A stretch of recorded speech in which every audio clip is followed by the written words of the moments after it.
Morning, everyone. We're just waiting on. Can they hear me?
Are you ready?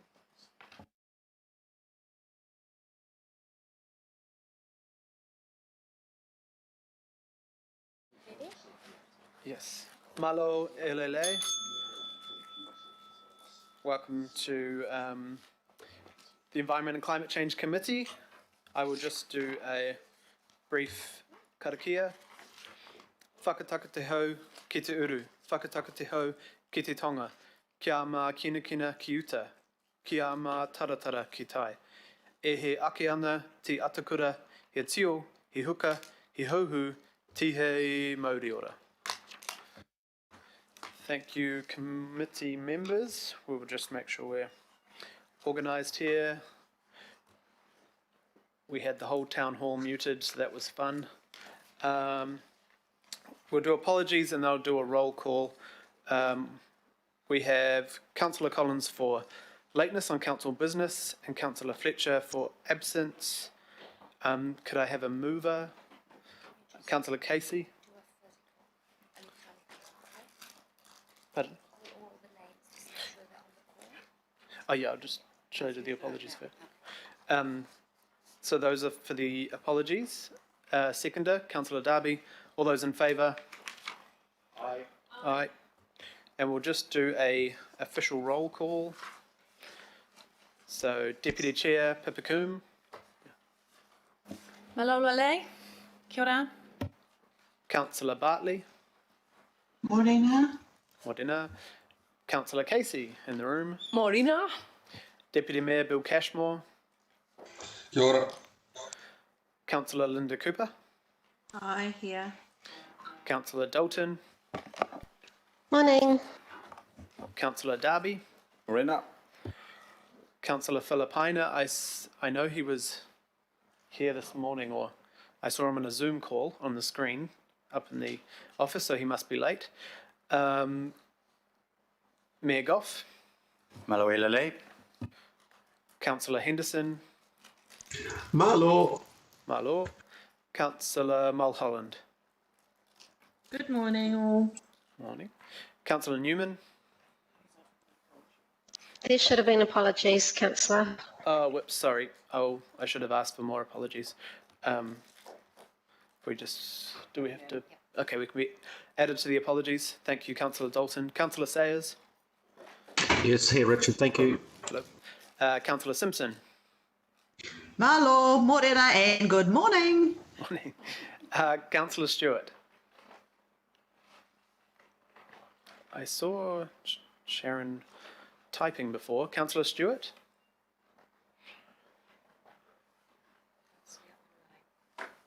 She is online? Oh, okay. Hopefully we'll hear, if anyone hears from Councillor Stewart, we can just, we'll stick her in the apologies at the moment. Councillor Walker? Here. Hello. Councillor Watson? Here. Good morning. Morning. IMSB member Glenn Wilcox. I know I've seen your face pop up, but we can't hear you. I think he's having sound issues. Okay. I can't see the chat very easily, so if you do, if members do chat, Suad said she's seen you. Member Wilcox. Member Wilson. Maybe an apology. Glenn might be able to confirm that potentially. And Councillor Young.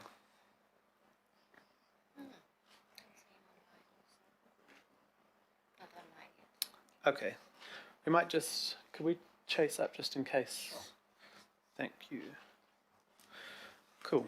Kia ora everyone. Sorry for the, getting used to still the system we are facing. Cool. So any declarations of interest from anyone? No one online, Suad? No? Confirmation of the minutes. I'll move. Would you like to second, Deputy Chair? Cool. Any issues with the minutes, anyone? Nothing? Cool. All in favour? Aye. Against? Thank you. It's very, very quiet. One vote for the minutes. There are no petitions. We go to local local board input. We did have a request from Kath Handley from the Waiheke local board, but that has now been withdrawn. We now will jump to David Abbott and Dirk Hudig. Sorry if I've got that wrong. You might want to correct me. Stop Auckland Sewage Overflows Coalition. So you'll have 5 minutes to present. We have the presentation. I assume we're controlling that. Yes, that's correct. So I've got a frozen screen. Yeah. Just see if we can. Are they unmuted?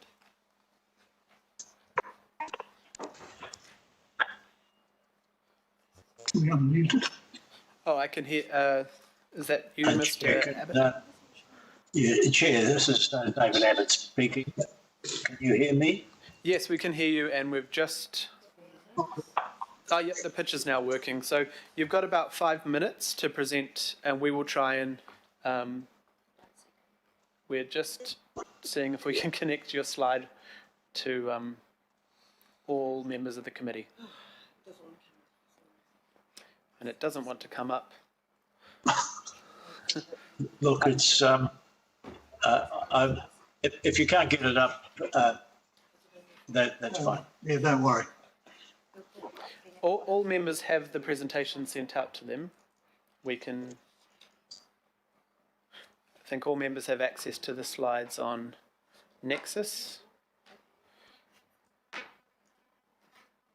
Yes, we do. So if all members could follow along, you could possibly say, we're moving to the next slide, if that's easier for you, and we can follow on like that. Apologies. But you have 5 minutes from now, so haven't cut into any of your time. Thank you, Chair. Thank you, Mr. Chair. Mayor, councillors, I'm joined here by Dirk Hudig, as the Chair has said. We are the co-conveners of the SASOC Coalition of Community Organisations, and we're very appreciative of the time that you've given us today. Really, the essence of this public presentation today is to encourage you as councillors ahead of your work on the long-term planning to give additional prioritisation to water quality planning for Auckland. And just very briefly, some great work was done ahead of the 2018 long-term plan. And in our submission, it is vitally important that you do not step back from all of that work. And really what we're saying is that if that means a change to prioritisation of cuts, then that's where we really ask you to take that approach. A change to a pro rata application of cuts, because in our view, water drainage and infrastructure is vital. I've given you in the second slide a simple history of the need. I'm not going to go through that.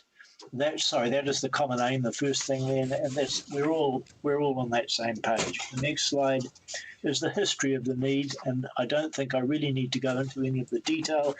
You will all, I'm sure, be aware of your areas of difficulties with places like Cox's Creek, Meola Stream, the New Lynn flooding, Hobson Bay currently, Takapuna Beach, the Wairau Estuary. Those are just a snapshot of ones there. And I think it's also pretty clear and accepted that there's been a lack of really clear, consistent and long-term policy and planning over many years. And that's why infrastructure is in the state that it is in terms of needing of additional and significant investment. And I've given in the paper that I've sent out in support of the PowerPoint, a bit more detail there. I've given some of the history or the facts on the history of underinvestment. I think I want to go into the third slide, which is the 2018 watershed slide. And that's what I've already adverted to. The planning for the 2018 LTP made some very significant steps in catch-up. The Western Isthmus program was started. supported by committed funding in terms of the targeted rate. Council, that's the Healthy Waters Department, and Watercare work together to upgrade the combined system in the Western Isthmus, and largely the funding there has gone into separation, but it's not all.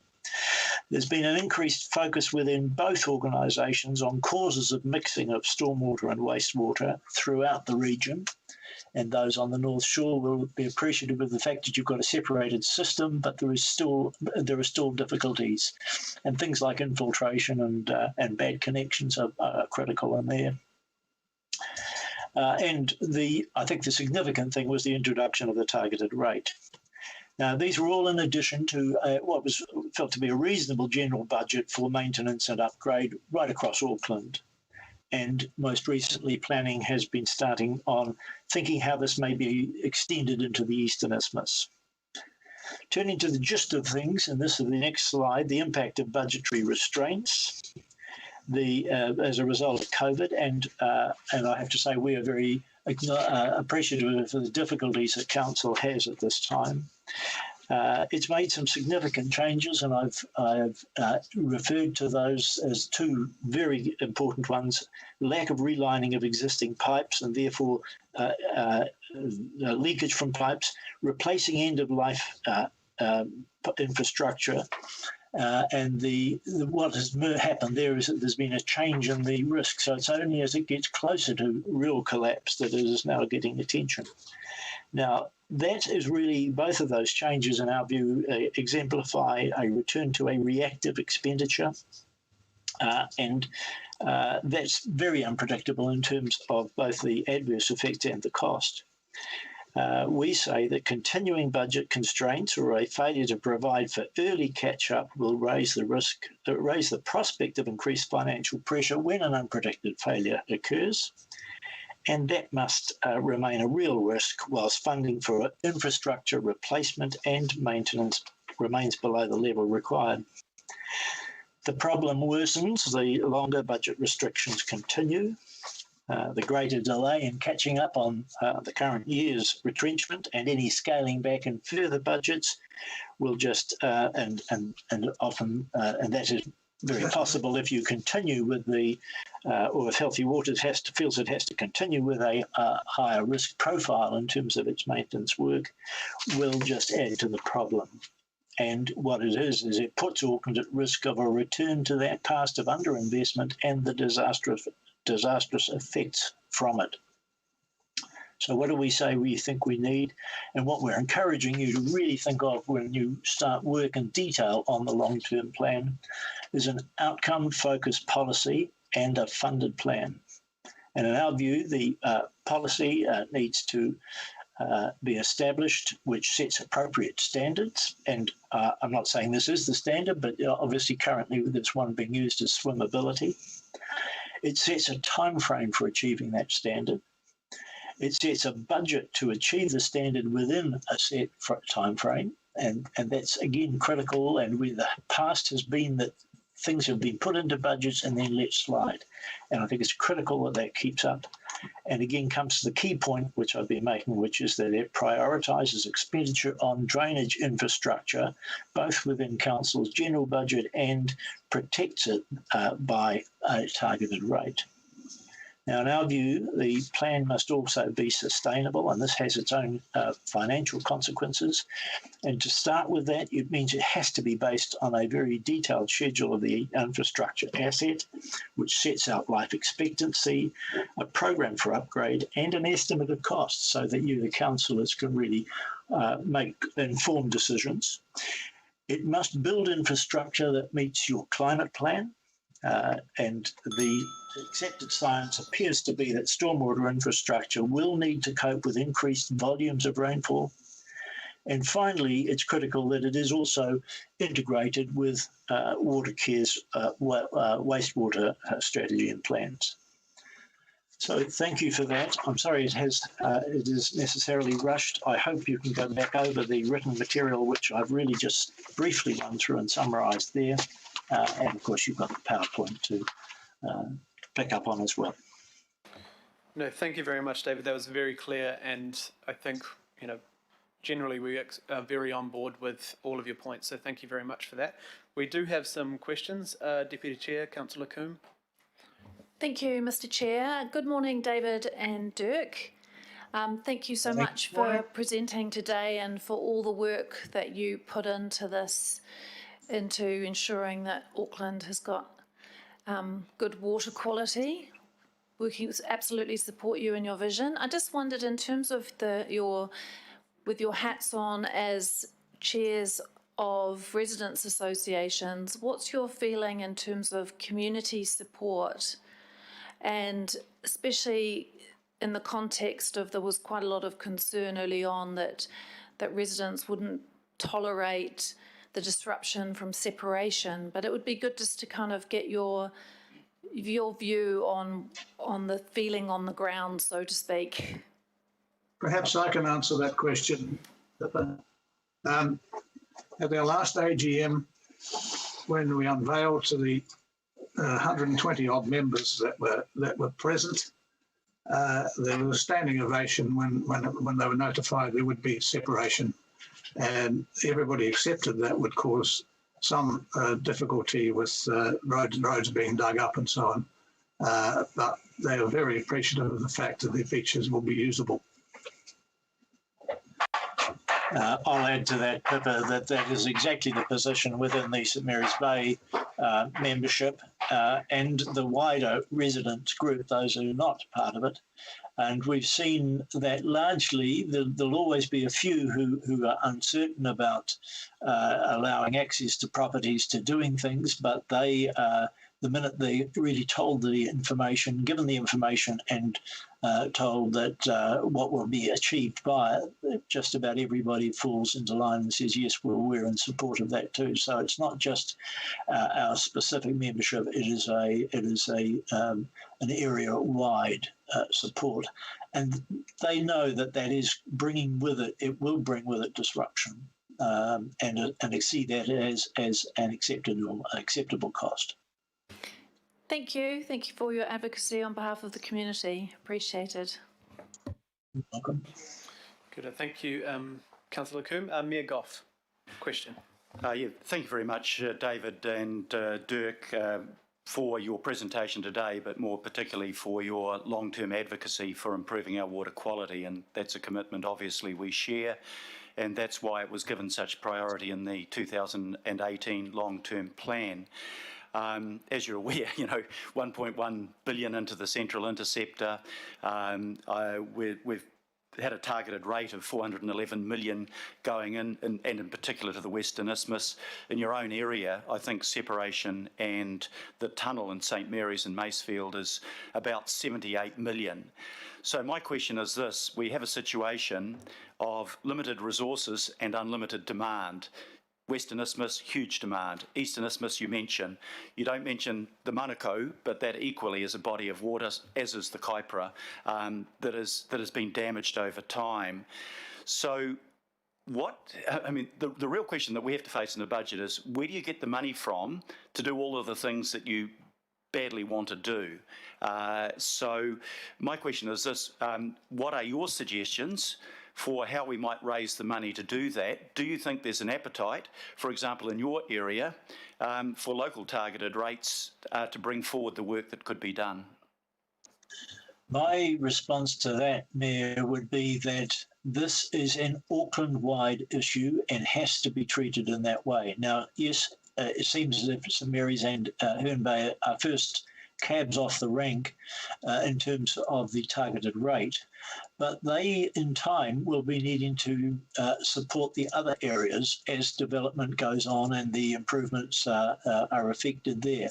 I appreciate that these things have to be spread over time. You can't do everything at once, but I think that and that's why I come back to the submission we make, which is saying it has to be by way of some degree of prioritisation and putting water infrastructure right to the top. It's something that's happening worldwide now. The impact of water in its many forms is being seen to be more significant to humankind. I commend both the government and the council for their approach to, or their wish to improve the Three Waters analysis and finding programs, but just bringing it back down to this present issue, which is how do we improve our drainage infrastructure? I'm saying we've got to be generous. We've got to make sure we cover the Auckland region, and so I accept that point entirely. And that I just don't think it is a case of saying, well, you'll pay for it out of your specific areas as you go. If you do that, I think you'll end up with all sorts of infighting within groups. I think generally we've got to say it is an Auckland City issue and will be dealt with fairly across the whole of Auckland City. Can I just add to that? It's Dirk speaking. Mayor Goff, one of the things that we've preached for some time is that we'd like to have a ballpark figure on the cost of these things. We don't know how much it's going to cost, nor do you. And until we actually know what the cost is and what the benefits are, what the potential benefits are, I think we're really walking in a fog. The fog needs to be lifted so that the facts are on the table. And if I can just add to that, the other critical part of the information need is to have a really good understanding of the existing infrastructure, because until you get that and it's a region-wide analysis, then it's very difficult to work on you can't get to that cost factor, and therefore you can't work on where you prioritise. Just a brief supplementary. I take your point that maybe targeting it to areas when the need is right across the whole region might not be the best way of doing it, but what I never hear from people is advocating or explaining how we might raise the money for it. And what I'm really looking for from you is your suggestions about how we might pay for this, because prioritisation doesn't take us very far, because we maybe, do we cut libraries to make better water quality? Do we cut sporting facilities and cultural activities? Basically, it's a shortage of funding. And I never hear a demand actually from any lobby group to say, okay, maybe we've all, as Aucklanders, have got to pay more for these things, and please put our rates up more. Is that the sort of thing that you would advocate? Look, I wouldn't say which way I'd go on funding until I knew what the figures were, as I no doubt is your position. But I think, and that's why we say it's really important to identify the size of the problem.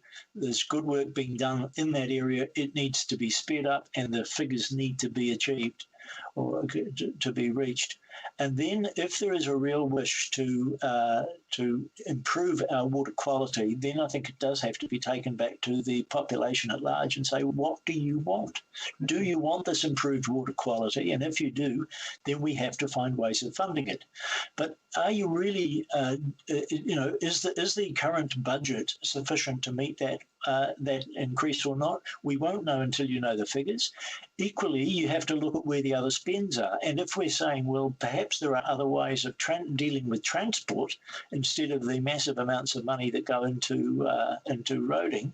Roading, of course, creates all sorts of issues for water as well, with runoff into stormwater drains. And so these things, there's no very quick fix available for it. But my view is that you've really got to say, there may be space within your budget, or without having to sort of hike the budget, the total budget up enormously, but it does require prioritisation within that general budget. Thank you, and I think it's a good conversation, maybe a wider one.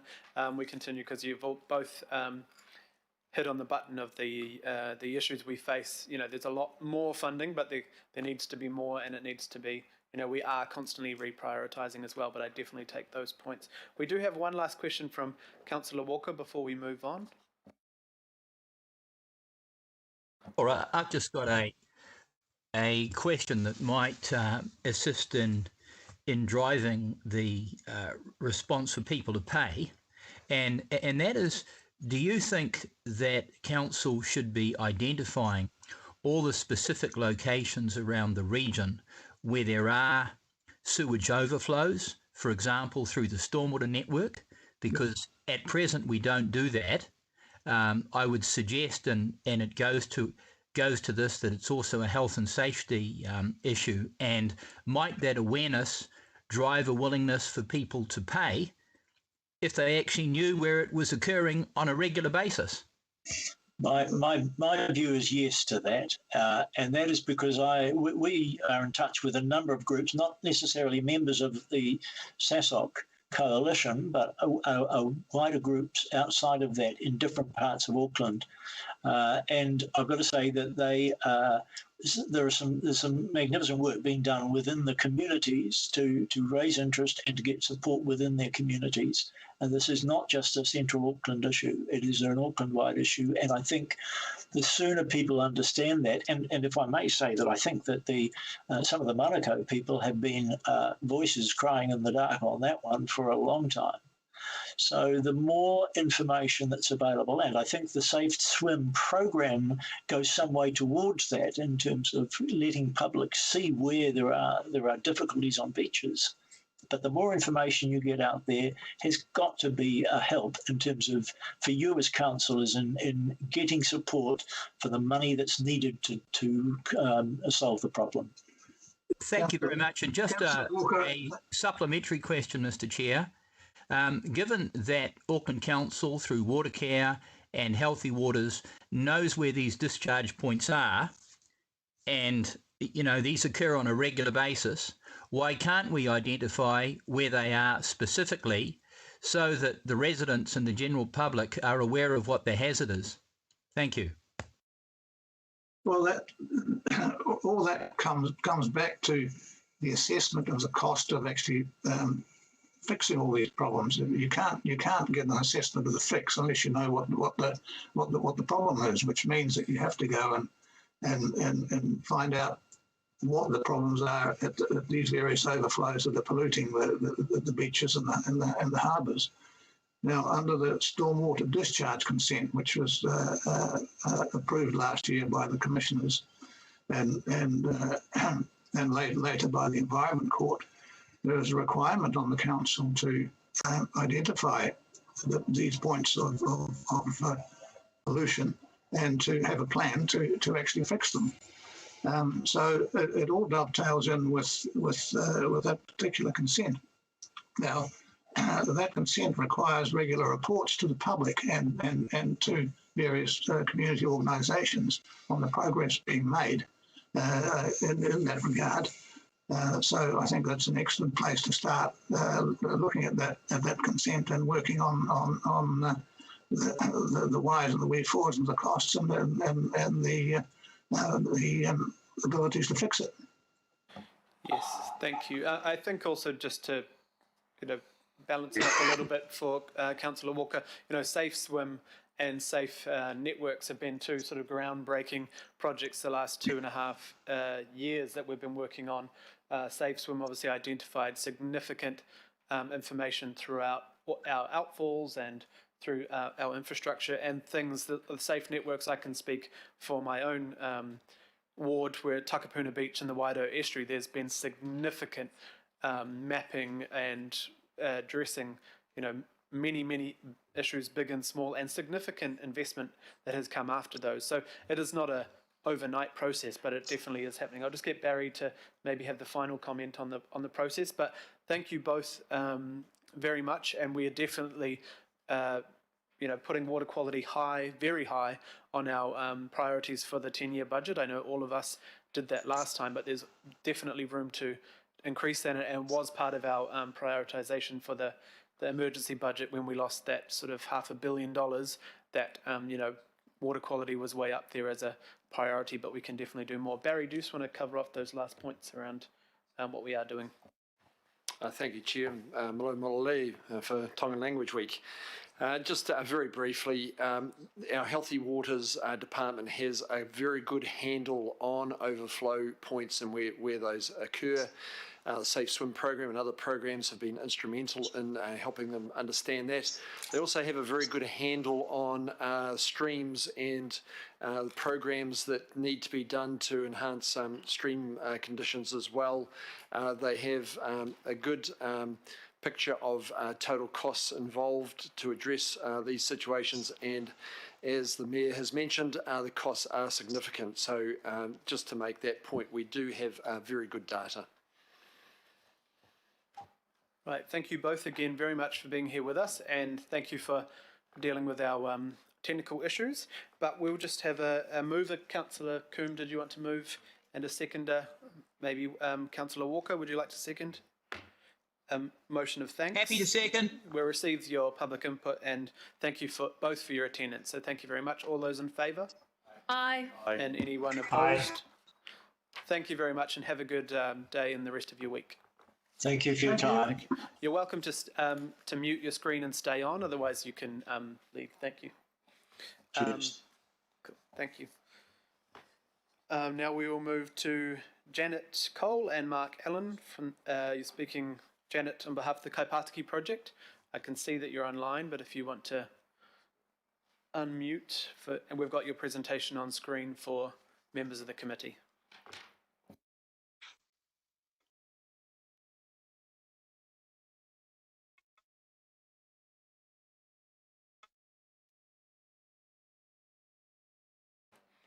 We can't, if you are speaking, Janet, we cannot hear you yet, so we'll just check from our end. Hello, can you hear me okay? Yes, we can hear you now. Cool. Awesome. And we can see you Kia ora koutou. Ngā mihi kia koutou.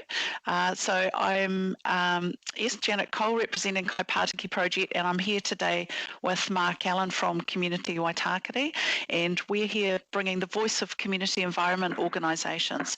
We work collaboratively and cooperatively through forums such as the Northwest Wildlink with others such as Eco Matters Environment Trust, Forest and Bird and QE2, and we're here today to bring our collective voice as you start the long-term plan process.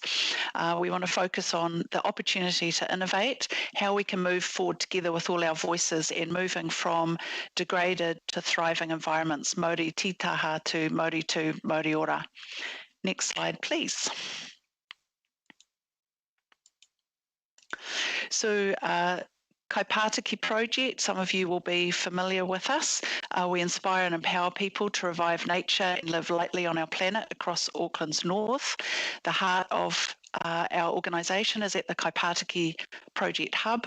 We work with everyone in our community, and in all our work we treasure mātauranga Māori and practice concepts of good stewardship. We work in a number of areas. I've listed some there across environmental programs. And hand over to Mark. Morning everyone, ko Mark Allen ahau no Community Waitakere Executive Officer. Greetings, it's lovely to talk to you this morning. If we could just move on to the next slide, thank you. Community Waitakere, alongside a number of other environmental community organisations that we are all kind of bring the voice to the table, have been working in this area for a while. We are, all of us, passionate about resilient and sustainable Auckland, and we each work in different areas. We have, as you can see here, we work deeply with community, and I just want to identify the difference between community and residents and businesses. In community, we're talking about collectivism. We're talking about people coming together and working together. What our organisations offer, the Auckland Council, is the opportunity to connect to groups of people rather than having to do individual connection. And we already have fabulous relationships with a number of parts of Auckland Council. What we're here to do is to kind of support a step up, a change. We believe that, through some of these examples here, we're working in food security, we're working in water quality, we're working in household water storage, waste reduction and diversion, particularly with vulnerable communities. We're working in pest and weed work, we're working in climate change, resiliency, but we're also working in shifting to low carbon communities. As you can see, Community Waitakere has been there for 35 years. We're doing a wide variety of stuff in the community. I'm very keen to support this LTP process. Over to you, Janet. Kia ora. Next slide, please. So the challenge as we see it is that business as usual is inadequate. We need to be creating a future that's good for people and the planet. We need urgent transformation. We need a real step change and to bring everyone along on the journey, empowering a just transition and ensuring all of your resources and all of our collective resources are best applied to achieve this. We recognise that Council is already addressing some of these through developing frameworks and strategies. How will these be embedded into the long-term plan? How can we scale them up? And how can we partner to deliver those and make sure they get delivered and step up our environments? Next slide, please. So the critical step as we see it is partnering. So partnership with community organisations to develop the long-term plan environment components, ensure residents and their community organisations' voices are heard and incorporated, and embed community into leading delivery wherever possible. We see that through that there'll be multiple benefits. We'll deliver long-term social and local economic outcomes. The community is capable of agile innovation to address roadblocks. We can, let's together look at what if there was local energy generation in every community? What if there was a community compost hub and teaching garden everywhere? Referring to the previous presentation, what if every community had a door-to-door campaign to clean up our streams and prevent there being the fat blocks and the pipes that create these leakages into the streams? Let's realise the multiplier effects of designing local solutions, local implementation, and the multiplier effect for the local dollar go round. Mark, do you want to add anything else? No, I think you've covered. I mean, the core issue, the core opportunity here is, as Mayor Goff mentioned before, there's just not enough money to go around, and we need to have a really strongly well-informed communities to be able to engage in what role council plays, but also what role community organisation can play. And I think what we're here for is we think there is an opportunity coming in nice and early now to start the conversation and bringing that empowered communities approach alongside council's food strategies, climate change strategies, water strategies, wastewater strategies, and to be able to move forward together to actually create a step change in community infrastructure. And I guess I finally say that we believe that often it's a false dichotomy to say, will we spend on preventing infiltration into the streams or will we spend on local economic development? Actually, the smart thing to do is design a process that can deliver both together. Last slide, please. So thank you for your time. Ai ki runga, ai ki raro, ai ki ngā mea katoa, tihei mauri ora. Kia ora, right on time. Thank you, Janet and Mark. That's awesome. And, you know, working with you both over the years, I know that your passion for this and the fact you are inventing and creating different things that partner with community business and council and government organisations all the time. So if there are ways that we can do things better for the community outcomes, but also to get that dollar going further as well, because you always seem to make that happen. So just see if there are any questions. Councillor Cooper. Thank you, Mr. Chair, and I'm happy to move this presentation as well. Thanks, Jenna and Mark. I just wondered on your last comment around creating community enterprise that also fixes the problem, helps to be part of the problem solving. Have you got any examples? You could just give us a quick example that creates jobs for people but also helps us confront and sort out some of our problems. I would give one example, which is the community composting hubs. So we know that we've got intensification in our suburban areas and our communities. People don't actually have space to do their own composting or gardens, and they might not know how. They can have a bokashi bin under the bench.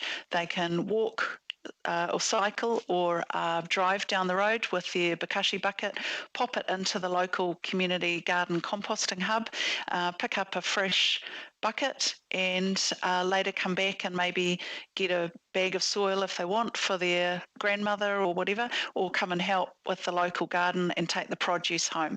So you contribute something and you get to take something home, and we're reducing the waste problem that we have to deal with, creating circular economy and employing local through the process. Thank you.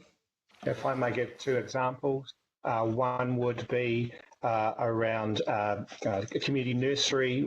We're looking at one out there in West Auckland, and we're looking that it will actually work with vulnerable communities and disabled communities as an employer and a stepping stone to wider employment. We're working closely with Forest and Bird, trying to look at some building on the shovel ready. So through the community sector, being able to access central government funding. I personally think, having been working in the New Lynn area and listening to that stormwater message that was earlier there, I think there are sub-opportunities within some of the major contracts that exist already. For example, monitoring streams and walking the edges and alerting where there are blockages. For example, mattresses floating down the streams, etc. So I think there are a wide variety of options, but because of the way that we approach the contracting models, sometimes we don't see those opportunities. And one of the things that the LTP offers is the opportunity to unpick some of that stuff and say, hey, how can we do this differently? And how can we have the community sector working alongside the business sector and the council? Good, Mark and Janet. Perfect, agree with that. Councillor Watson, got the last question there. Yeah, thanks, Mr. Chair, and thank you, Janet and Mark. That's an excellent presentation and very, very timely. I've seen, the wonderful work that the Kaipatiki project does, in both the North Shore ward and the Albany ward, which is, quite a big chunk of the region. My question to you, Janet, is have there been any, exploratory discussions with people in the relevant departments of council as to how this might work? I mean, I think of the culmination of a lot more needing to be done, and conceivably tight resources. Have you had any discussions as to how that might roll out in practical terms? Because for me, it seems like a really exciting prospect. Yes, thank you. The conversations that happen tend to be focus a little bit ad hoc, so tend to be focused on the opportunities as they come up. What we're proposing today is something a little more strategic, looking ahead, setting up the structures. Community finds it very challenging, you possibly do as well, to understand how all the parts of council come together to make a solution. So maybe going back to that water quality conversation earlier, those gentlemen were talking about a number of different parts of council that need to come together to make that solution. We find the same thing. So yes, we have those conversations. For example, in the waste solutions area, there are community recycling centres and working at different scales. We're working on Zero Waste Northcote plan.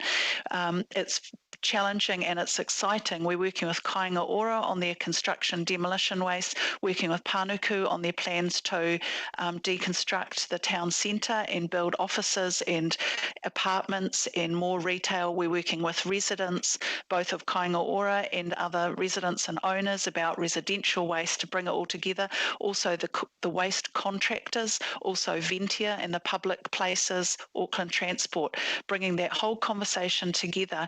Very challenging, also very exciting if we can crack it. How much more momentum would we have if the long-term plan set us up with a great foundation and structure to have those conversations from the get-go? Okay, thanks, Janet. And I assume, Mr. Chair, that we'll pick this presentation up and maybe have some feedback as to how this notion could be explored a little further. Yes, definitely. Thank you. Thankfully, Janet and I had quite a long but good conversation during level 3 sometime on the phone, and and Janet has sent me a list of bullet points of how we can explore these sorts of things, and Connor from the CSA team is following those up at the moment, so hopefully we can get that back to all of us, and potentially if there's something connecting the procurement space and everything else together would be working with Greg Sayers and the chair of that committee and others on some sort of plan for the long-term plan that we could work on, which is benefiting the environment and our budget and the community, I think we'd all support that. So thanks, Councillor Watson. And we have a mover and a seconder to thank both of you and acknowledging both Kaipātiki Project and Community Waitakere. And yeah, we thank you both for presenting today and love your energy and passion for this area, but also the fact you're always keeping us on our toes and being so positive as well. So thank you. And I'll move that. All those in favour? Aye. And Aye. second, against? No one's against that, of course. Thank you very much. And I was wrong before. If you do want to continue watching, it's probably best to go to Auckland Council live stream so you can watch it more collectively as opposed to being part of the meeting structure itself. But yeah, thank you very much. Have a nice day. Thank you. Thank you for your time, for all your work too, Richard, and everyone. Kia ora. Awesome. And just want to acknowledge Councillor Young and Councillor Stewart are on the call, and Councillor Philippina is on the phone, and he'll be coming in live, in real life in a minute. Cool. So next up, no extraordinary items. And we have now item 8. We've got David Rankin and Kristen Webster from Panuku to talk about the Climate Change and Sustainability Program for Panuku. And just a reminder, if you are typing in the Skype, that Suad will keep an eye on that and keep your mics off when you are not speaking. Thank you. Thank you, Chair. This discussion, I think, came about because of a conversation you had with our chair a while ago. Adrian's an apology this morning. She'd hoped to be here, but it wasn't possible. Kristen, who heads our corporate responsibility function, is going to give you a brief presentation on our work program, and we're happy to take questions and comment after that.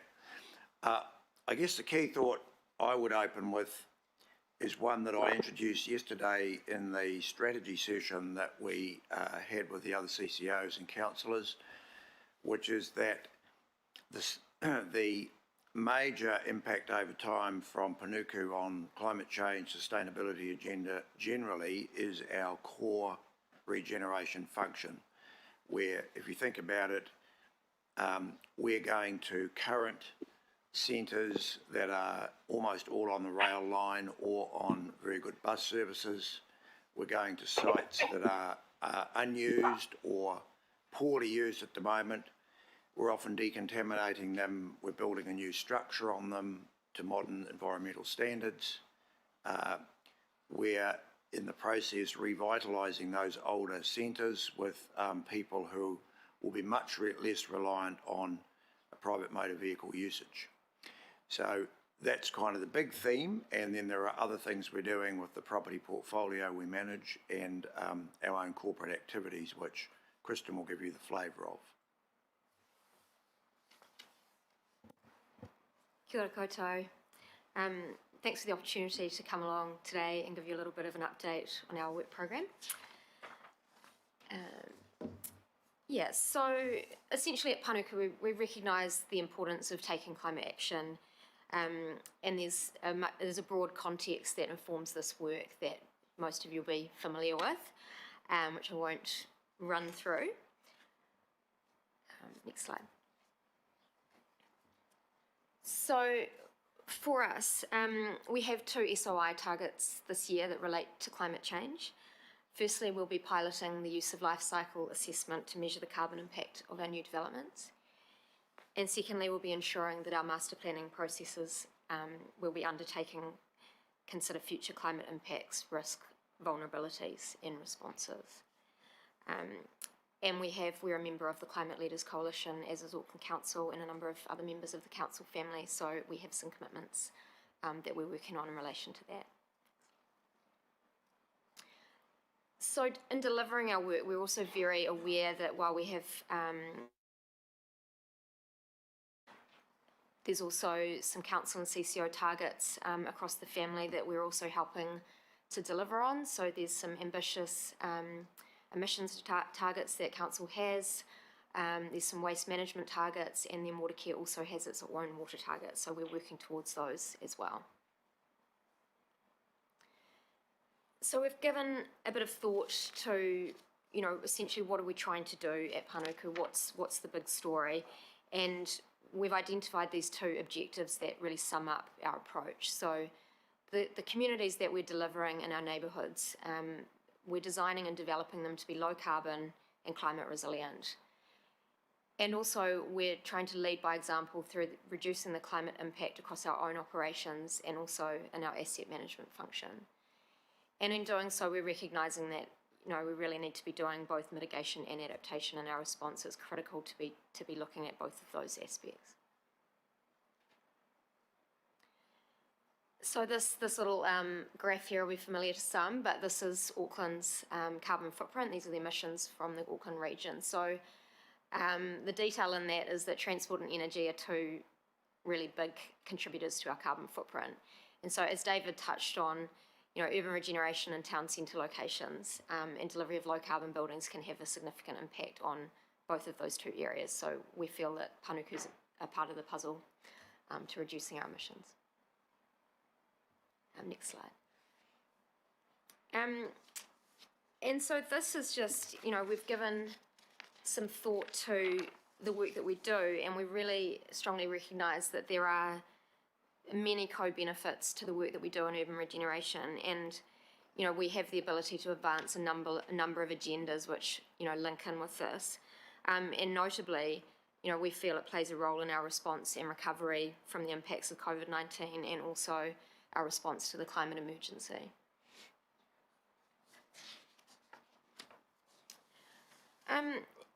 And so, you know, we've thought about what does success look like for us in delivering our urban regeneration function with a climate lens placed on it. So, you know, there's low carbon design and delivery of development, there's future-proofing the development for a changing climate, but then it's also what David touched on about, you know, not needing to use your car as much. So it's low carbon lifestyles, it's enabling people to live, work and play in a location, in the same location. The town centres, they're attractive, they're easy to get around, they're promoting and facilitating, you know, sustainable use of sustainable transport modes. And ideally, we're having, you know, we're connecting with our communities, we're engaging with them, and they're understanding climate issues and the role that that plays in their life. So just to, I guess, touch on some examples that we feel articulates, you know, how do we do climate action at Panuku? What are some examples of mitigation and adaptation? So the Wynyard Quarter is I guess, an earlier example that came from Waterfront Auckland Days. And so in this location, you know, we set some pretty clear standards for our development partners back in 2013. And you know, there was the use of rating tools. So down there we have a minimum of 7 home star for all the developments. A lot of those dwellings down there have achieved an 8-star rating. And we also have 5 green star for the commercial developments. You know, and something that's quite, and I was involved with setting those standards back in 2013, and I had an interesting meeting about a year ago with one of the developers down there, and it was quite heartening that you know, he made some comment that at the time he kind of thought we were, I think he said, shooting for moonbeams, which I thought was kind of funny. So, you know, there was this desire that, you know, we wanted to set some really good standards. They weren't sure that that was really going to be deliverable or economically viable or whatever. There was some hesitancy, and then time has shown that actually that was the right thing to do. The developments have sold well. They look great. They're nice places, and you know, the proof is kind of in the pudding. So I guess with that location, we're looking to keep raising our standards and leverage off the success that we've achieved down there and the learnings that we've had in Wynyard Quarter. Another one that we're working on at the moment with our colleagues at AT is some sustainable transport upgrades in Henderson. So, you know, this is really just talking to the importance of having the infrastructure there that promotes and facilitates sustainable transport use. So there's walking and cycling upgrade. There's about 7 kilometres of network that's going in there for the Opanuku, Oratia and Ratanui linkages. So that's a great opportunity for us to really scale up the infrastructure in that area and see some real benefits. Another one that is also just I guess a lot of our work that we do with partners, we're not just in our own little vacuum operating away. So Te Ara Awataha in Northcote, that some of you will be familiar with, is another really fantastic example. So that's being delivered by Panuku in collaboration with Kāinga Ora, working alongside Healthy Waters, Kaipātiki Local Board and Mana Whenua. And so just, fantastic example of green infrastructure, daylighting a stream, big network, 1.5 kilometre network of linkages of open space with walking, cycling, linking in with local schools. There's an outdoor classroom that's being delivered there, providing, climate resilience, and that it's allowing for those waterways to be able to flood naturally if need be, and just creating some lovely green linkages and riparian planting and all the rest of it. So that's another fantastic one. One more example. And then the bottom one there is master planning work that we're doing at the moment in Onehunga Wharf. So this one we've had some technical work done which is underpinning this, which is really looking at what are the latest projections for sea level rise, what are the time frames, and then what is that going to look like on the ground in these locations, and then how do we develop these places to be resilient over time and to change and evolve over time. Sea level rise is not a static process, obviously, so we don't want to be in the business of putting massive walls up for 100 years in time that aren't needed now. So it's looking at what do we need for 20 years, 50 years, 75 years, and designing those edges, those naturalised edges to accommodate change. So that's another one that's shaping up well and just demonstrating that approach of resilient planning. And so in terms of what's next for us, how do we keep ratcheting up and furthering our climate response? What are the next issues for us? So we've really taken a broad scan across our organisation to look at the different parts of our business and what's really, really important for us. So I'm not going to talk to all of these, but just a couple that I really want to pick out. We've done some work around standards before with energy efficiency, water efficiency, but we're very conscious that the next, level or the most important thing is really focusing on carbon. And so what we're looking at doing this year is piloting the use of life cycle analysis. So that's looking at the carbon impacts across the whole life cycle of a development, design, construction, delivery, end of life, to really understand the carbon impacts of the projects that we're delivering. So that's quite an exciting one for us, and we really look forward to seeing how that one pans out for us. Another one is sustainable procurement. So I think this was already something that we'd started. We've had a couple of projects that we've done some work in this space, and we've been discussing with our colleagues at AT who have done some really fantastic work in this space also. But the whole COVID scenario and the fiscally constrained environment we now find ourselves in really just hammers this home even further, that if our budgets are reduced, we're spending less money. We really need to make that dollar go as far as it can, and reap kind of multiple benefits from our spend. So I think for sustainable procurement, we're looking to council. Council's obviously got the sustainable procurement objectives that it's delivered. I think signed off earlier this year, and we're looking to develop and utilise those. So we had an example earlier this year that I guess we piloted in Henderson, where we put a 25% supplier diversity part into the tender, and it's been fantastic. So we worked with TSI to identify some Māori and Pacifica businesses that could be involved in the delivery of the construction, and that's panning out well. So that work with TSI has been great.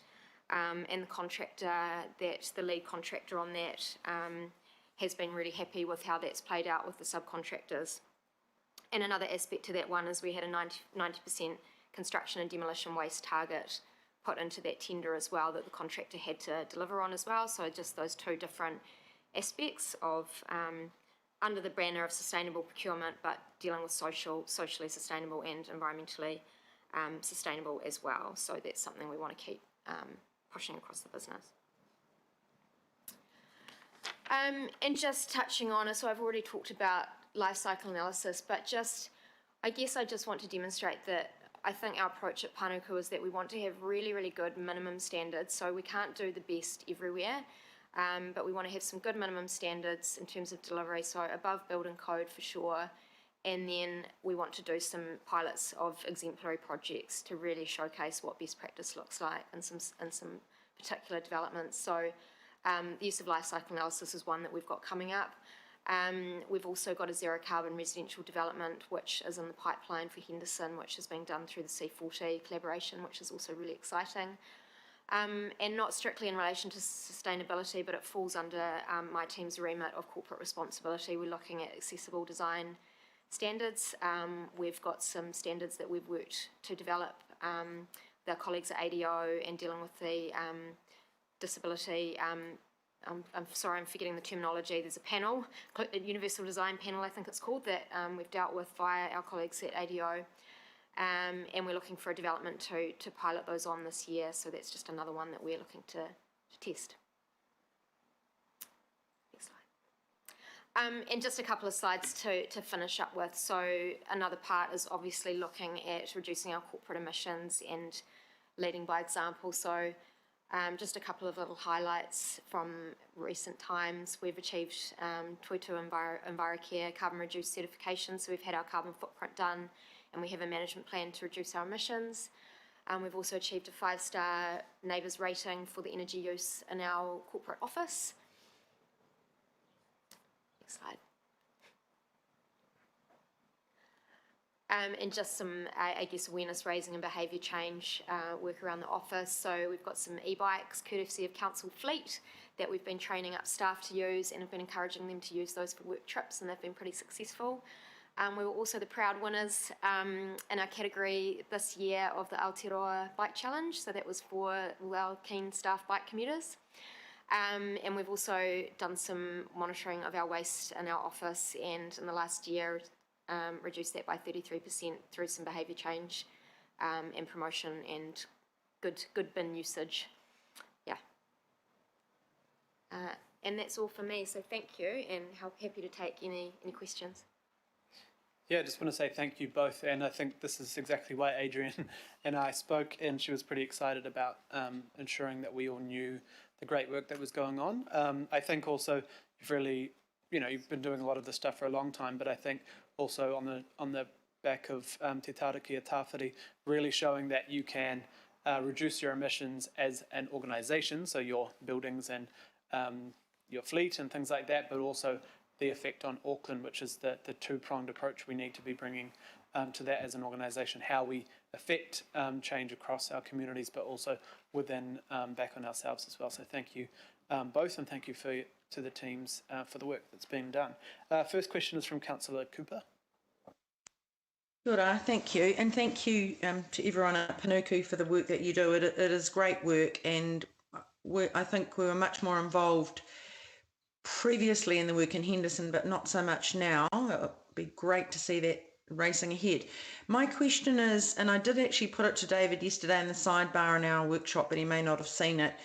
And I mean, I absolutely support some sort of sustainable rating on houses for heating and cooling, but some recent Auckland University research that's only come out in the last few days, independent research about casting some doubt on the Homestar ratings.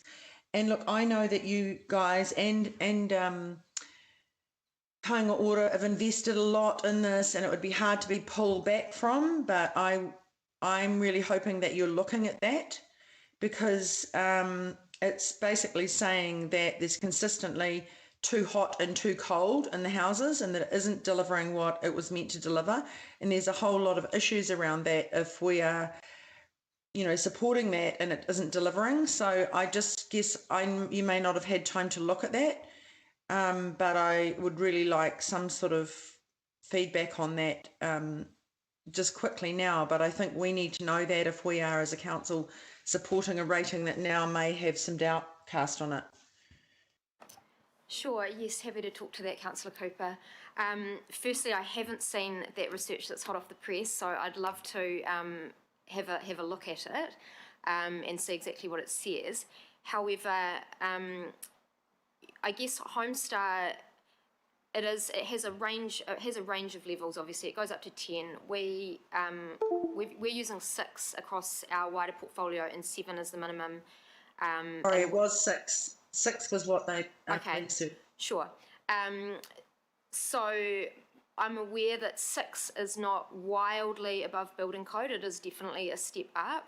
And we do need to make sure that, and it's something that, particularly with climate change, so I think something that's always been an area of interest of mine is that sometimes we've had this message for a long time about New Zealand homes being cold and damp.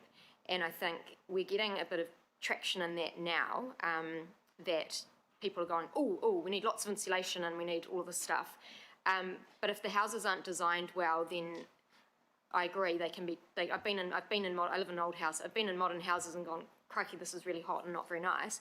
So I'm quite concerned about climate change going forward, that we're not having an overheating problem from this lowest common denominator issue of New Zealand houses being cold. So on the roundabout way that I'm trying to get to that is that we have a development that we're currently monitoring for temperature and humidity, because I personally want to make sure that because there isn't, I'm interested to see the study, but there actually hasn't been a lot of research around how good some of these, performance of some of these houses are.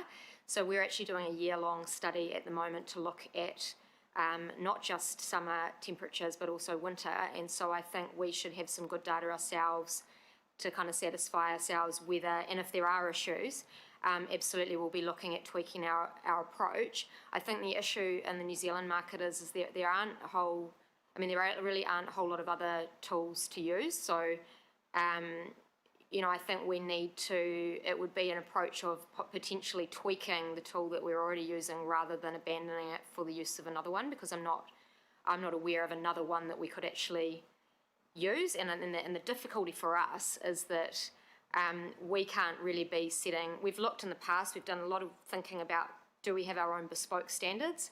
But then that drags us into the sphere of running around with clipboards and how do we ensure the quality control and that these standards are being met, and it's quite a burden in terms of us actually being able to, I guess, audit or whatever. So an off-the-shelf rating tool is really best for us, but I completely agree that we want to make sure that it's delivering the outcomes that we would want it to.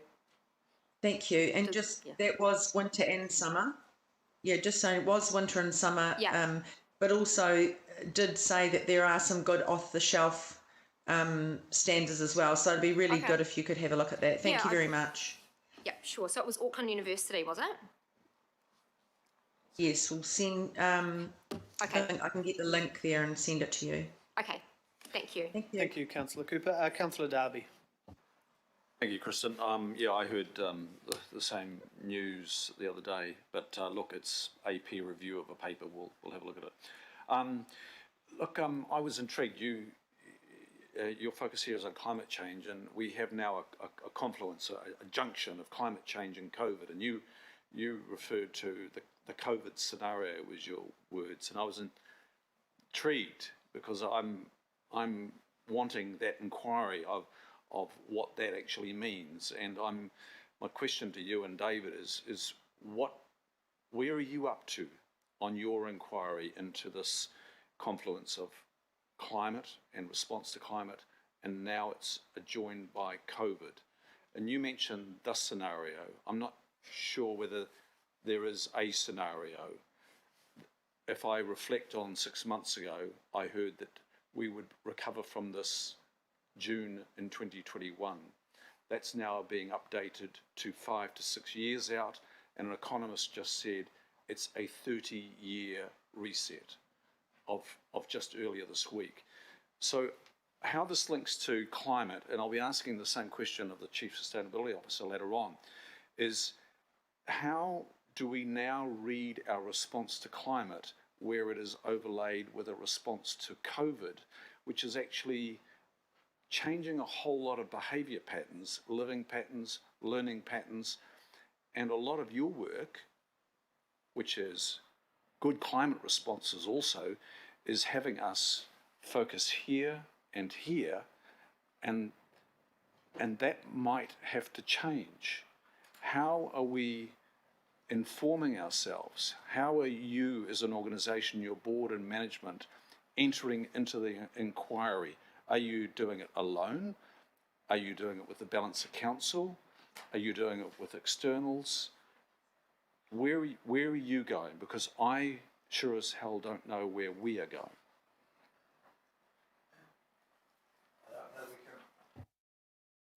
I don't know that we can add a lot, Councillor. I mean, I think we all sense that impact of COVID and the way it's changing people to think and behave. I don't think any of us knows how that will play out fully. In all reality, people will probably resume some of their previous behaviours to some extent, and there'll be a residual permanent element. We're already seeing trends like, on the whole, less commuting to the office, a lot more reliance on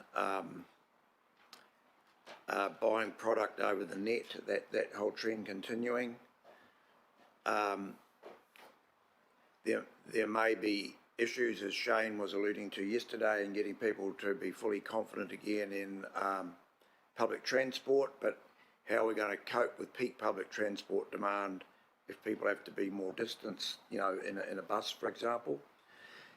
So there are a lot of things that we don't know. We do sense that what is probably going to be ongoing is people's interest in being involved more in their local centres and moving around locally a lot more. So we're seeing it as likely to be an affirmation of the role that town centres play. I know in the centre I live closest to, you know, it's just very obviously visible that more people are socialising and visiting their local centre rather than going to the places they were before. So, so I think there's an active debate going on between the executive and the board. All of us inside the council group, and I'm talking all the time with significant property investors who are all asking the same question, really. How much of this change will be permanent?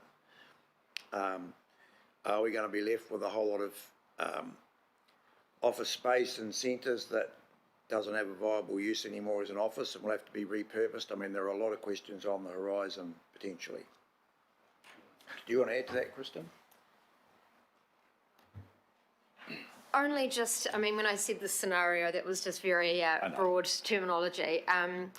I guess it's just, it highlights some issues around, you know, there's been a disruption, obviously, and the disruption is an opportunity for people to, you know, change their behaviours and things like that. And it was quite interesting reflecting. So as I mentioned, we had our carbon reduced certification done, and we have a management plan to do that. And then I was skimming through the other day some of the actions that we were going to be taking in our office, and some of it was, you know, greater increase in remote working and use of video conferencing facilities, and it was like, oh, tick, that's happened, you know. And so that's kind of happened as a result of this disruption, and I'm not, regardless if COVID went away tomorrow, I can't imagine that we will completely go back to everything being face-to-face, you know. So that's kind of interesting in terms of, you know, that's one impact on our carbon footprint right there. Not as much staff travel, not as much energy use in the office, but it, you know, it just raises issues. And as David touched on, it hammers home the importance of neighbourhood. I mean, in lockdown, everybody cared about, you know, where they lived and what was on their doorstep, because that was all they had access to. And so I think, you know, there'll be people that it's made a bit of a shift in their mind about the kind of life they want to live, where they might want to live, what things are really important to them in their local vicinity. And so it raises more questions than answers, I think, but it's just all stuff that's swirling around that we need to be mindful of when we're thinking about the work that we do. Yeah. And I think, Chair, look, I'll just leave this here because it's a much bigger conversation, but your last response there, Kristen, is the critical one. It raises more questions. But in my view is, unless we actually enter the inquiry and ask the questions, we rely on observations. And, you know, like, oh, we may need less public transport, or we might be working here rather than there. They're all sort of assumptions based on observations and not based on capturing the evidence to date and entering that inquiry and doing it collectively. I mean, it's great, David, that you're saying that the board is starting to think about that, but the board of every CCO and every ELT member needs to be thinking about that, and every person in governance needs to be thinking about that, and we need to come together and think about it. And that is an enormous challenge. It is directly related to climate change. Cool. Thank you very much, Councillor Darby. Councillor Casey, we have 4 other speakers, so we just might want to keep it tight if we can. Thank you. Yeah, David, I should have heard this presentation before I addressed the questions I did yesterday about Key Road and Mount Eden stations. I've just been looking at your charter, the Panuku Corporate Responsibility Framework, and I'm specifically interested in hearing a bit more about accessibility. So it's that you say in their practice, Panuku will ensure that all public realm projects are designed to be inclusive and accessible. That's fantastic. Private realm or mixed, mixture? Yeah, I'll talk to that. So I guess public, non-residential, so commercial buildings, public buildings, they're all covered by building code requirements to consider access needs. Public realm as well somewhat, and my understanding is that we deliver great practice in that space. The missing link though is residential property, so there's no requirements in the building code for accessibility to be considered, and there's an absolutely woeful mismatch between supply and demand for those types of housing. So Panuku, I guess, it was identified in that document, which is a few years old now, so it's been one of those things, it's been one of those things that we kind of, it's been on our list of things to delve into. Anyway, so it's an opportunity for us to really, I think our pipeline is around 11,000 houses over the next decade, or not houses, wrong terminology, residential units. A lot of those will be apartments. There's a real opportunity for us to. And Kristen recently produced a report for our board that was sort of a way forward of how we gradually start to pilot more a certain type of approach when we have got development agreements that relate to apartments, another type where it's terrace product, which is a lot more difficult to adapt for accessibility. So we're sort of on that journey, from, I guess, complete lack of awareness and doing really nothing to starting to look at it and do something. Happy to share the board report. I was just going to ask. You can see what the standards are that we're talking about. So the initial phase is that we've basically developed some standards that we'd like to roll out more broadly, and eventually we'd like to get to the point where we would have minimum percentage requirements for each development. But the first stage is that we're going to pilot those on a development or two and just see how it plays out in practicalities, and then look to extend that. And so what we've done with that project is we've worked with the Green Building Council. There was an existing credit within the Homestar tool that looked at inclusive design, and it was very underutilised, hence in part the lack of provision of housing across Auckland. So we've worked with them to kind of tweak that a little bit, so that'll be our mechanism rather than having multiple standards that we're slapping on a development partners that like you need to use this credit within the tool. So it's an easy way for us to implement it.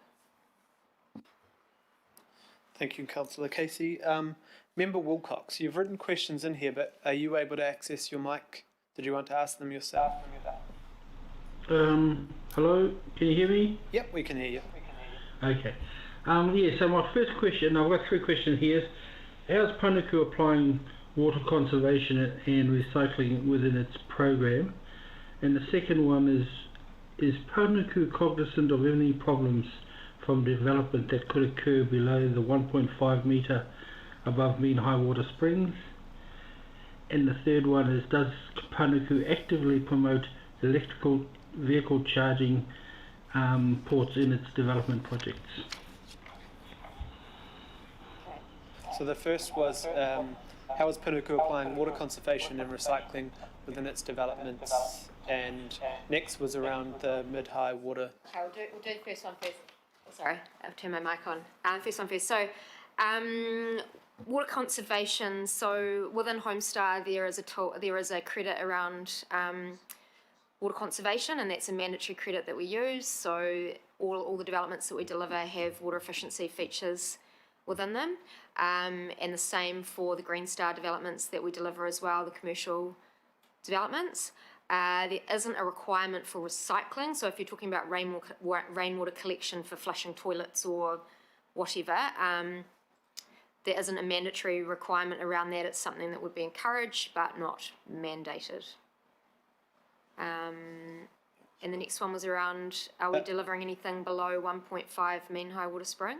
Yeah, and maybe it's something on the Onehunga example you had there. That's sort of, I mean, the only two coastal sites we have is Wynyard Quarter and Onehunga Wharf.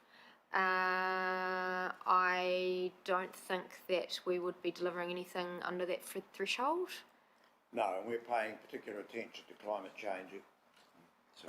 And we're paying particular attention to climate change issues in the master planning going on for both those, as Kristen said, Wynyard and Onehunga, you'll see when they come here. And sorry, I can't remember the exact numbers above, yeah. And the last one was, does Panuku actively promote or include electric vehicle recharging in its redevelopment projects? Once again, it's definitely promoted and encouraged, but not mandated at this point in time. Yeah. Well, I guess when you are working in such a significant, place around our town centres, are you thinking of mandating or including, because you are looking at cycling and reduced numbers of car parks needed and things like that, but, surely installing that electric charging or planning for it, considering we need to dramatically increase our stock of fleet, Agreed, and we've had some delivery. There's some that's going into the Takapuna car park that's being delivered. I forget the number of charges, but there are some going in. There've also been some in Wynyard Quarter as well.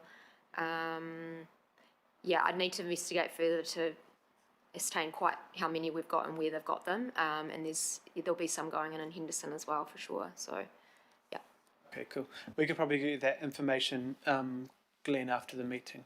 That'd be cool. Thank you. Mayor Goff. Thank you very much, Kristen and David, for the presentation, which I think was really helpful. My question's a specific one. How are you applying the C40 zero carbon residential development standards to your developments?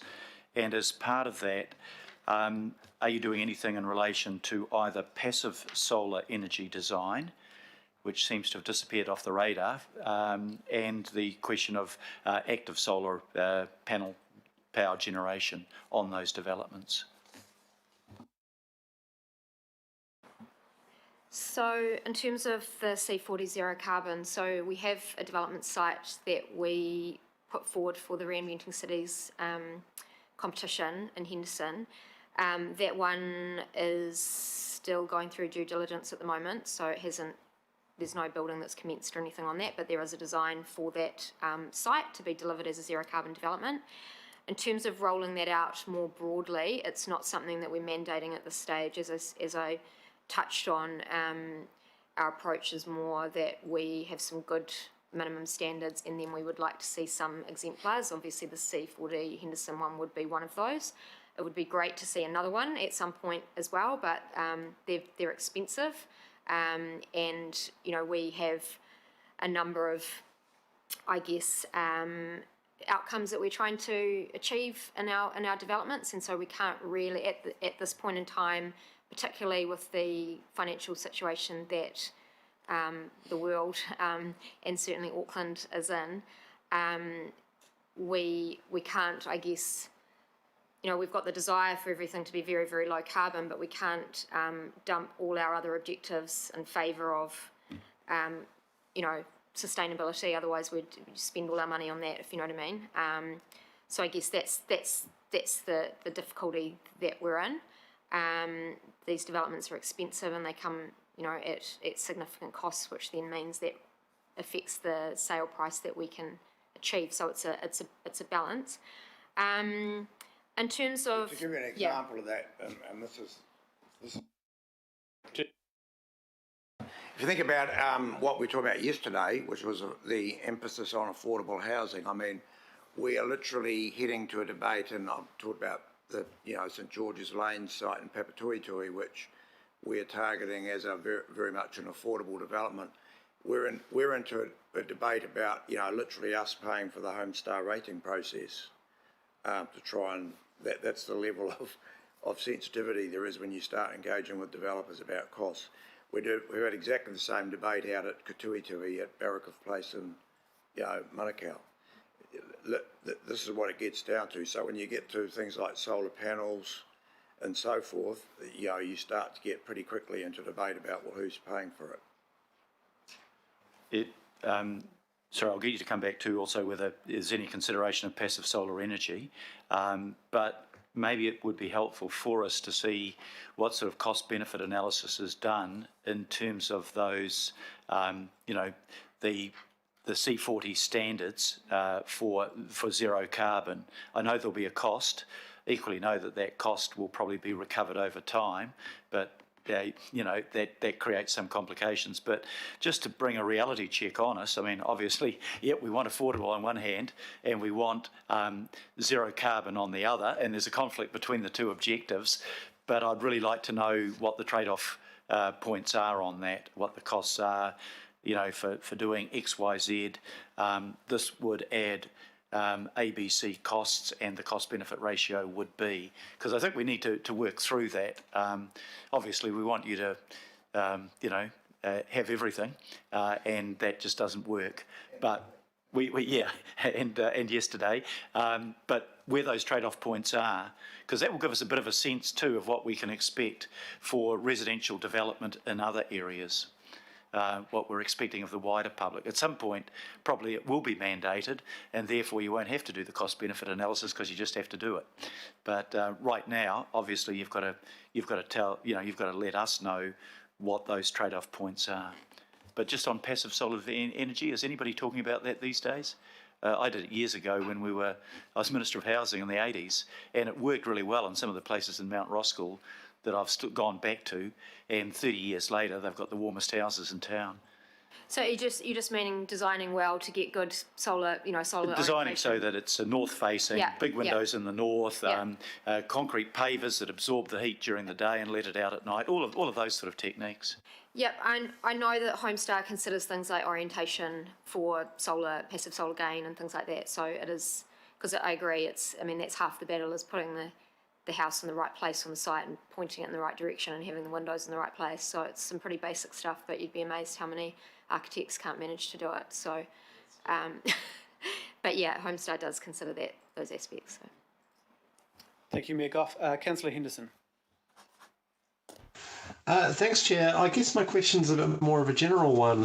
Thinking a lot about the CCO review as I do, and about I think Panuku here in this presentation, you've correctly pointed out that you have a massive part to play in climate change in terms of redeveloping town centres in the public realm. So my question is, we're wanting to encourage people to work locally and work in their local centres more. Does Panuku have a strong relationship with ATEED towards economic development in what they do? Yes, and over time we've strengthened that dialogue. Obviously, ATEED has limited resources as well. But I guess, to me, that goes back to a central theme that councillors would have heard me on before, which is, and we can use the waterfront as an example because it's and Britomart are probably our most advanced urban regeneration projects. if we want people to work more locally and more businesses to be happy setting themselves up, renting premises locally, if we want more people to live in and around centres, we have to be, you know, coldly aware of the state of a lot of those centres today, and the fact they don't offer. They're typically pretty tired and run down. They don't have a lot of good quality amenity. I was out the other week in Palmure, Avondale, Northcote, I mentioned yesterday. You know, you go out there and you think, if the council's strategy, this is why regeneration is so important, if the strategy that we're committed to, and it is the strategy we're committed to, is trying to get 2/3 of growth in the current urban form, and our whole planning framework is based on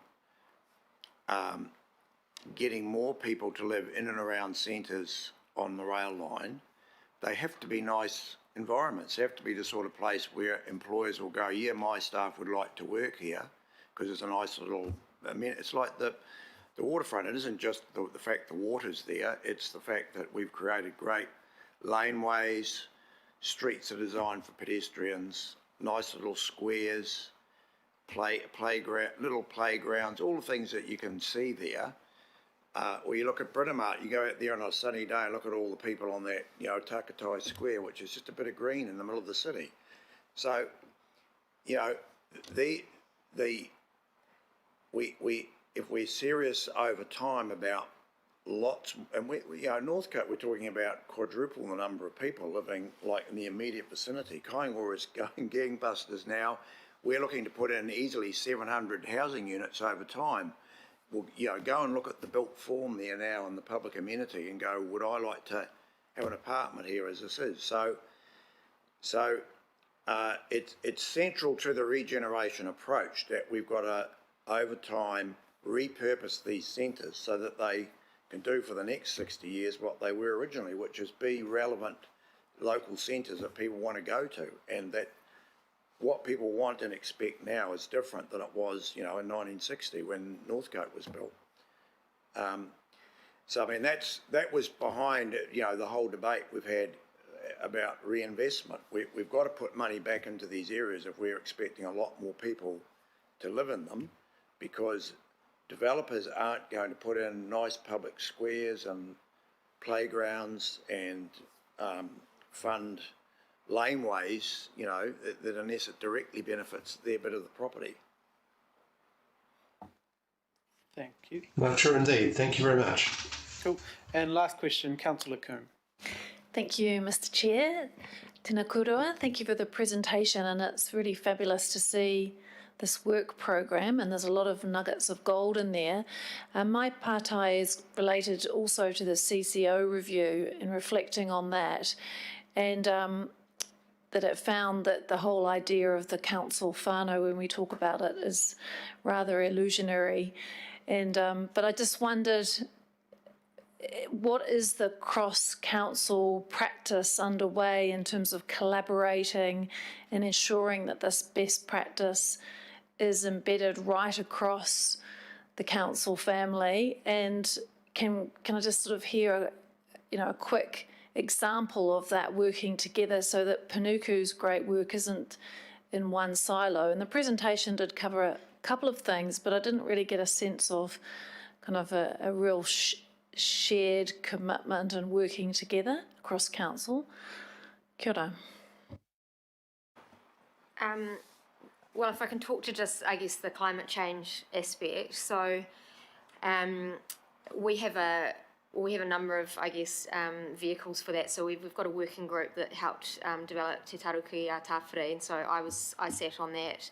Colleagues from ATEED, there was water care, so there was CCO and council membership on that working group, so helping develop that strategy. So and then we've got I guess we've got a layer down from that that's not specifically just about the strategy, but Auckland Climate Plan, but more about just general work programs. So there's a council and CCO sustainability managers kind of monthly forum that we have. So we do spend quite a lot of time staying across who's doing what and sharing best practice. And if somebody's looking at something or other, then we all kind of share that information.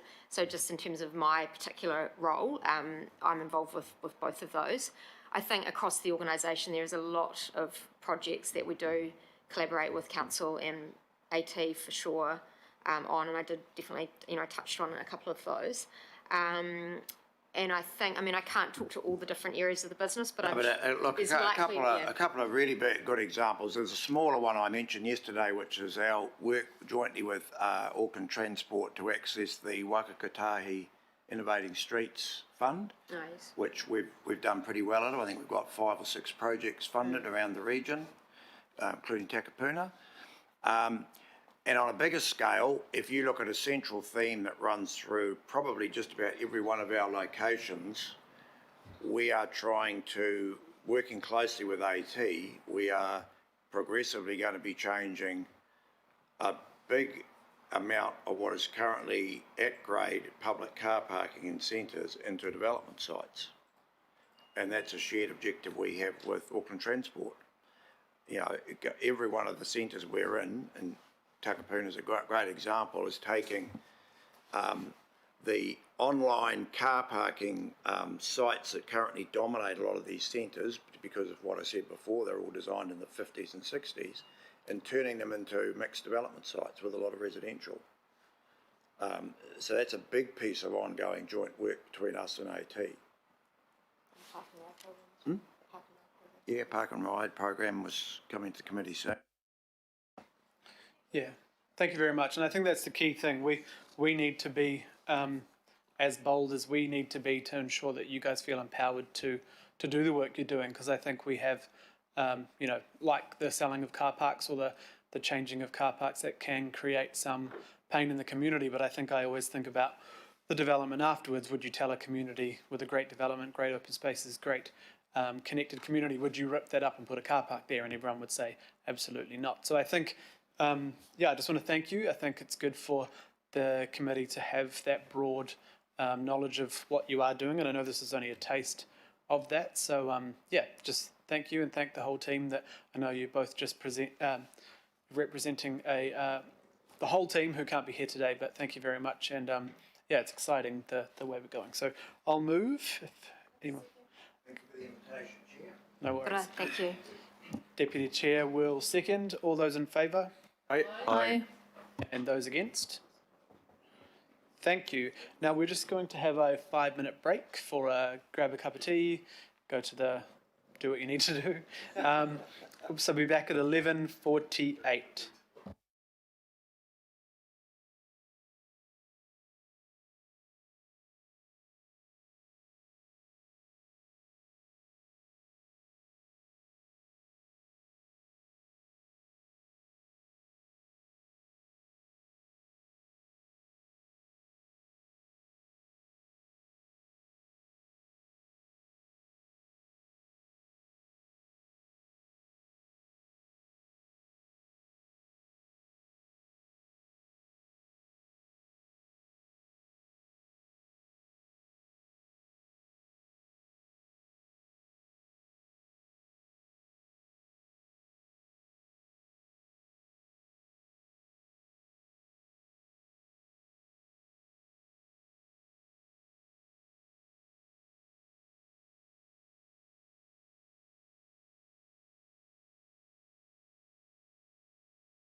Cool. So thank you. We have Alex, Sarah, and Lucy, all very physically distant. So hopefully we can capture them all on the camera.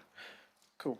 So we're just going to get you to present on the establishing partnerships and governance for Te Tarakia Tawhiri and Auckland's climate plan. And I know Lucy will be going through part of the 10-year budget discussion as well. But although we won't be making decisions specifically on that today, but there'll be a bit more of an update for members of the committee. So I hope you're all back from your 8-minute break. Thank you. Kia ora koutou, malo lele. Thanks, Chair. As Councillor Hills said, we just want to do a couple of things today. If we click on to the next slide, thanks, Suad. Two key things focused around the implementation of Te Tarakia Tawhiri Auckland's climate plan. As Richard said, Lucy Hawcroft to my left, who some of you may know from other worlds, is going to give an update on the climate action and 10-year budget, so the work that we've been doing around that. And then Sarah to my right is going to, the substantial part of today is really getting insight onto the governance and regional partnerships that we're proposing to set up. You'll all hopefully be pretty familiar with this slide. We've brought this to you before, where we've highlighted that the bit to the left has been the focus of our activity up until July in terms of finalising Te Tarakia Tawhiri and the implementation side. We now move to the right-hand side of this graphic, where we're thinking about council's contributions, so very much the stuff that Lucy will talk to around the long-term plan. Just a reminder that we were directed by the Environment and Community Committee in 2019 to put together detailed costed actions for Auckland Council's contribution to climate action. So that's very much what we're talking about. But there's also an opportunity to do stuff still, even thinking about the LTP into the future. So those immediate actions, obviously a lot of it focuses on advocating, partnering, leveraging with other partners, hence bringing to you today a governance and partnership structure, which Sarah will talk to. With that, I'll just hand straight over to Lucy to give that quick overview. Thanks for that, Alex. So I'll just keep this update quite brief, but as you're aware, we've been looking at developing some costed proposals for the next long-term plan. And to do that, we started off. So the first thing we started off with was looking at the plan overall and the many actions in the plan and thinking about what our contribution to that could be. And so we've broken that up into essentially 3 buckets. And so the first bucket is the base case. So that's the many actions that Council has underway that are already planned and funded that are having a positive impact on climate outcomes. So supporting reducing our emissions or preparing us for climate change impacts. The second bucket is the actions that we can progress outside the long-term plan. So we identified over 100 actions that we can do that respond to climate change that don't require additional staff or additional funding. And as Alec mentioned, quite a few of the actions in that bucket are things like advocacy, partnering with others to bring about change, looking at how we can alter our internal processes. And then the final bucket is what we want to take forward to the long-term plan for your consideration. And I guess it's important to remember that when we talk about the long-term plan, we're focusing on the proposed projects that need a funding decision, but it needs to be considered in the wider context of Council's response. And of course, there is also, significant work streams within Auckland Transport, water care, and other areas considering how we respond to climate change. And so why do we need a climate lane? So we do have a lot of good work underway. Some of it is specifically driven by climate change. Other is areas where we, potentially have been investing for a long time, things like public transport and stormwater management, which are not necessarily driven by climate change, but have beneficial outcomes. But to meet our goals, we need to do more. And so that's why we've gone through the process of coming up with some detailed costed programs and evaluating them. And so we've put the programs through a really quite extensive ranking and prioritisation process. We've started off with 38 program proposals, and we've considered their potential impact on reducing emissions, how they would support adaptation and build resilience, Māori outcomes. That's been a really important factor for us, and we've also been doing a lot of work with the Mana Whenua Kaitiaki Forum on that. Impacts on equity and other social environmental co-benefits, and also some aspects of the program in terms of would it be easy or complex to implement. And so what we've come up with is some different options that we will be discussing with you more on the 23rd of September. And yeah, so after that workshop, we'll be looking to refine the options based on your feedback. And there is also scope for some further engagement before the mayoral proposal will be released and the decisions on consultation items made.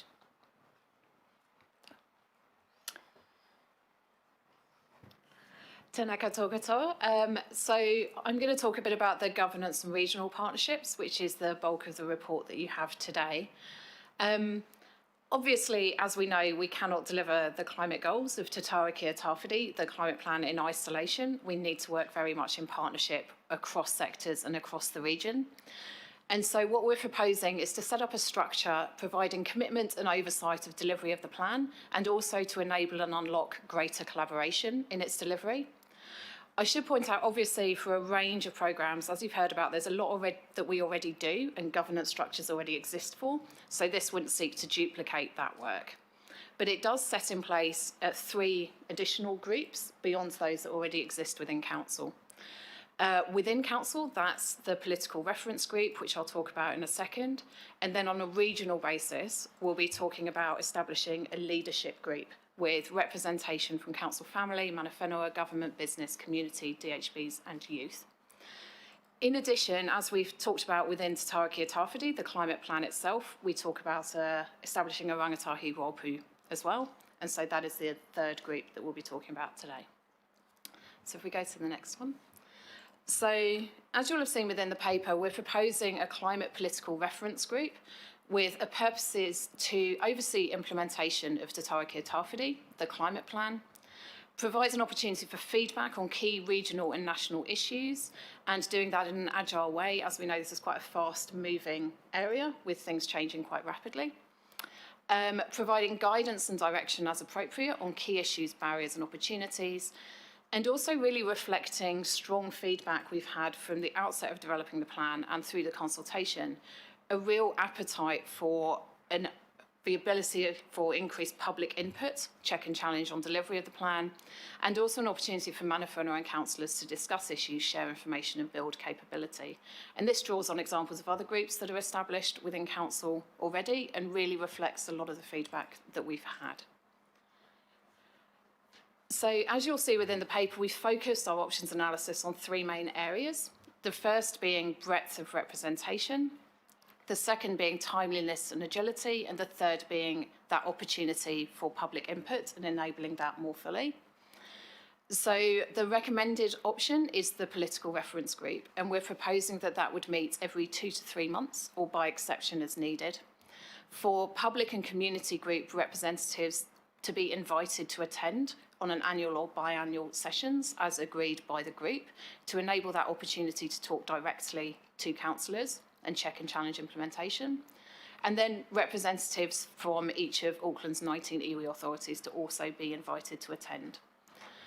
The representation we'd be seeking on the group is 6 councillors, 6 local board members, a member of IMSB, and also mana whenua representation. So that's the political reference group that we talk to within the paper. Obviously, there's the regional implementation of the plan. As we know, councils levers are part of the implementation of the plan but cannot deliver the goals in isolation. And so this regional approach needs to focus on operational delivery, leadership and influence being a core part of why we need to establish these partnerships, and also better enabling that independent review that people have fed back they would like to see more of. So if we go to the next one. So the regional leadership group that we're proposing would include council group, mana whenua, government, business, communities, DHBs and youth. And the reasoning behind this is to deliver the plan, we really need leadership from across sectors. We need people who are champions and those most able to influence, collaborate and unlock barriers within their areas. We're proposing that this group would communicate widely and regularly, raising the profile of climate actions, implications and opportunities. We would propose that this group would meet 3 times a year formally, primarily for direction setting, and then obviously monitoring progress as we go through and an annual review and check and challenge. We obviously know that there would need to be initial setup and capacity building needed for this group, in particular around the evidence and principles that underpin our approach within Te Tarakia Tawhiri and get everybody setting the same direction.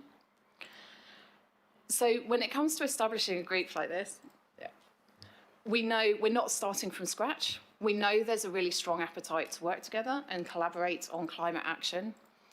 For instance, through consulting on the framework, we had responses, and quite detailed responses, from around 80 organisations, representing large businesses and networks through to community groups and youth networks as well. And I thought one of the kind of quotes that really distilled a lot of the feedback we had is that just so much more can be achieved through collaboration and partnership, and council are well placed to work across industries and facilitate those partnerships. And the images across the bottom are just really highlighting we've been working collaboratively from the outset of development of this plan. So a lot of these connections exist, and a lot of feedback we've had on the plan to date has been very much how do we work together on implementing this going forward. So for the next slide, and just again, really to highlight, this is at the forefront of businesses' minds. When you look at Sustainable Business Council, the Business Network and the Green Building Council, it really is front and centre. Climate action is a priority for these networks and groups. So again, we're not travelling this path alone, and there are opportunities to collaborate more. So, and then on to the third group, which is the Rangatahi Rōpū. As we've spoken about before at committee, we've had great engagement from rangatahi, and over 100 rangatahi provided their voice and input into development of Te Tarakia Tawhiri, the climate plan. A top priority that rangatahi identified was the establishment of a Rangatahi Rōpū to act as a channel, create a movement, and also review and feedback on the progress of the plan. That group is currently in review as to membership and coordination with the Kaitiaki Forum. So on the recommendation side, this is a high level of the recommendations that are in the paper, but obviously you have the more detailed recommendations in front of you.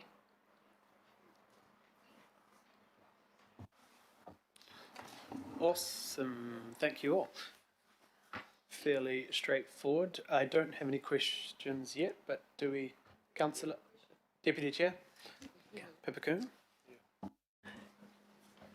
Thank you, Mr. Chair. Kia ora koutou. Thank you for the presentation and keeping the pressure on with this work.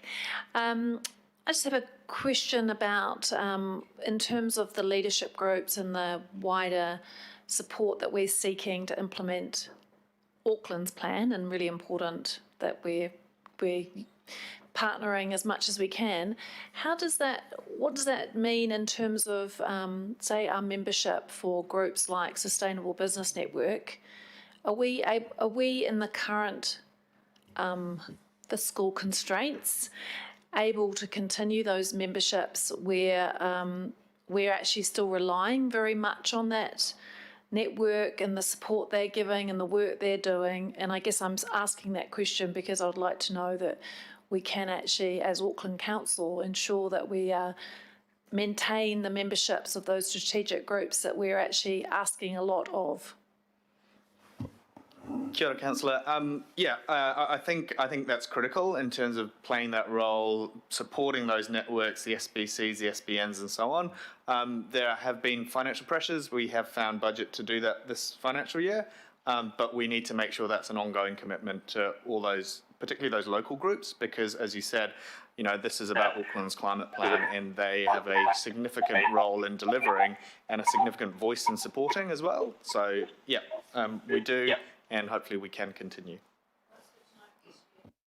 That's good to know for this year at least. Thank you. Kia ora. Thank you, Councillor Coombe. And before I continue with questions, I have In the political reference group, we've increased that to 6 rather than 5 that was in the agenda.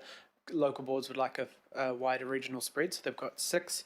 That Councillor Walker has shown a interest, Councillor Collins and Councillor Henderson also. There's one other member that anyone can put themselves forward, so just keep that in mind as we go to the recommendations. But the questions are Mayor Goff. Yeah, thank you very much, Alec and Lucy and Sarah. 2 questions really. One, first of all, focusing on the leadership group. You've got down here that this is going to drive the delivery of climate programs in the respective sectors. I'm kind of curious about how this group's going to work. How big is it? You say that, and I think it is the key to it, that you attract leaders, but you also retain leaders, so they've got to feel that it's worth their time. But how do you get this group to drive rather than just be a discussion group? First question.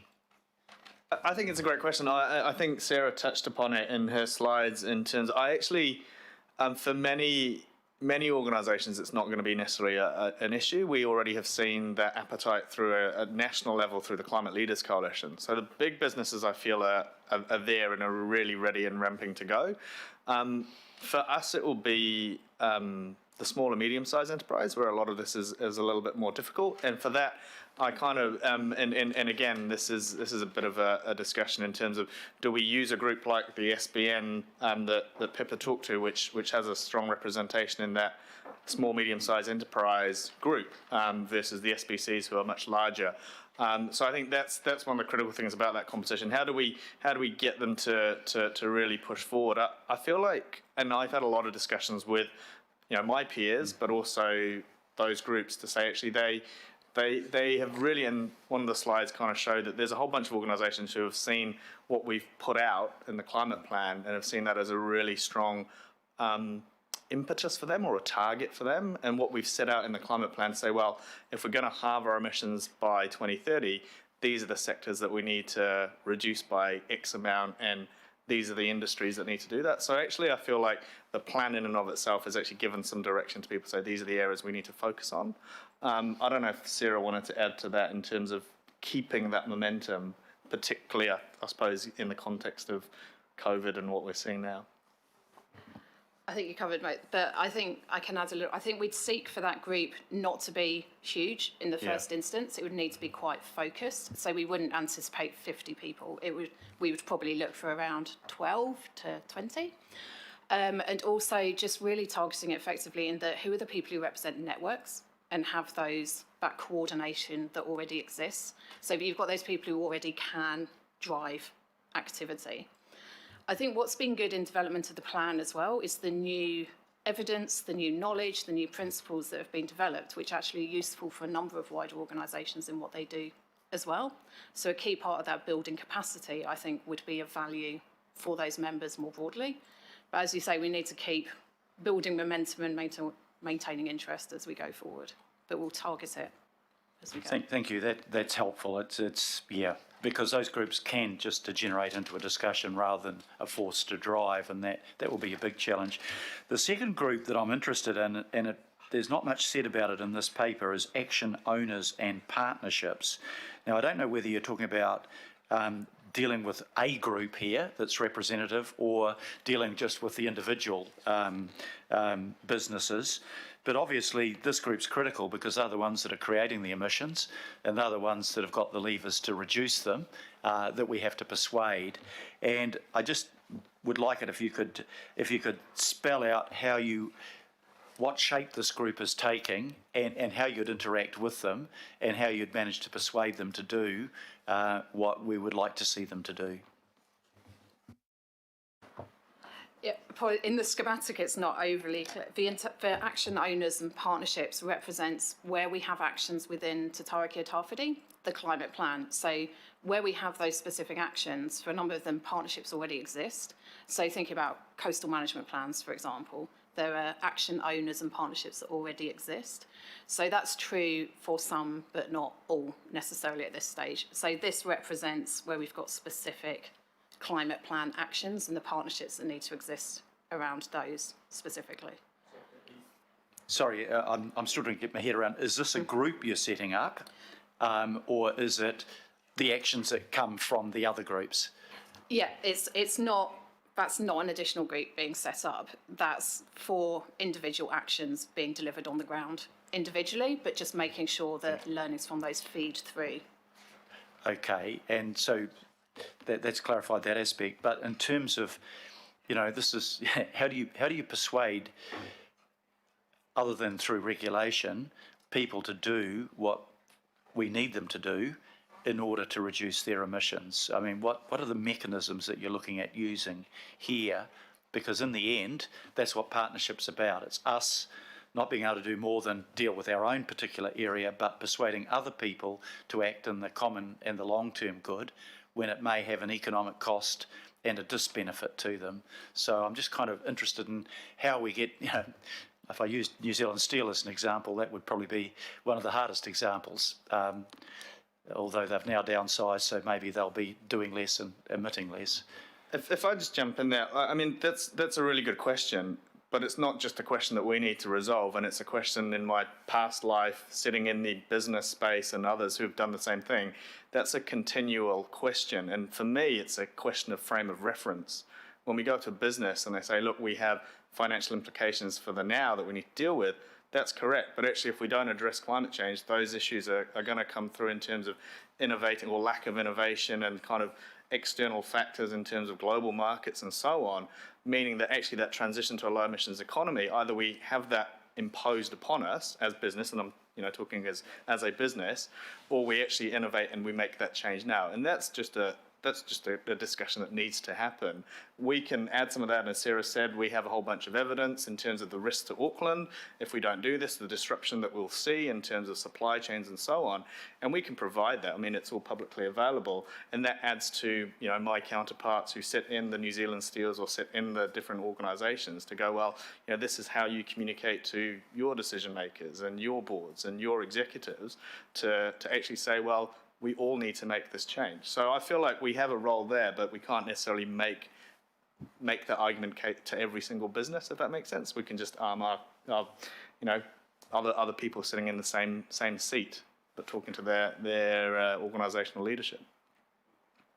And sorry, last of the supplementaries is, how do you, obviously what we can do is one thing, doing it in partnership with central government to create that persuasion. I mean, it is carrot and stick. It is, we'd like you to do this now, but by the way, if you don't do it, we're probably going to have to regulate for it. So it's better that you control how it's done than be forced to do it in another way if you don't do anything. How are you linking in that section with central government so that you've got the combined pressure of central and local government pushing in a particular direction? Great point again. In terms of how we're working with that, we've had discussions with MFE, obviously specifically, looking after climate change and so on, but also, and we'll talk a little bit later about the MB consultation that's come through, actually responding to that, yes, but working with them on how can we improve it, what are the Auckland specific contexts. Obviously, MOT and NZTA, I know there's a huge amount of work going on from my counterparts in transport strategy and with AT and so on. I mean, that is really important, and what we can do and what we've kind of set out in the plan is here are our key points of advocacy, here are the big things that we want to see come through, and I think providing that in terms of briefings to incoming governments and so on, and then the direct conversation with the policymakers, that's a key part of what we're saying in terms of advocacy and leverage, and not just waiting for the next consultation to come along. Thank you. Deputy Mayor. Thank you, Mr. Chairman, and thank you for the team. My question is around the business representation. Now you talk about the Sustainable Business Council and so forth, but Auckland's business is really around the movement of goods and services, and it's really about construction. So would you include people like EMA, the Employee Manufacturers Association, the Construction Industry Association, the Road Transport Association, who have collective authority over their industries, collective representation? They could pass words around, give you feedback on the realities, and also transfer some of council's thought pieces back to their individual players. Kia ora, Deputy Mayor. Thank you for that. And that's a great point. I guess the key thing that we talked about just earlier is how we make this manageable, so we don't have a cast of thousands, so we can actually drive that action. But I think those are all really important groups that, at least if not directly there, that we're having that feedback with them. So I think we can take that on board in terms of what that final composition of the leadership group is. Whether it is all of those or representative of those, I think that's a really good point, because construction and infrastructure obviously are a really big part of also kind of council's direct interaction with business as well. So I think great points, Deputy Mayor. Yeah, I think if you really want to have an impact, you're going to have to talk not just to the converted, but to those who actually have real influence and aren't maybe on the same rail like at the moment as councillors. Definitely. I think we've seen with what was the AT plan, the grouping we had in February, March? We had Heb and Fletcher and a few others involved with that, which was, I can't remember. It feels so long ago. Yeah, but they are, keenly already involved in it, especially in the zero waste and climate space. So I think getting some of those for their learnings through that AT process. What was it? That was X-Labs, Sarah. X-Labs, yes. Yeah, X-Labs. Sarah's a better memory than that was a bit of that sharing how, to really change the construction zero waste space, and also how they're changing things to electric and everything. I was really surprised to see the breadth and diversity of businesses involved with that conversation. So I think getting some of those back into the group as well to help other similar organisations thrive in those areas on really clear examples of how that it's not maybe as hard as some may think it is, or that information sharing. The Councillor Henderson, I see you said you're happy, and I did note the other day when you asked me to be on the panel. So as a starter, I put your name in there. Yes, but if you have a question,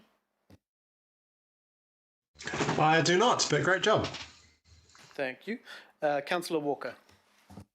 Sure, I've got a few questions and comments. I'm just looking at the chart on page 18, which on the face of it looks pretty complicated. And when I start asking myself questions, even just around the amount of time that would be occupied in interaction between these various groups, it's going to be extensive. So I've got a few suggestions, and it goes back to the America's Cup notion around making the boat go faster. So does it reduce emissions faster and more? And frankly, if there's stuff around participation and interaction that's not cutting it, then we should take it out. I think a concern that I've got is that this looks fine, but we need to actually test it. So, for example, if we look at particular areas around electric vehicles and a number of things, we need specific roadmaps in different areas that are identifying the blocks and the way forward and how we can get momentum and make things happen quickly. And certainly my experience is that the people that you want involved are the doers, the businesses that have got a financial stake, that want stuff to happen, the individuals that are prepared to put in the time and the commitment, not just somebody that's sitting around to tick a box, frankly, which is too often the case. There'll be instances where a particular group will form conceivably just on a temporary basis, and once they've done their job and they've put it on the table, we'll generally find that people will move on. So there needs to be quite a bit of fluidity. The other comment that I'd make, and I know I've raised it before, Mr. Chair, is there are other cities, particularly smaller cities, that are way ahead of us around this. And our membership of organisations like ICLEI help to foster that. So some of these groupings and involvements can be virtual in the sense that we can partner up with people from overseas cities. They don't also need to be Auckland centric. They can be people from outside Auckland, and we need to look at relationships with other cities in New Zealand around this. So I see the situation as being quite fluid and really a learning by doing and testing. And just as an aside, if I look at the need for roadmaps and groups associated with the drought we've got in Auckland right now, I just don't see it happening. So I've helped to bring together the exterior cleaning industry and help to promote best practice around that. And there are other industries. So there are testing grounds where we could and should be doing stuff now, and the leadership is not there, that is related to climate change because around water and energy and the like, there are huge savings to be made. So I'm just tossing in some thoughts, Mr. Chair. I guess what I'm saying is let's not lock us down into something that may not be as workable as it appears. Yeah, definitely, I agree. But I think there's a balance again. I think you've said that there are maybe too many groups, but also want us to add groups, and I think that's the difficulty in this. But I guess Alec or Sarah, if you want to describe how that the momentum can continue, these are like check-in challenges, and also the more networking and building the power, I guess, across the city as opposed to slowing things down. Well, that's what I feel like you've given me anyway, but if you just want to confirm. Yeah, if I'd make two comments. One, I think, Councillor Walker, your analogy of the boat is a really good analogy.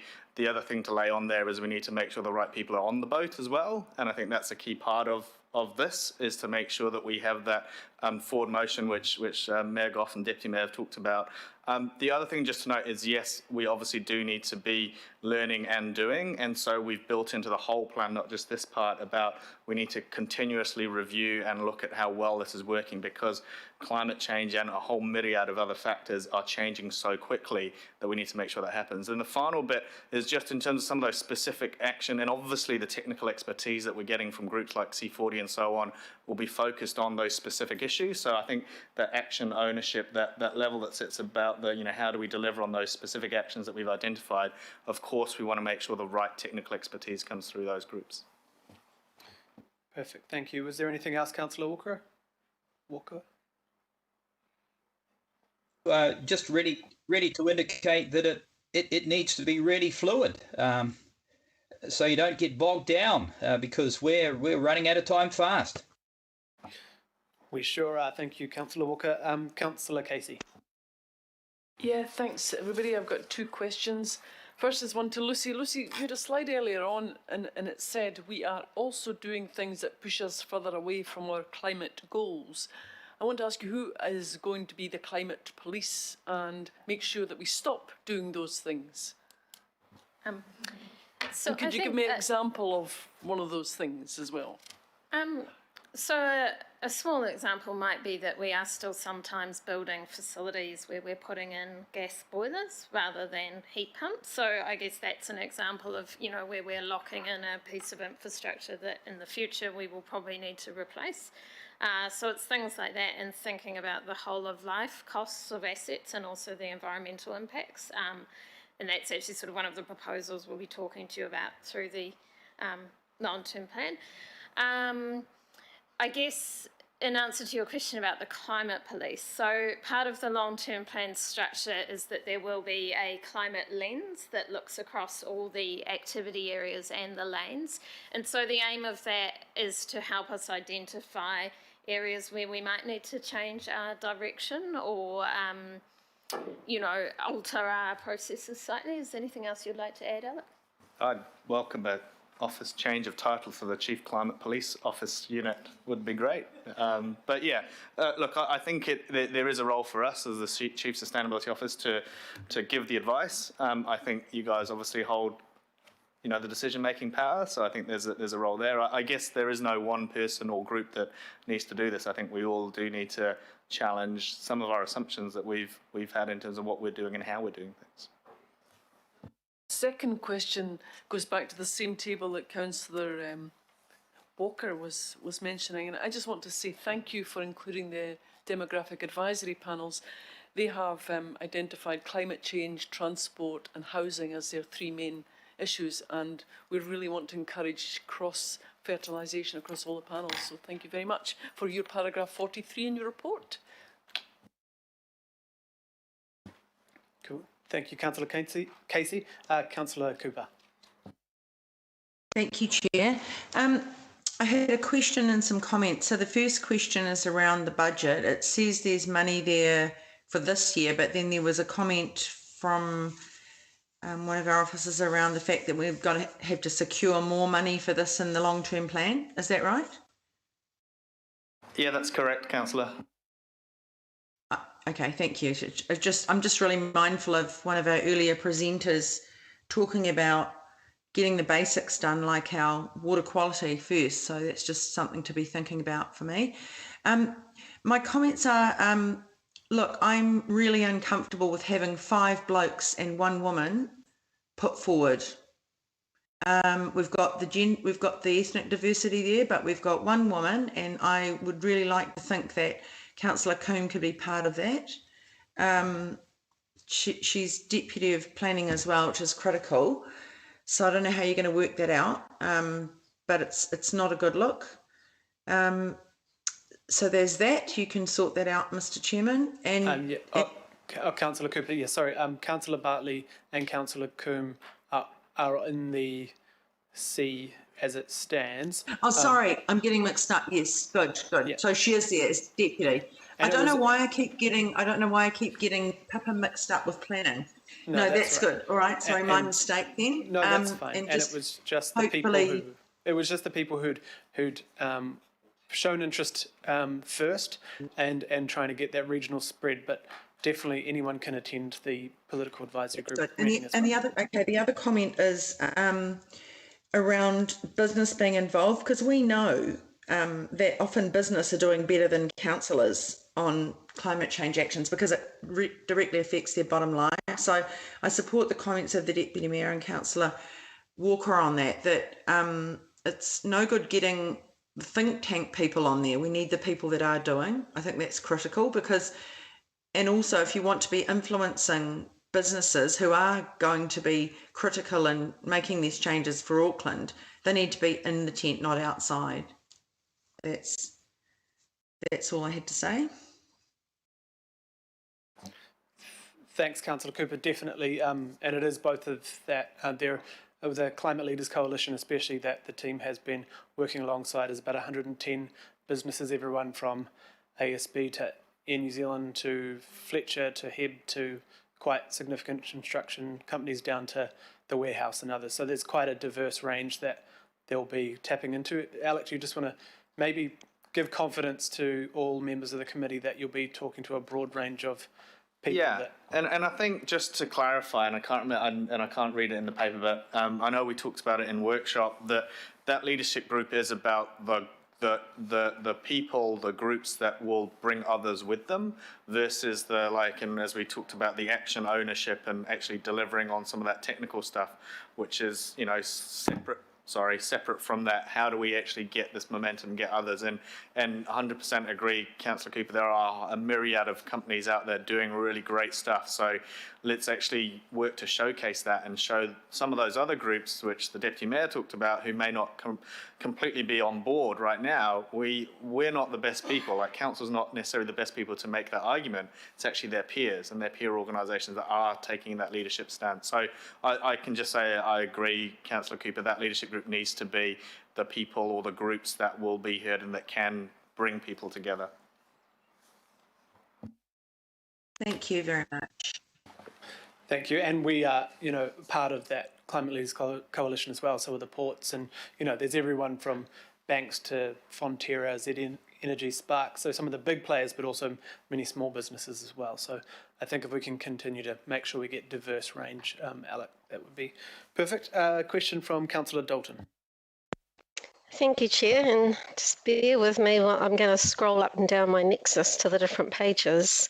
I was looking at page 18 as well, and it's big, isn't it? And my questions were around the political reference group. And so what you're saying, if in point 21, It says, because of the fast evolving nature of climate change and the need for rapid and sustained climate action, a more agile response mechanism is necessary. And it talks about our workshops for environment and climate change not being able to meet that demand for the fast evolving nature of climate change and the decisions and direction that needs to be given.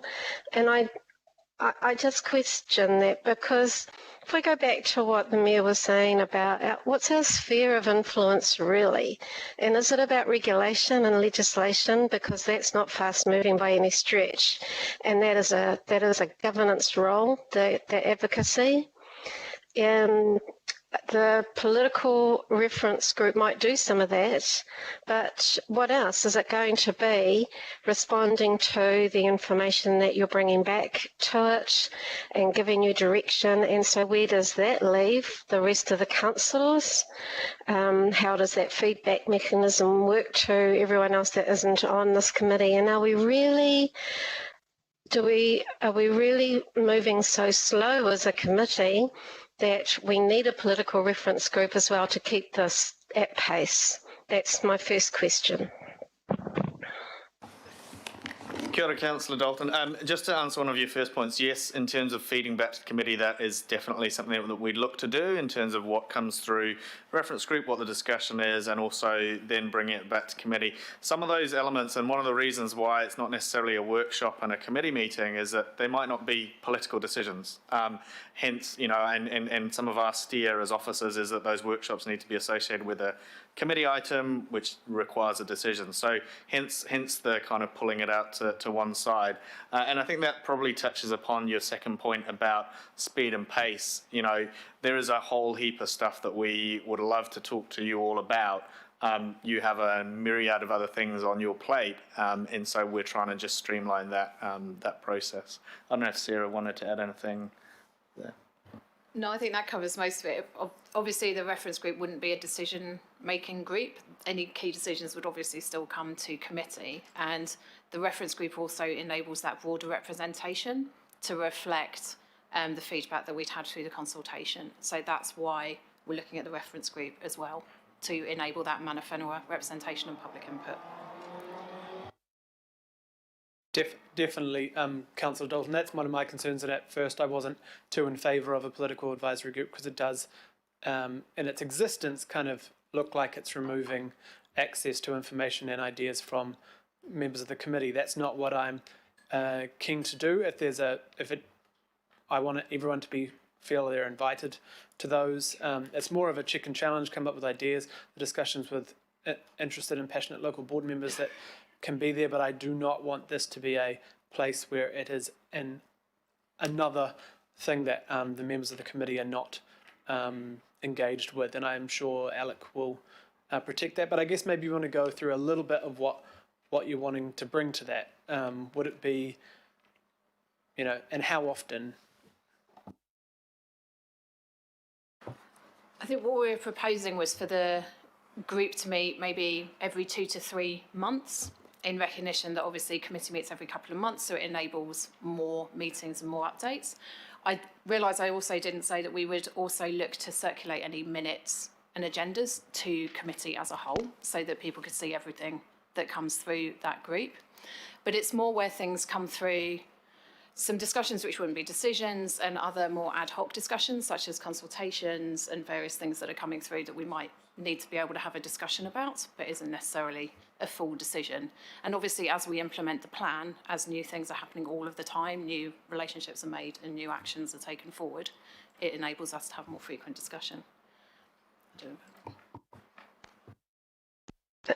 Can I have another question or comment? Absolutely. Yeah, Chair. Yeah, so I guess my position is it's another It's another meeting, and I'm not saying it's not going to be a great, rich meeting. It will be. It'll be rich with discussion, and the risk is coming back to committee and relitigating the whole thing again with the other councillors who haven't been involved in the discussions. And I look at the cost and your long-term plan projections for this committee, which I think is on page 20. I can't remember.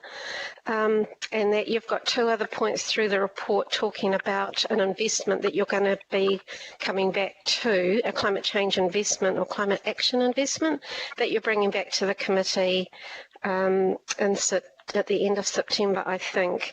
So the cost that you've got here, I think you said that the committee can come with an existing budgets for 2021, and then you've got some amounts for the long-term plan. So this is specifically for this political working group, and that is specifically for the costs that are in that table. But have you had a look at actually what are the full costs of all of that, the new political working group?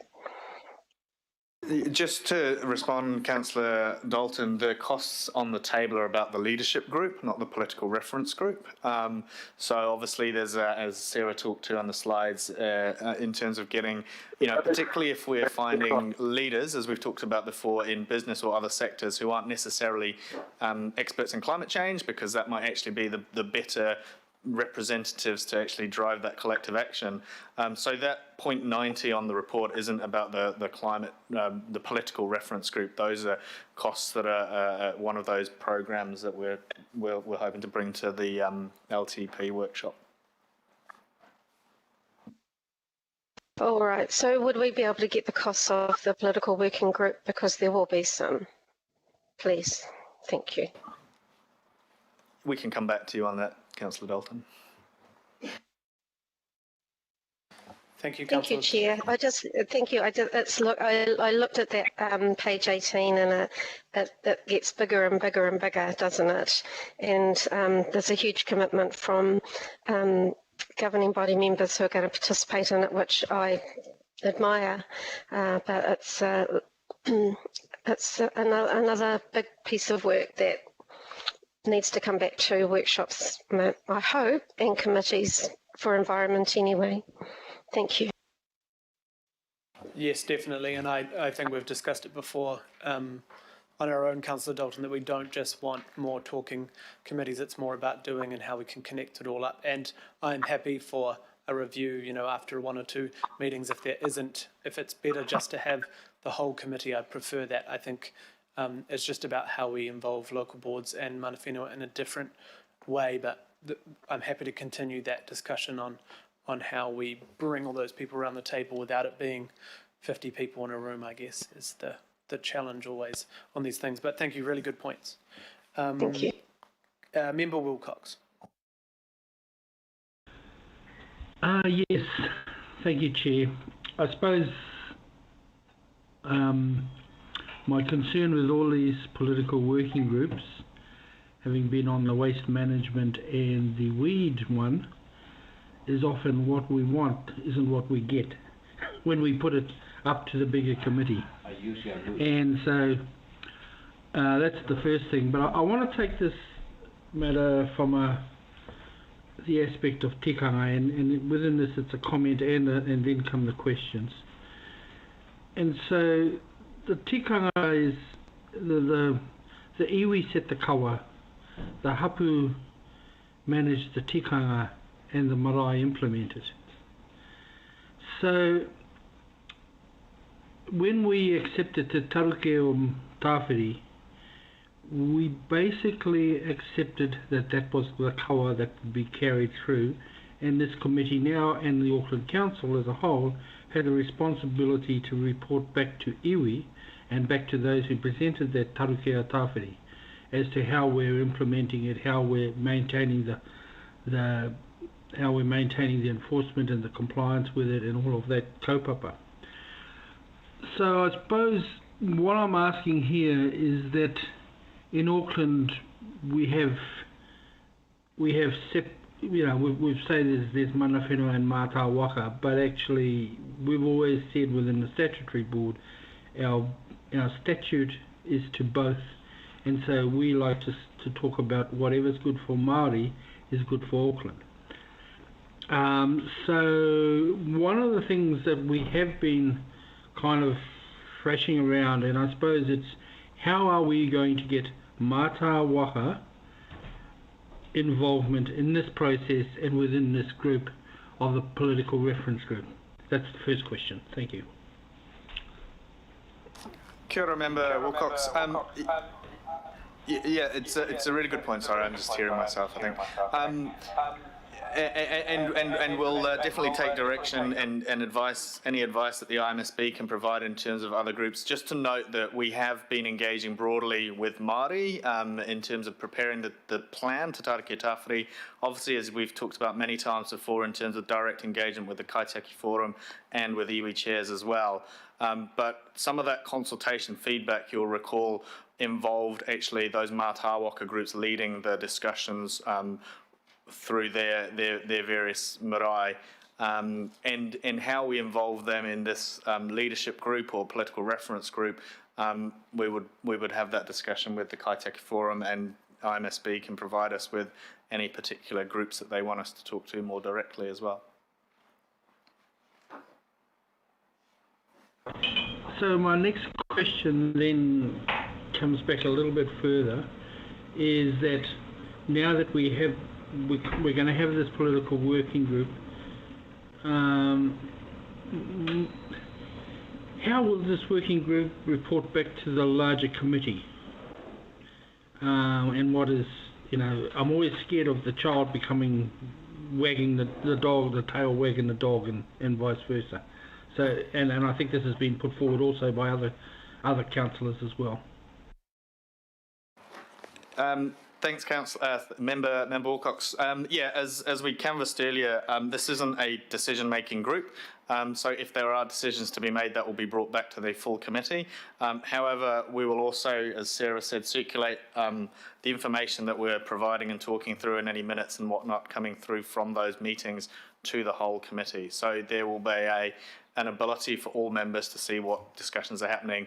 And as I said, any decisions will need to come back to committee, because this is not a decision-making body.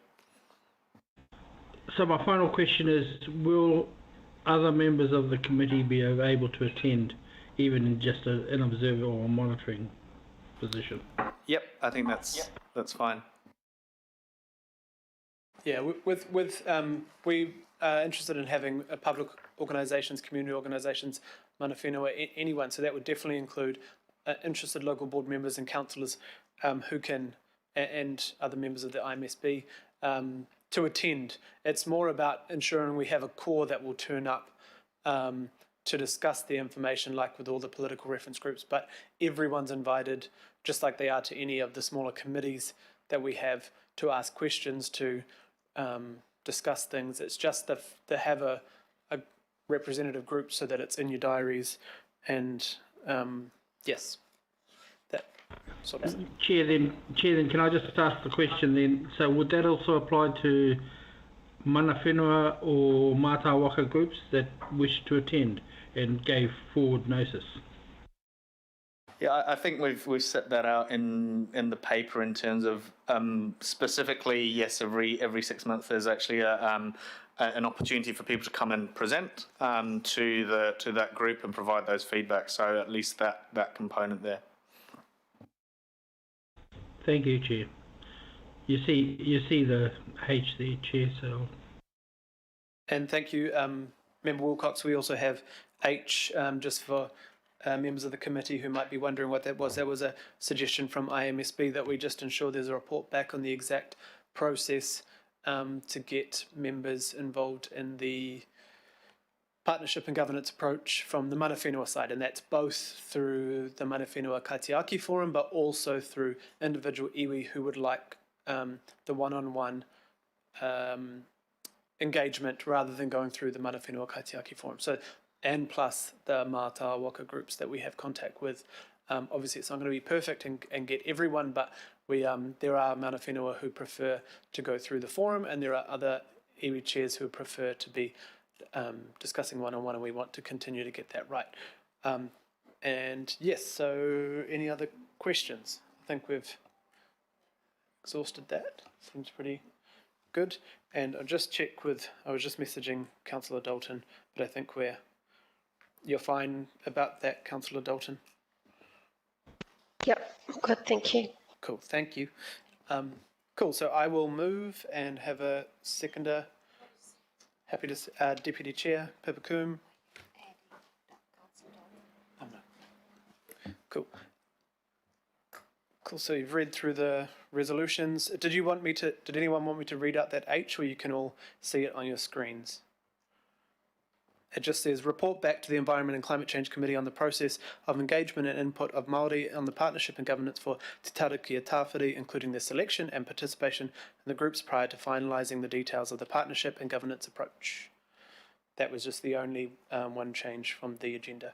So all those in favour? Aye. Aye. Those against? Thank you very much. Thank you, team.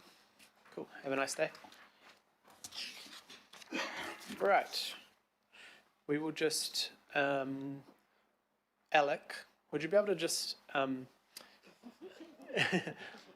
just going to get some sanitation for our next speakers on that table. Thank you.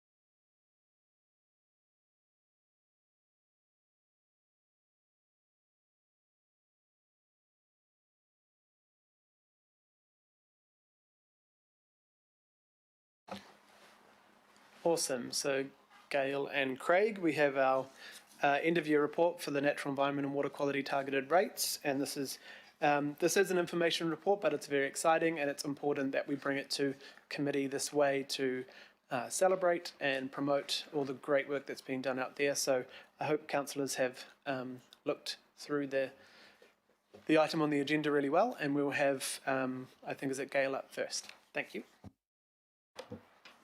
Tēnā koutou koutua, and thank you, Richard. As Richard said, this is pretty exciting from our perspective. Craig and I are here to talk to you today about some of the amazing work that has been done over the FY 2019-2020 year. I just want to really quickly acknowledge that the work that you're reading about in the report, and we'll hear very briefly about now in terms of overview, is being carried out by hundreds of staff, and really want to particularly acknowledge Mara Bebbage in the back and her team, including Merilee, who just, go do the hard mahi in putting these pictures together for us. And, I think I'm probably biased, but I think you'll agree that it's a pretty stunning piece of collateral, that annual report, so it's great to see. And that I think brings up to one of the key features of the natural environment targeted rate. It is a cross-council co-delivered program of work. So Environmental Services does the bulk of the delivery, but we're really well supported by particularly parks and community facilities, and also REMU. So it is an example of cross-council collaboration.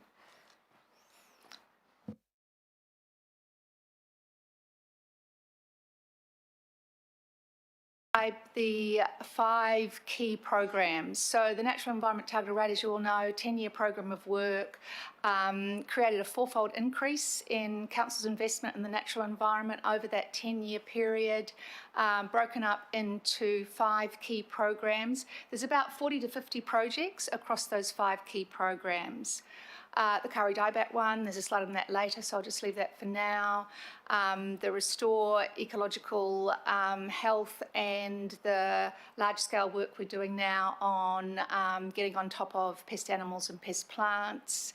And that's across all tenures. And it's particularly growing to be more and more landscape scale type work. So it's work that's not only on our own asset, which is our local and regional parks, but also on private land, supporting rural landowners to do their bit about some of the particularly high ecological value sites in Auckland are actually on private land rather than public land, so that work's quite important. supporting community-led conservation action.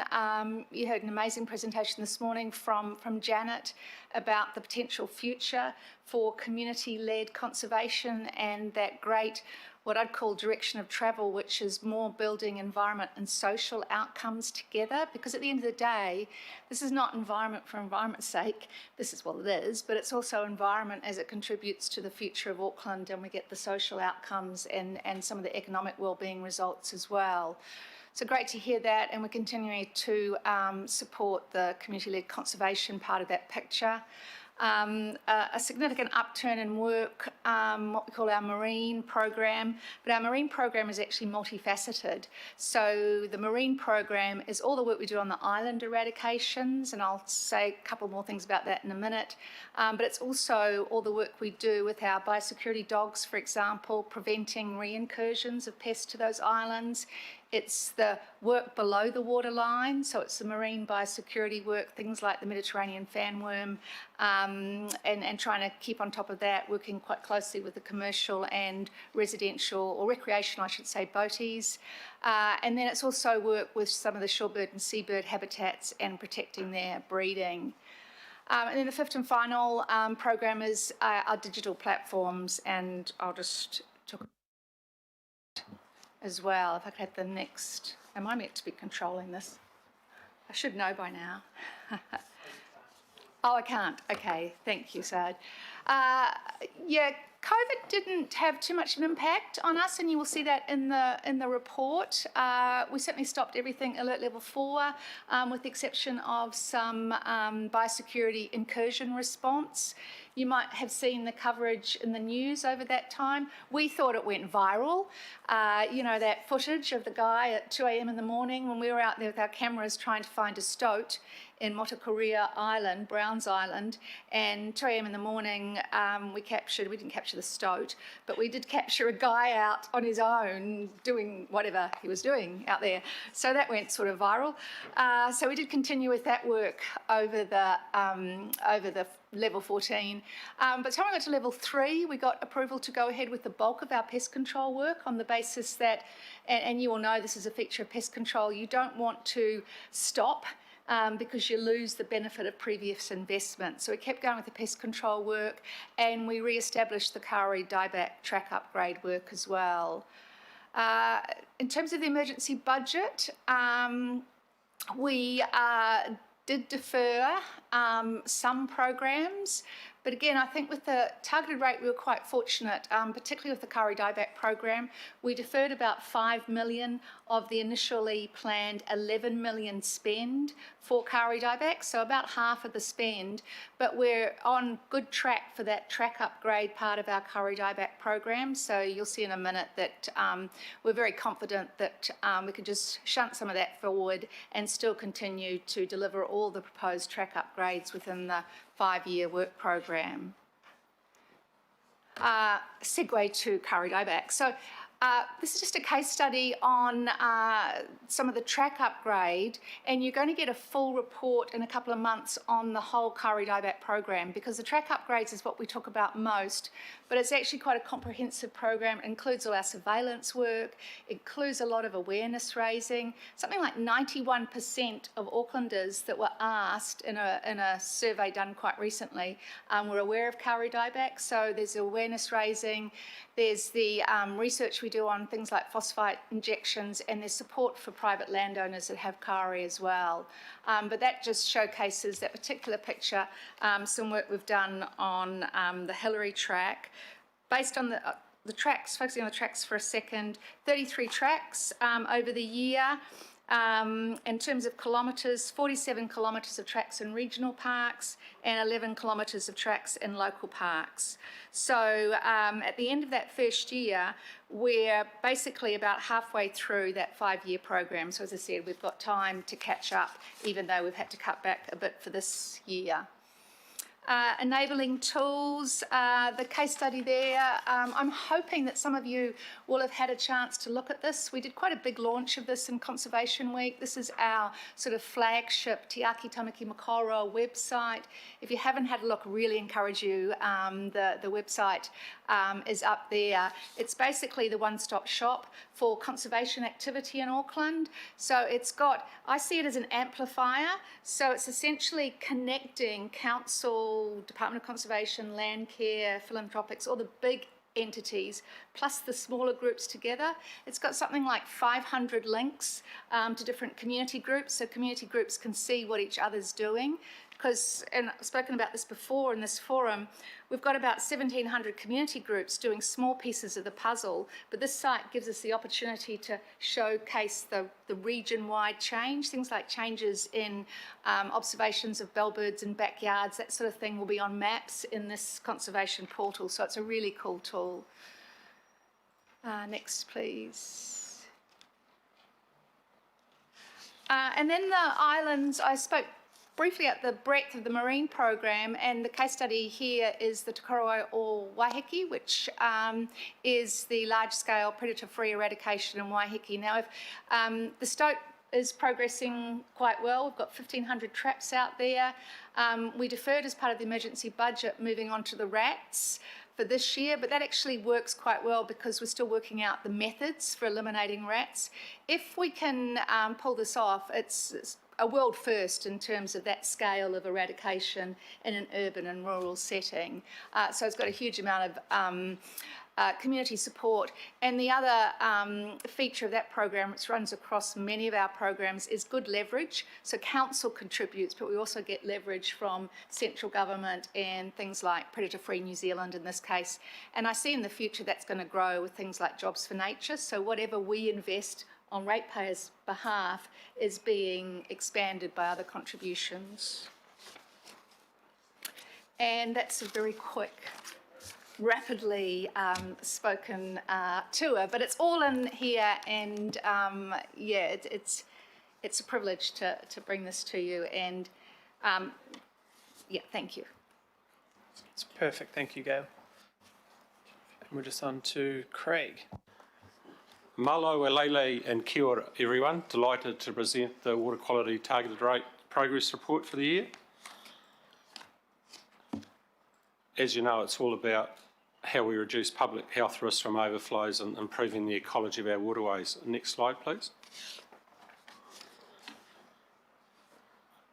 So I'd just like to briefly remind everyone of the 5 work programs. We have the Western Isthmus Water Quality Improvement Program, the Safe Networks Program, the Stormwater Contaminant Reduction Program, the Urban and Stream Rehabilitation Program, and the On-Site Wastewater System Compliance Program.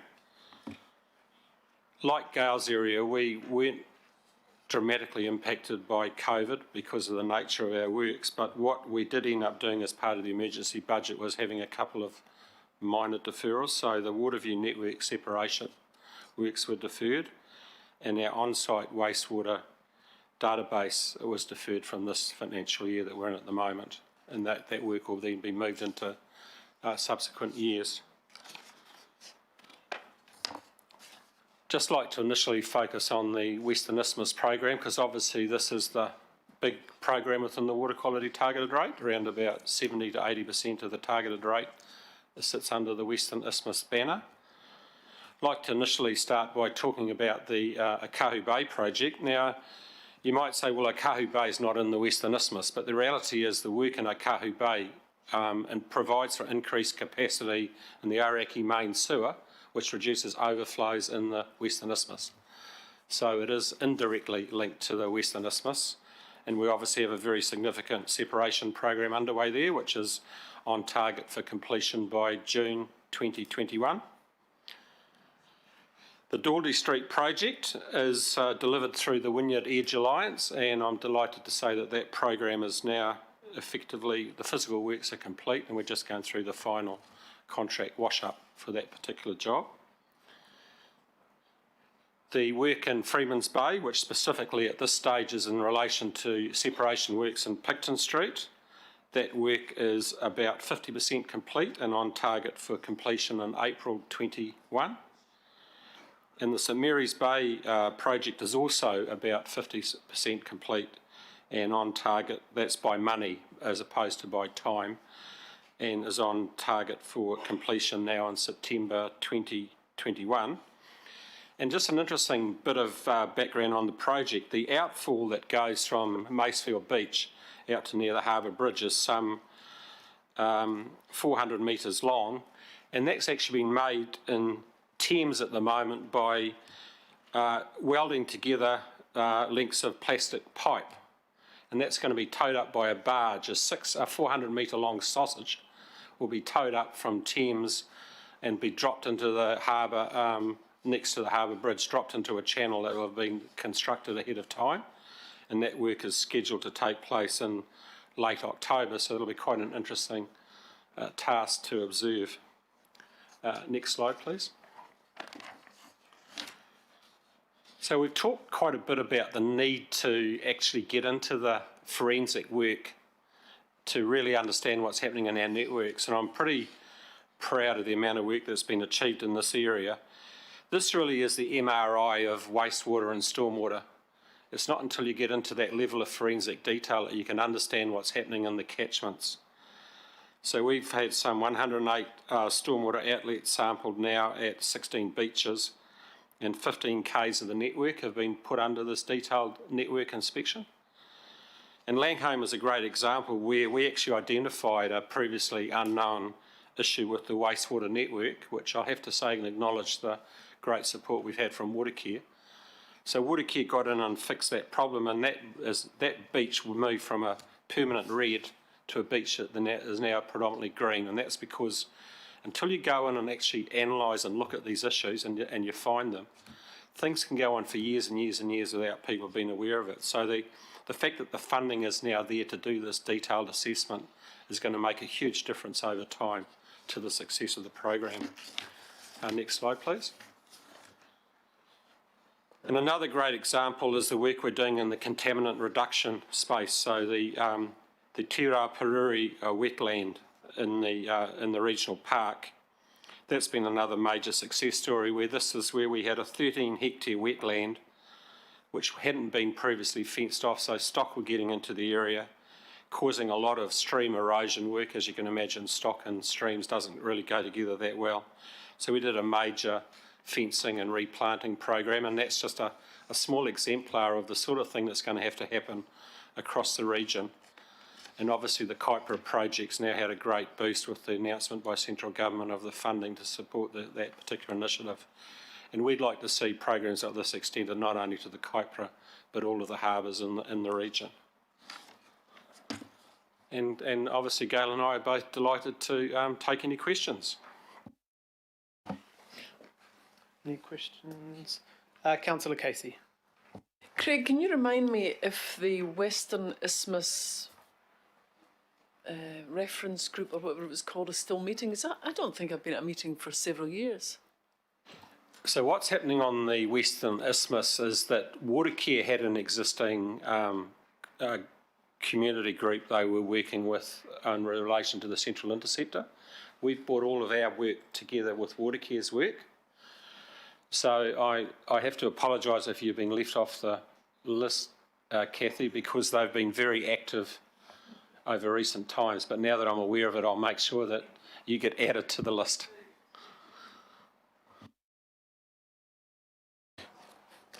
Councillor Coombe. Deputy.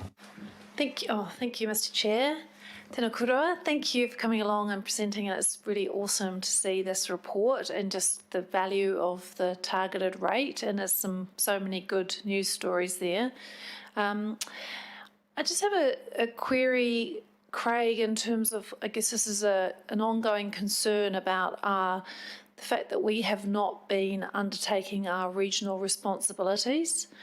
And the example you gave of Langholm, and I mean, it's a fantastic outcome there, but does this suggest that for many, many years prior to the targeted rate, we were not actually undertaking our obligations as a unified council in terms of managing the effects of land use and, you know, all of the hazards and pollution? And is this still a gap that we should be concerned about as a council?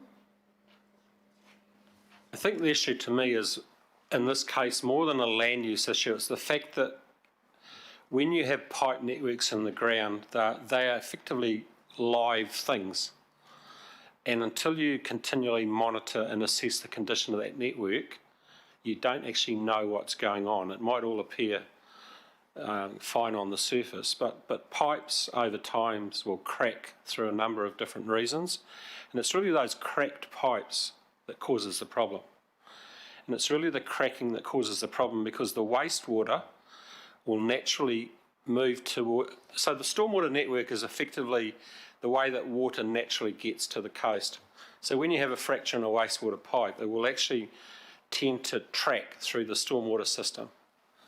And so the real key is spending enough money on your wastewater network investigation to understand the quality and the quantity of the pipe work, so the effective remediation work can be done at the right time. The problem with this is expensive work, and it does require a significant investment. And it's now that we've got the targeted rate, it creates the opportunity by working in partnership with Watercare to start to prioritise and do that work. I just think previously there wasn't the funding available to do that work. So can I just to clarify then, so you feel confident that we are now undertaking our responsibilities? Look, you can always argue there's the need to do more, and in an ideal world we would probably have a little bit more to do, run a larger program, but in the current circumstances I think we're doing pretty darn well in terms of our understanding of our network. I think if you take New Zealand Inc., the level of understanding of the network operation in Auckland would be far superior to anywhere else in New Zealand. And so we're putting a major effort into this task, but it is a really, really difficult task. It's a bit like fighting rust. You'll never win, but you just have to keep chipping away and chipping away, because pipe networks degrade over time, and you can inspect a pipe 1 year and you come back 5 years later and it's got an issue. And so you just have to, it's an ongoing battle, but it's one that we just have to tackle. Thank you. Thank you, Deputy Chair. Councillor Wayne Walker. Got a question for Craig. I'm looking at the page, it's on page 46 of our agenda, that covers off the on-site wastewater compliance program. And the good news is that we're really building a database, so we know where the on-site systems are, and obviously that includes septic tanks, and yes, we're moving on compliance. Having said that, I was at a meeting with Councillor Watson with members, with somebody from the Whanuapai Ratepayers Association or organisation just the other day, where there's a significant problem with sewage from septic tanks leaking into the stormwater system and creating, frankly, a significant health problem in the area. So I understand it's good to have a database and the like, but what sort of resource have we got going forward solving those problems in small communities where we need to get on to the installation of biofilters, conceivably separating out grey water, applying water conservation techniques, making sure the stormwater is appropriately managed away from the septic fields and so on. So how are we getting on in terms of implementation on the ground? So we've made a start on that program, Councillor Walker, but you'd have to understand that this is a big issue for Auckland. We've got so many people that are on local wastewater treatment systems that we're still at a stage now where we're trying to get our handle around the exact size of the issue that we're dealing with, and then we'll be able to prioritise and make the appropriate decisions. So this really needs to be a situation too where council can provide the evidence, but then the local resident through, if it all else fails, we're going to have to go through a form of a regulatory process in order to get the work done. But ideally there'll be a willing buyer, willing seller situation where we can jointly challenge these issues. I think I'm bringing to your attention that across a number of communities, Muriwai, Whenuapai, other communities where you've got more intensification occurring there, more people living there, we've got significant sewage overflow issues that really require an immediate response. I mean, we've known about some of these circumstances now for decades, and we just don't seem to resolve them. I do note, however, that we've had some good approaches in Waiheke, for example, where the local board's been actively involved.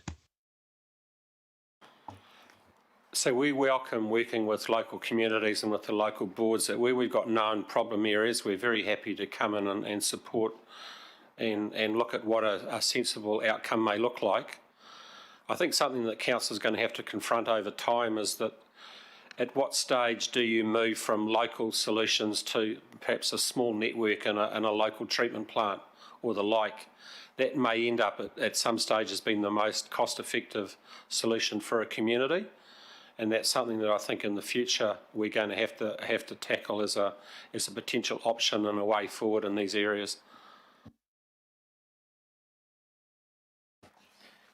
Thank you, Councillor Walker. Councillor Darby. Can we just go back to the last slide, or the penultimate slide actually? Is that the beach that Councillor Coombe is referring to? Is that up there? Just while it's coming up. Is that a healthy water slide, is it? Yeah, so that's the coastline of the regional park on the Kaipara Harbour. So it's interesting, when I saw that slide, I didn't look at the shell in the water. I looked at the invasive pest plants, the pampas. And I was just wondering whether Gail, it's about the parts of the council thinking together. And I looked at that slide and I thought this was about showing water quality, except that division doesn't do pampas. And I was just sort of emphasising this about the joined up approach, really. Maybe I'm overcooking it, but Gail, what did you notice in that slide? Actually, I noticed the landforms, but, you know, and I guess the composition of the photograph actually. But to your point, look, that's not overcooking it, Councillor Darby, that is spot on. And what I've seen, particularly over the last couple of years, is Healthy Waters and Environmental Services working more and more closely together. I mean, the best current example is the farm environment plans. I mean, picking up, Pippa, on your point around, you know, what are we doing about rural land water management in our mandate as a regional as opposed to district council responsibilities. Huge amount of work happening in that space across the country. Craig's aware of this, and where it's leading to under the national policy statement stuff is farm environment plans. Now the farm environment plans, we've been working with local farm owners for decades on ecological restoration. It doesn't make any sense for someone to come in and talk to them about water quality and someone else to talk to them about ecological. So we're working together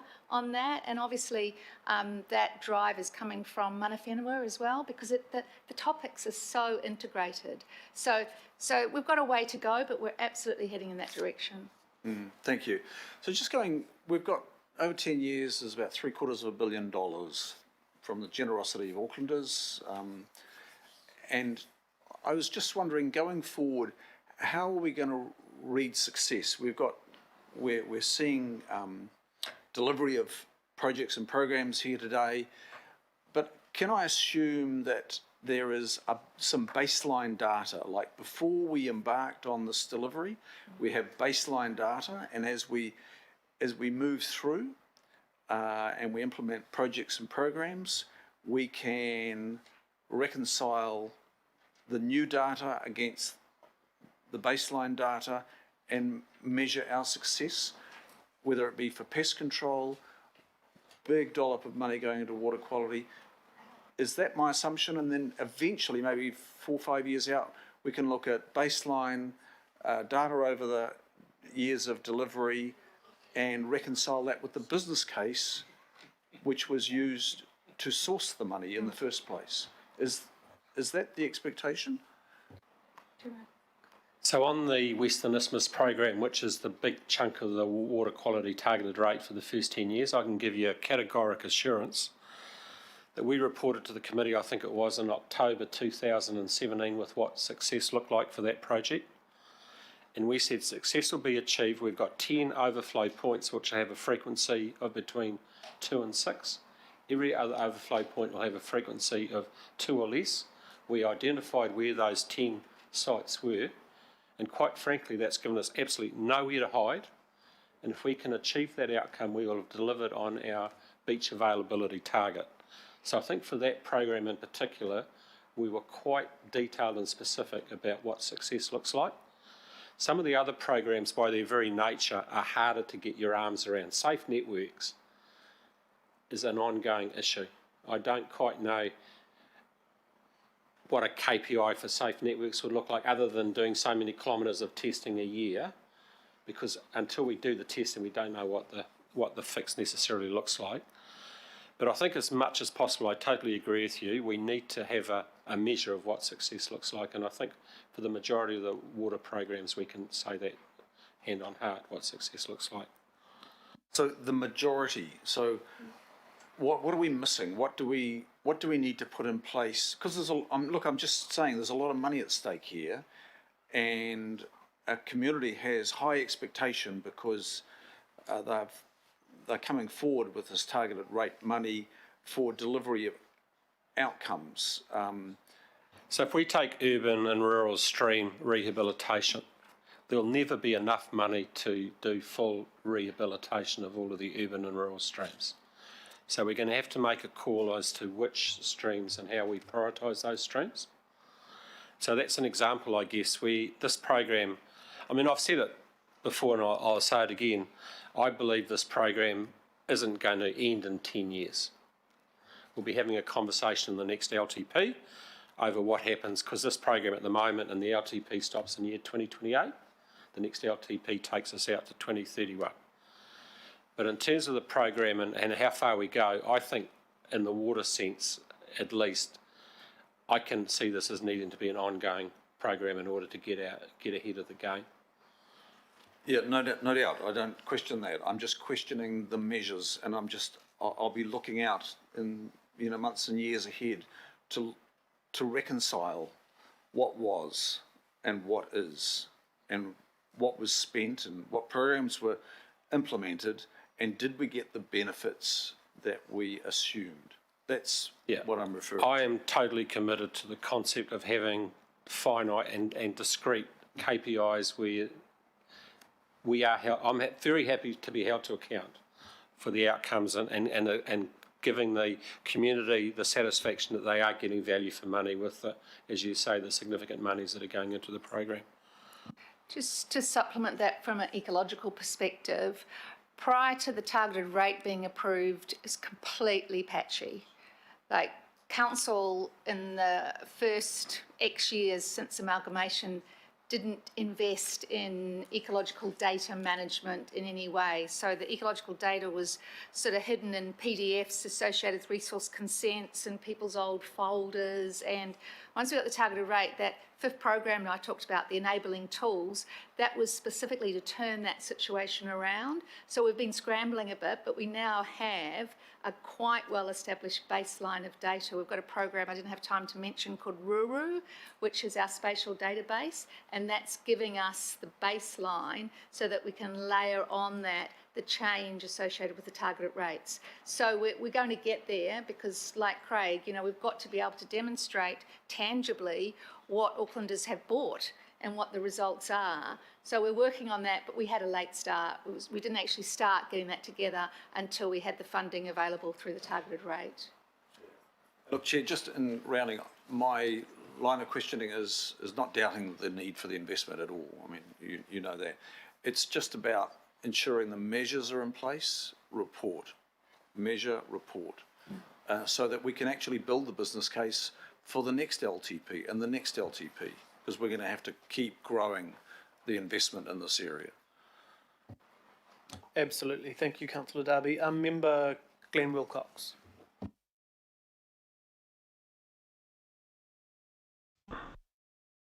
We're just unmuting you, Glenn. Sorry. Hello, am I there? You got me? Yes, we can hear you now. Yep, okay. Yeah, my question relates to the targeted rate for the environment and mainly around Kauri dieback. I suppose it's topical because, it only just came through that man that was walking walking on tracks that were closed. So, I suppose my question is, do we need to spend money on compliance or education as opposed to actually trying to close tracks or whatnot?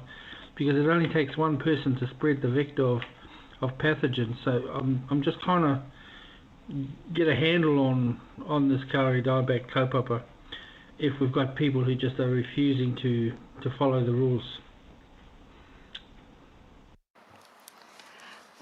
Yeah, thank you. Kauri dieback, you're absolutely right. We need to focus on compliance and awareness raising. I mentioned that we've been quite encouraged that the results we're getting for Aucklanders' awareness of Kauri dieback is about 90%.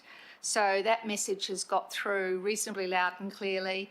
The compliance approach, so Environmental Services works with our regulatory team who are experts in compliance, and they take a sort of a blitz approach. So key public holidays like Easter, for example, or Labour weekends, they put in place 15 or so staff at all the most popular locations. We've also got ambassadors. Last summer we had a total of 36 ambassadors. Half of them were Kauri dieback, the other half were marine surveillance people. But they're out in the tracks, educating people and checking people are complying and checking that people aren't accessing closed tracks. Having said all that, there's always the outliers, right? There's always people that will ignore the signage and not comply. A bit worryingly, actually, when we looked closely at that data, it became clear that the dominant proportion of those people were actually local people rather than people coming in from outside Auckland or visitors. But we are keeping a watch on that, doing the compliance work and monitoring what the numbers in terms of people not complying. And then the other parts of that, of course, on the Kauri dieback program are to give you a broader feel of the entire kaupapa, the research work we're doing, the applied research, and also regular monitoring. Interestingly, actually, next year we go around every 5 years and rotate around the regional parks for monitoring, and next year we're scheduled to go back to Waitakere and check infection levels 5 years on from the last time we did it, which that prompted the original closure. So I think my question, Chair, kind of relates to this, is that if we're doing all this, if we're spending all this money towards Kauri dieback and Waitakere, and we have locals who are refusing, and I know it's only a small number, but it only takes a couple, but if we have locals who are refusing to follow the rules, why are we bothering? Because they are the ones that are spreading it again, and I suppose I just want to, it was all because of Waitakere that we did this. Waitakere Local Board led this kaupapa, along with others, but really led this kaupapa about closing these tracks. But it seems like the locals actually don't care anymore, or there's a percentage that don't care. And so it concerns me that we're spending this money on trying to protect Waitakere when there's a small percentage of people who just don't care. Yeah, I get that point, but I think it would be a shame to risk the taonga, which is our kauri, because of a few outliers. We just need to make sure we do what we can to keep those outlier numbers as low as possible. And just on the program, though, Glenn, it was originally Waitakere. We've now got 47 kilometres over the regional parks and another 11 kilometres over local parks. So it's much more region-wide now. But, you make a very good point, and we'll keep working with the compliance experts to keep that non-compliance as low as possible. Thank you, Chair. Kia ora, thank you, Member Wilcox. Now we'll go on to comments. Councillor Mulholland. So I'll just, I'll move in second. I can't do both of those things. I'll move. And Councillor Mulholland, if you'd like to second, and then you could speak to the targeted rates. Kia ora, yes, thank you. Thank you, Chair, for the opportunity to comment. Mine, of course, is not a question, as noted. Gail, Craig and your teams, including all of the many volunteers, I particularly in the area of the FO and, of course, my involvement last term and moving forward, want to acknowledge and thank you for all the really outstanding work that has been undertaken. And it's clear to me that this is an appropriate targeted rate for our community, and I can stand strong and share that with the people of Tamaki and Makaurau, that the output is evidenced, and it's great to always hear from you, Craig, because I have utmost faith in yourself and the team, and I am well aware of those KPIs, and I do see it working in the community here. I agree that the presentation that has been provided and the images, it really does share with us the significant amount of work that is going into us, and I do hope and would like to support you in any way possible that we share that. And Mr. Chair, I think it's critical we do share this with our communities as locally elected representatives. Whilst it may not be pretty, and we all know I'm a country girl at heart, having come from Hamilton, the Waikato, I'm really happy to support the rat eradication. I also believe in my mind that it is no surprise to not only myself but others that we can be world leading in Aotearoa. And of course for that project, if there's anything that myself or people I'm familiar with and community can support on, I'm absolutely happy to do that because rats don't frighten me. So great to see the project's also moved from 10 to 5 for the natural environment. I just really felt it important to say how important it was for me to share from my perspective and the feedback that I've had in the community, the great work that has been undertaken, and that's a fabulous report. So kia ora, Chair, and thank you to the team. Thank you, Councillor Mulholland. Councillor Henderson, you have a comment as well.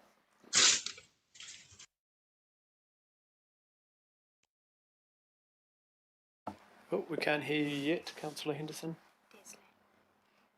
Is Shane blocked? Not blocked, are you? Is Shane muted? We would never block you, Shane. I'm not sure why we can't hear you, but we'll go to Councillor Simpson and then back to you, Councillor Henderson. Oh, thanks, Mr. Chair. Look, I just want to make a quick comment. I think it's really important that when we have a targeted rate that is an extra rate for the people of Auckland, that we report back on that. And I just want to congratulate those who put the report together. And I actually share Councillor Mulholland's view too.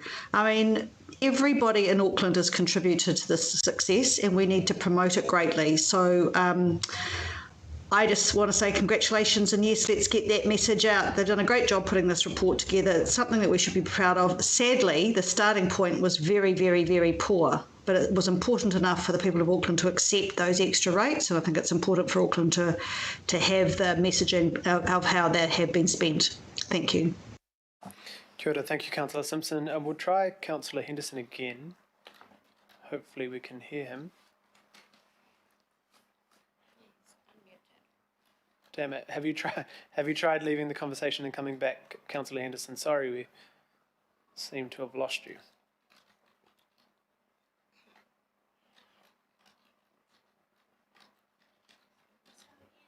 It's a shame. He says, "I give up," which is sad. I'm sure he would have some fantastic things to say.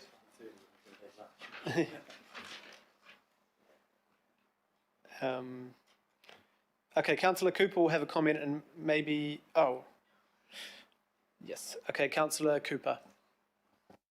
Maybe Councillor Henderson can text me some stuff, but I think probably maybe similar comments, because out west it's affected especially our locals greatly, and just noting Member Wilcox talking about people breaching, and it is locals because, you know, what we've done is really significant because we have to protect kāris, but it has really affected the local people because that's their their well-being and physical and mental. So we have to really acknowledge that. But I also want to acknowledge all the work that's been done with this environmental targeted rate on the track reopening.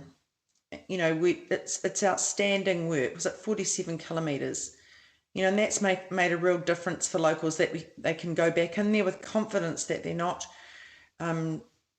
spreading karedai back, but actually still be able to enjoy the park. And I think for people all over the region, but it is really difficult. It has been a difficult time, but it'll be really good to see. I'm really looking forward, Gail, to that next report to see if we've made any headway at all. But also the water quality and talking about Langholm, Huia, places like that where people would like to use the beaches and they haven't been able to, and now they can. And that real collaborative working with our CCOs and the different departments of the council have made a huge difference. And I think we made the right decision having an environmental targeted rate, and to acknowledge the Mayor for that. Putting that forward, and our water quality targeted rate. People know what they're getting for their rates, and now we can see results. So thank you so much. Thank you, Councillor Cooper. And I will read out Councillor Henderson's comment. Thank you on behalf of the Langholm community for the beach work, and noting as well the great work done at Weymouth Beach in Manurewa too. Difficult time for locals. The breaches are locals, because the forest is in their blood, as West Auckland is. I'm not condoning it, far from it. They are risking the environment of the bush. That is the birthright of every Westie. But we aren't dealing with yobs. They are passionate people, and we just need to understand that. Thanks for reaching out, Chair. You're a legend. Oh, I probably didn't need to read that. But yeah. And Linda Cooper agrees. Well, I think the first part. Kia ora, Shane, and sorry you couldn't connect. Sorry you couldn't connect. It's always good to hear from you. I'll just have a few comments, and then we're going to go to Barry for some last comments, and then we'll go to lunch. But the comments I have just for both of you, thank you so much. I think we couldn't have expected, we did hope, but we couldn't have expected the amount of work that has been done out there by our staff and by our contractors, by yourselves and your teams, but also the community who've really come on board. Some of the amazing community groups that have been able to grow and really strengthen and feel supported by council. Obviously not everything is perfect yet, but the significant amount of work I know in Kaipatiki with the Kodi Daibat, the tracks, during level 3 lockdown, seeing the helicopters helicopter in parts of the tracks, and it's just phenomenal amounts of work going on.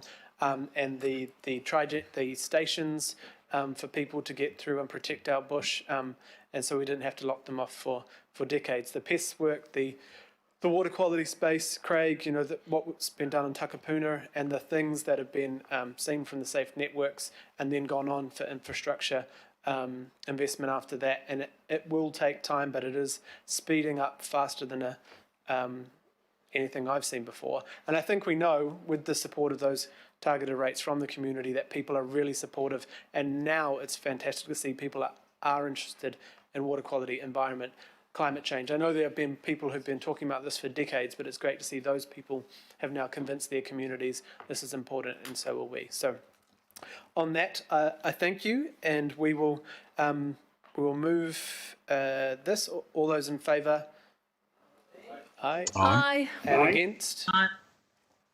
No? Cool, thank you. And just before we leave, we just need to acknowledge Gail, who's unfortunately is leaving us after so much great work, and this will be obviously her last committee presenting to us. I'll flick over to Barry Potter first, who will say a few things, and then I'll come back to me. So thank you. Well, thank you, Mr. Chair, and this is Gail's last session, and tomorrow's her last day, so it's a very sad time for us. And I just want to perhaps share a little bit of Gail's background and some of the successes that she's had over that period, and I know others will want to comment as well. So Gail, I think, well, it's been quite a long time, a whole career in the environmental area, and not just in New Zealand, because she came here to council, I think from Hong Kong, Gail, where she'd been based and working in the Middle East for a number of years with one of the private sector big global consultancies. And Gail joined here in April 2012 as the biodiversity manager, and then was appointed to General Manager of Environmental Services at the end of 2012 in December.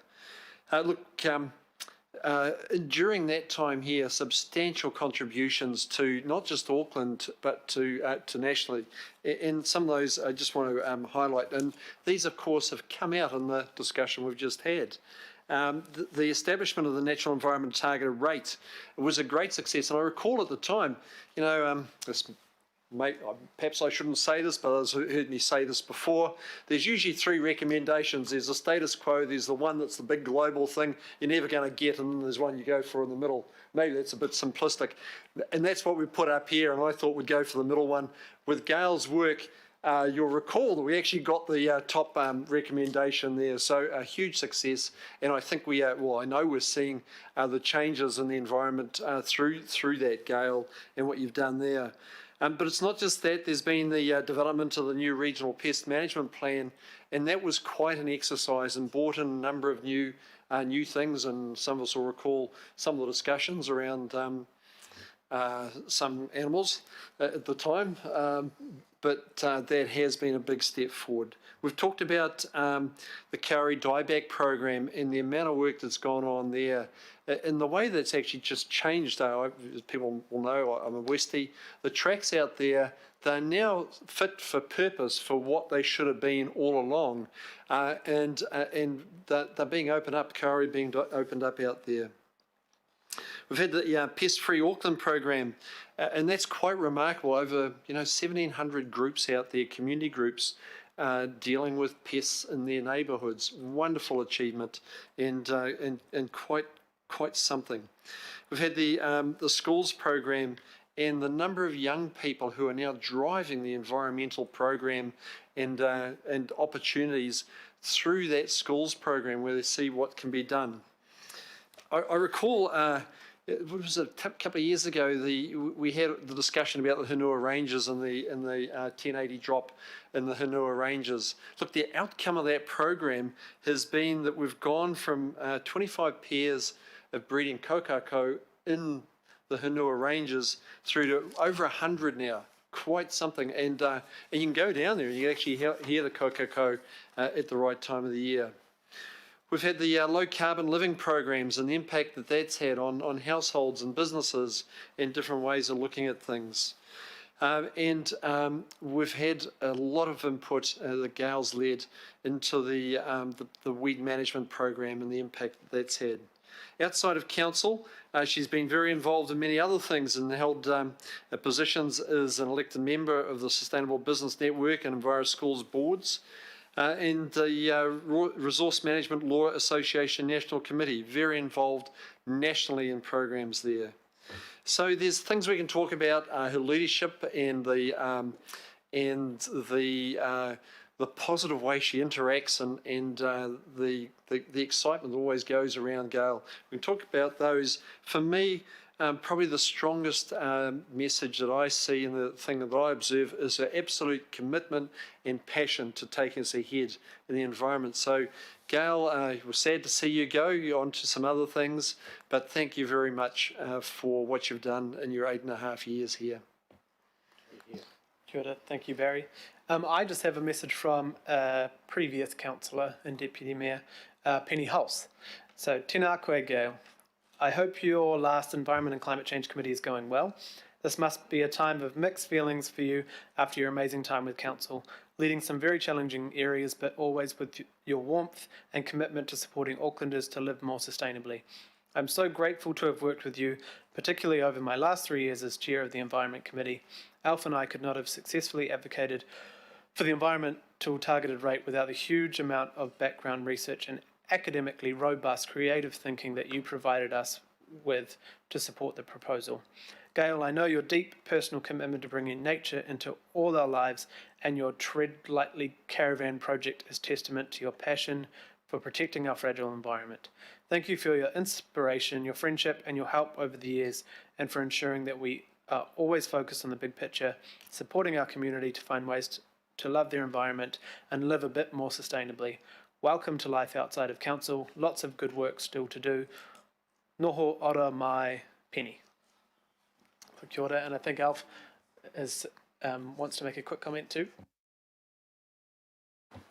Yeah, I do. Look, there's a Samoan proverb that I'm going to read to you, and it's ole ala, I le pule, ole tautua, which is the road to leadership is through service. Gail, I remember you when Penny and I ended up having the Environmental and Community Committee. And I remember over at Bledisloe, both Penny and I ended up and talking to you, to all the staff, around what we wanted to do with the environmental space, but just to lift it. And I believe over that term and the last term we did, and the sole reason in regards to the environmental space was you. So look, I want to acknowledge your service that's been outlined by Barry, but more importantly, I think it's the friendship that we ended up forming. And I just want to reiterate what Penny has said. You are an amazing woman. You're an amazing leader. And I thank you for the work that has been done in regards to the environmental space. And in particular, I think is the first report that we ended up working on in the last term. So I wish you all the best, you and your whānau. You know, I really do. I hope you end up finding what you want to do on your now new journey, because you're still young. So you know, with that journey, I mean, look, if there's anything you want me to do, whether it be clean your pathways, I'll find somebody to do that for you. But Your Worship, I just want to say to you, thank you so much in regards to the both targeted rates. Without your leadership in regards to that, we wouldn't have had what we had in the last 3 years, and what we will get as a result of both Councillors Hills and Coombe in regard to this committee. So ngā mihi ki a koe e te rangatira. I wish you all the best. Kia ora. Thank you, Chair. Kia ora, Alf. Thank you. And just a brief comment from Councillor Darby, and then we better get to lunch. Yeah, I just want to say brief words. Look, I can't help but think, perseverance does further, Gail. Perseverance does further. And you probably know that you started out on the road less travelled, and you gathered people on that journey, and you built quite a team, and it has been, from what I understand, a pretty tight team of big whānau, real whānau, that you wrapped around your ideas and yourself, and it became the road most travelled. And that's where we are now. And you've come from a place where there was not a lot of listening, and that was management and political listening. It was lacking. And you persevered, and you got us to listen, you got Auckland to listen, and we're on that journey. It's the road most travelled, and thank you for taking us on that road. Good. Thank you, Councillor Darby. Just got a brief comment from Member Wilcox. Hoi nei te mihi ki a koe e Gail, noho mai rā I ngā ringaringa rawa o te atua. And that's cool. And yeah, just from me, thank you so much for the short time we've got to work closely together. Just your passion, energy, positivity is infectious, and I think although you are so humble, I think the imprint you've left on the council and the community and our environment for all the passion and work you've done as a loyal staff member, but also someone who is really out there in the community getting people rounded up. And I know during level 4 lockdown, you were doing lots of work with the Ministry of for the Environment and trying to get us shovel-ready environment-related projects. And talking directly to our community groups who were worried about losing funding and having things cut. And when I was ringing you stressed out about things, you were going straight to those community groups in the middle of what was probably a tough time for yourself as well, to make sure those community groups felt okay and supported. And I had text messages from community groups saying, I just can't believe that we're, getting this information from council officers during this time. So they were really appreciative of that. So I'm so sad you're leaving, but thank you so much for all the work you've done, and we will continue supporting the legacy that you and your team and your leadership has helped gain. So if you want to, you don't have to reply to any of us, but if you want to say anything, yeah. I'd just like to say a couple of things. I know everyone's wanting to get to lunch, but I mainly want to applaud the people around this table. I think that there was road not well travelled, but the leadership on creating the momentum and the awareness around the importance of the natural environment to our well-being and to our future, I think largely came from around here.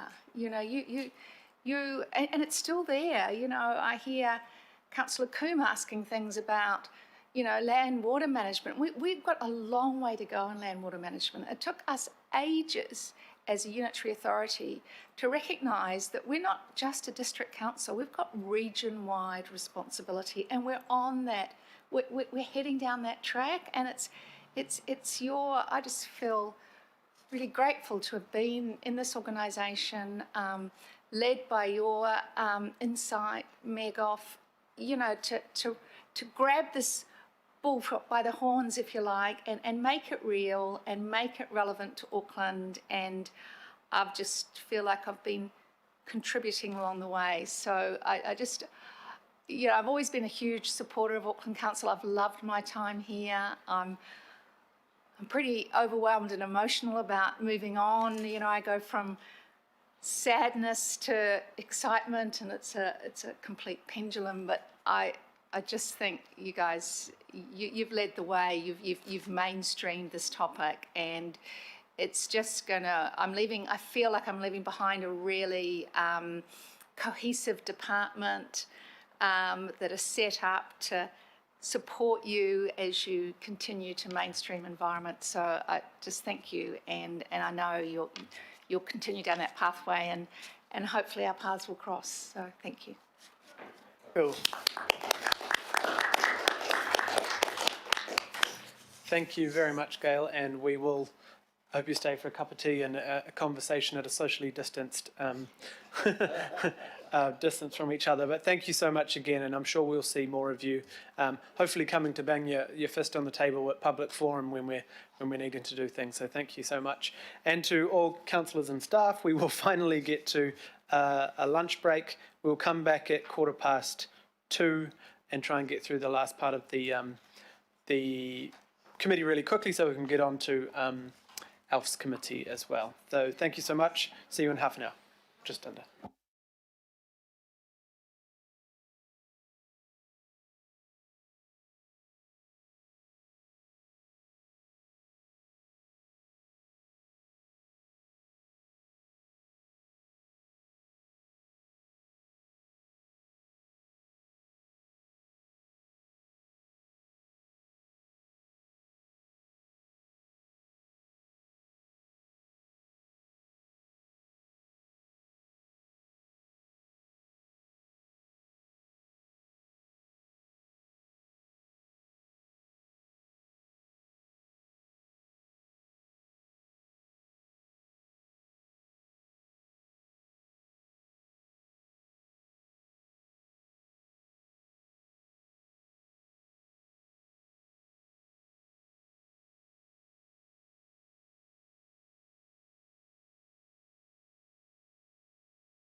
had lunch, had a break, had a walk. Sorry, we're councillors that thought we were muted. We hadn't started. Now we have. Can you hear? Can we be heard?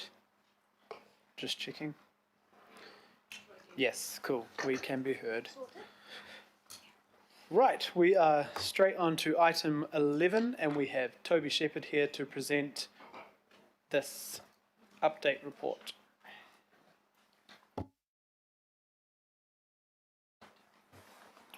And we sanitised the desk, well, Suad did, just for you. Thank you, Suad. Kia ora tātou. Tēnā koe, Mr. Chair. Tēnā koe, Deputy Chair. So I'm Toby Shepherd here from the Strategy Department, and to give you an update on the water strategy and the connection to the long-term plan. And there's a noting report on your agenda to that effect. I've just got 4 slides. Am I driving them on this? You're driving them. So I'll just speak briefly to this one, and then I'll move us through. Thank you, Suad. So Auckland Water Strategy and Long-Term Plan Update. I should note that this, well, it's just me sitting here. We have a couple of people listening in if we do need to direct some questions. And I should acknowledge this is a collaborative process, and in particular working with the Infrastructure Strategy team and Council Stormwater Department. And it was great to have Craig's item earlier, and there he is. So the Auckland Water Strategy is in the terms of reference for this committee. In March, it was confirmed for the work program 2020-2021. This strategy is intended to direct investment and action across the group, which is very aligned, councillors will note, to the recommendations of the CCO review panel's recent report. And that strategy will articulate a vision, targets and approaches for the group, approaches to meet those targets. I just want to acknowledge as well that in June there was a planning committee notice of motion that requested that Auckland Council and Watercare work together on a long-term climate resilient water strategy, and there were also notices of motion at the Faux local board and the Waitemata local board. And those notices of motion further reinforce the need for joined up strategic thinking when we consider Auckland's water strategy and the investment that we make through the long-term plan. The final note I've been asked to make is in the noting report on your agenda, there are not titles around Māori impact statement and climate impact statement. I did provide some text, and that's captured in para 17 for the climate impact statement and 18 and 19 for the Māori impact statement. So that's just the text without the headings there. It's just a function of it being a brief report, so an update report. If I could have slide 2, please. So this is the slide that we've been using to speak to the Auckland Waters strategy work. And this is just to remind members that the water strategy is holistic and covers a complex space here across the council group. There are 6 areas that are shown on that diagram there. And 5 of those areas were developed as part of the 2019 discussion document, Our Water Future, and governance has been added as a critical enabler of the important decisions that we need to make and the reporting requirements that the strategy would embed for a council group. And again, a nod to the recent CCO review panel report. I'll just note here as well that across the supply and demand, cultural health, ecosystem health, recreation and amenity, evolving hazards and governance areas, there's a substantial amount of work that's happening within council, and council staff are working really hard to collaborate on that and align that work.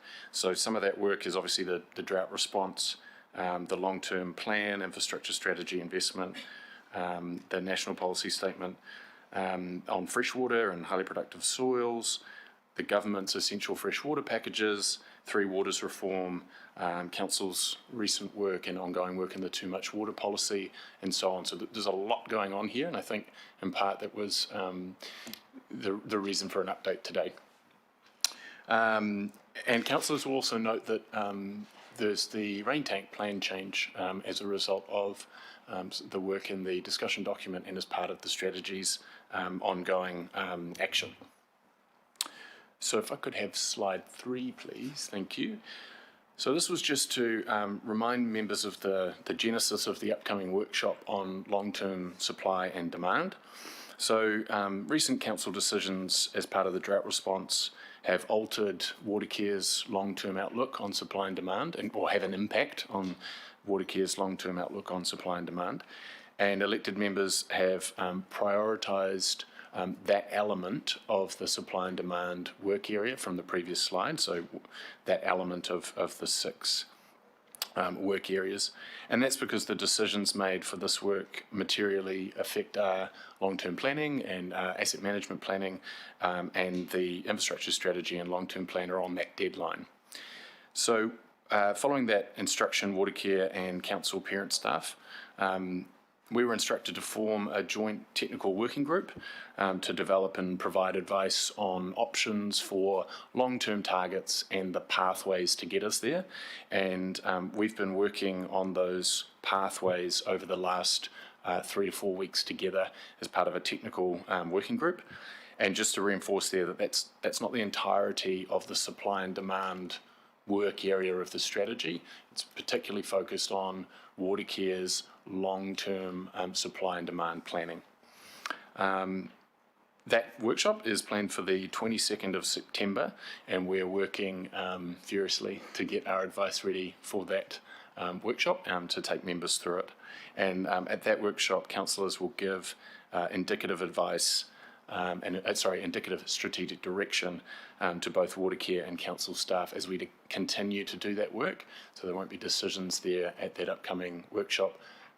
That'll be strategic direction that's given to staff.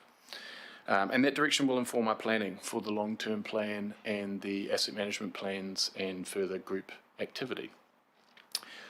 So just last slide here, please, Swad. Thank you. There should be a table. So there was a table on this slide, which we might be having trouble showing. It is just a replica of the table that's in your paper. Table 3, the timing of upcoming decisions. Oh, it really does seem to have dropped off there. So just to take us through that, the table shows that in September we have the upcoming workshop that I mentioned. I will try to email you the table in a second, but perhaps if I just speak to it at the same time. The table would show the upcoming workshop in September where we will discuss long-term supply and demand. It also shows that in October this committee will have a workshop where we'll discuss the strategic direction to the long-term plan. And then in November there is a finance and performance workshop which would discuss water investment in the long-term plan following that principal discussion at this committee in October. In November we intend on returning to this committee with a more fulsome forward work program where we can lay out the forward dates, engagement and how we work with the committee going forward. I will now resend you that email, Swad, and hopefully that fixes our problem. It is in the agenda Apologies, on page members. 53. Is that what you're talking about? Yeah, that's it. Yeah. It's right there in the agenda, page 53. It is a reproduction. And I think, just to note that the time frames that should be showing there, they will need to, so the reason for returning in November is in part to reflect any changes to that forward work program that would reflect a suitable and constructive approach to local board and mana whenua engagement, and so we need to adjust that forward work program to reflect that. And we will be returning to this committee in November with that detailed forward work program. So I'm happy to take questions there, and we'll see if we can bring this table up as well. Thank you, Chair. There you go.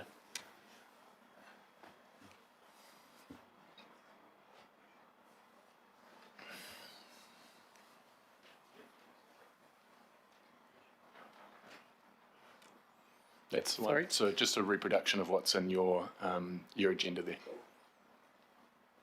Thank you, Toby. I think we've got the first question from the Mayor. Yeah, thank you very much, Toby. Look, I understand that at our first workshop we need to look at the long-term plan for supply, and that will involve trade-offs such as, are we going to continue to rely predominantly on the Waikato River to bridge any potential gap, or will we look at recycling and purifying of wastewater? But that's the long term. There are two things that need to be part of our strategy, and they are more short to medium term.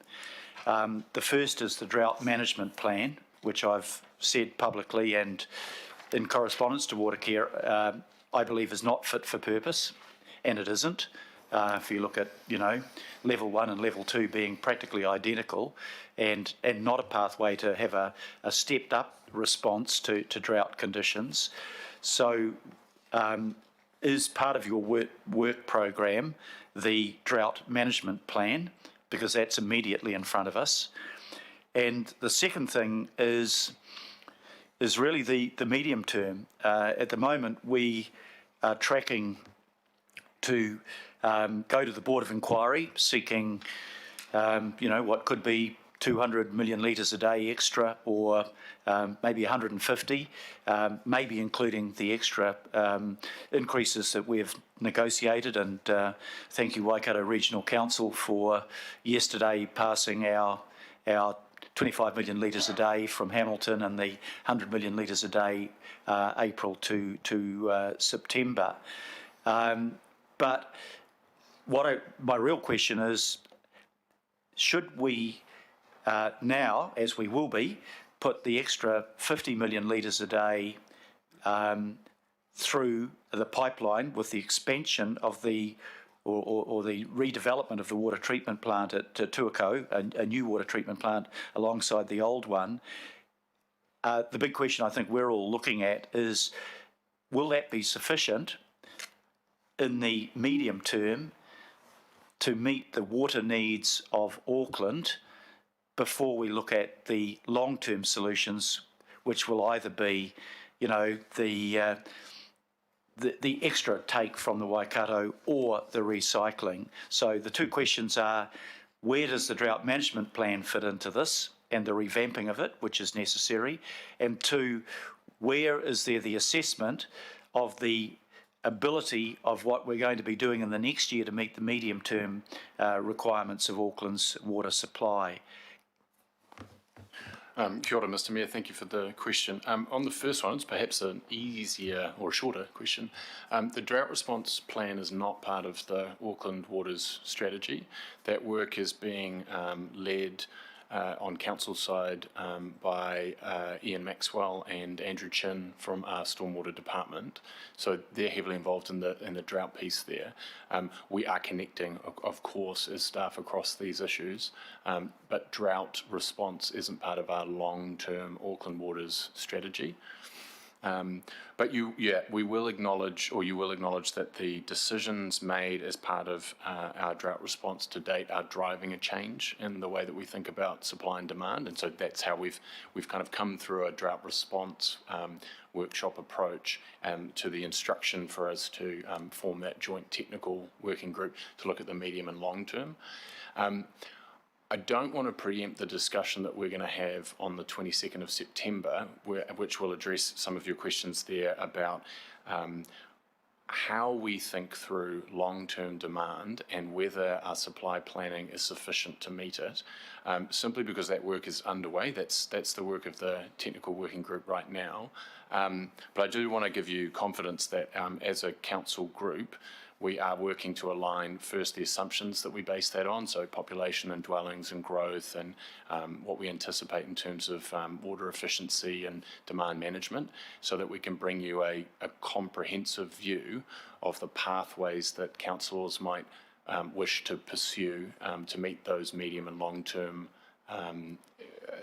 to address those medium and long-term questions. So a bit of a half answer there while we continue to work on that information and bring you the fulsome information on the 22nd. I'll just add that it's our intention next week, so week commencing the 14th, to circulate a memo, because this is it's very complex.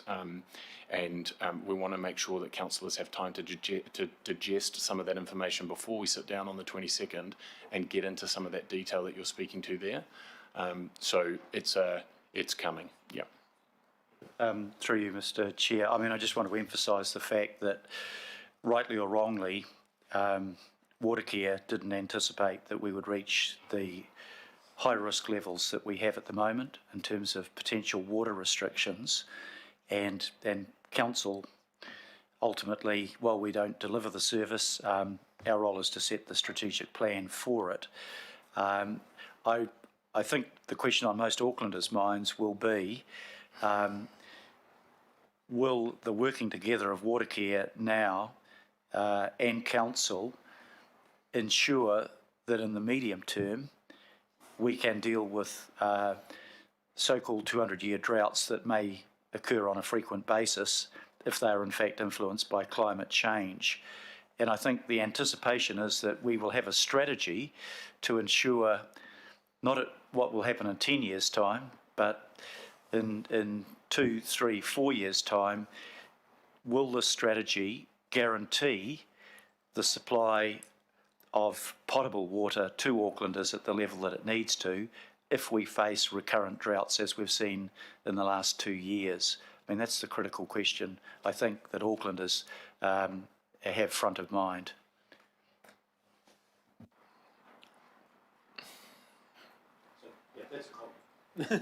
Yeah, and absolutely. And I think once again, if,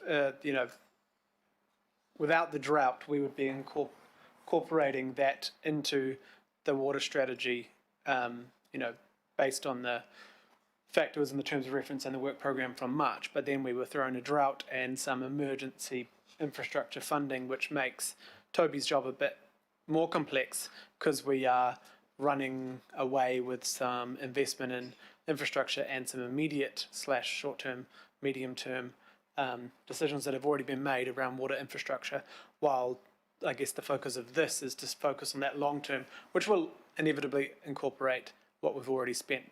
That's correct, isn't it, Toby? Like you won't be isolating what we're doing right now with the current drought infrastructure. No, the decisions that have been taken, very much part of the thinking. Yeah. Thank you. So through you, Mr. Chair, sorry, I just need to be sure that on the 22nd, whether or not it's part of the work that Toby is doing, it might be that this is Ian Maxwell and Andrew Chin's work, but I need to be sure that we will have the chance to discuss at that meeting the drought management plan to see that we will have something fit for purpose to take us through the next 3, 4, 5, 6 months, and then we'll have something that will take us through to the period prior to the big investment decisions that we'll have to make for the long-term well-being of resilience of water supply. I just need to know that that 22nd of September workshop will address those questions because they're the most urgent ones in front of us. I think through the chair, as planned, or at the moment as it is planned, the workshop is about the long-term supply and demand settings for Watercare and Auckland. And while we can consider the drought security standard and so on across that long-term period, we are not bringing an update or a nuanced drought management response. If that's something that we want to bring to that workshop, or perhaps bring to a separate workshop, I'd be very happy to collaborate with my colleagues to make that happen. Yeah, this is, can I just clarify, Mr. Chair, is this a governing body or will this be an environment and the climate change workshop?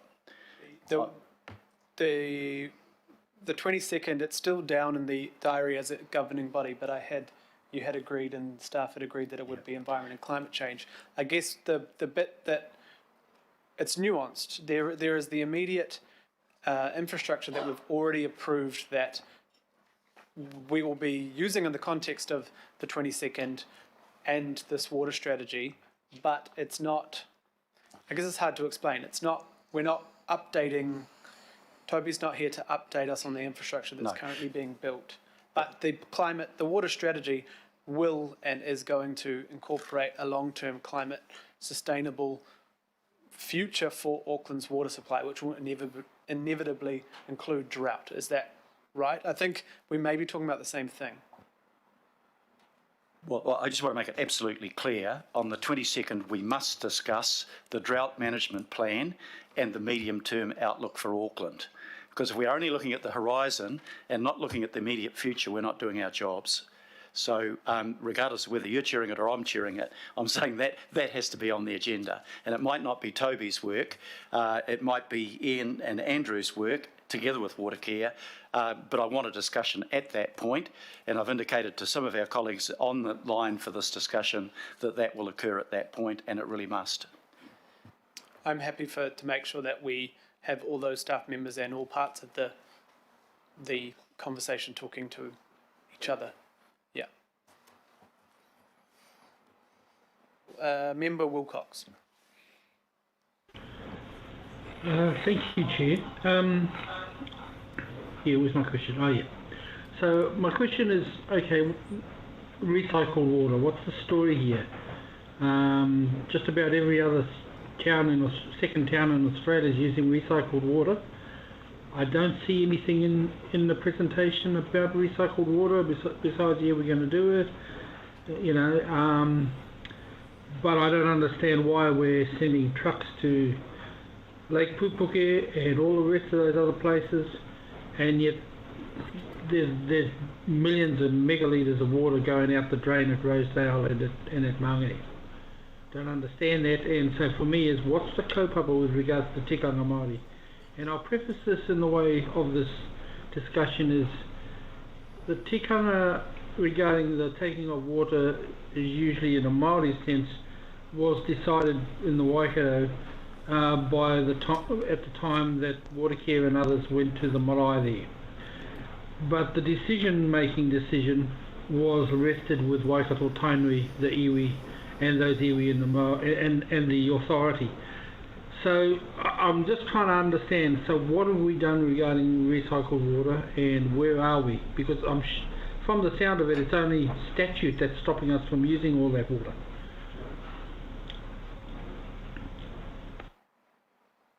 That's my question. Kia ora, Member Wilcox. Thank you for the question. So, as I understand it, you're looking for an update on where we are with reuse, or a broader question about how Māori values are influencing the work underway? Let's say I want to know how far we are with reuse, and I'm guessing that this is going to come to the workshop.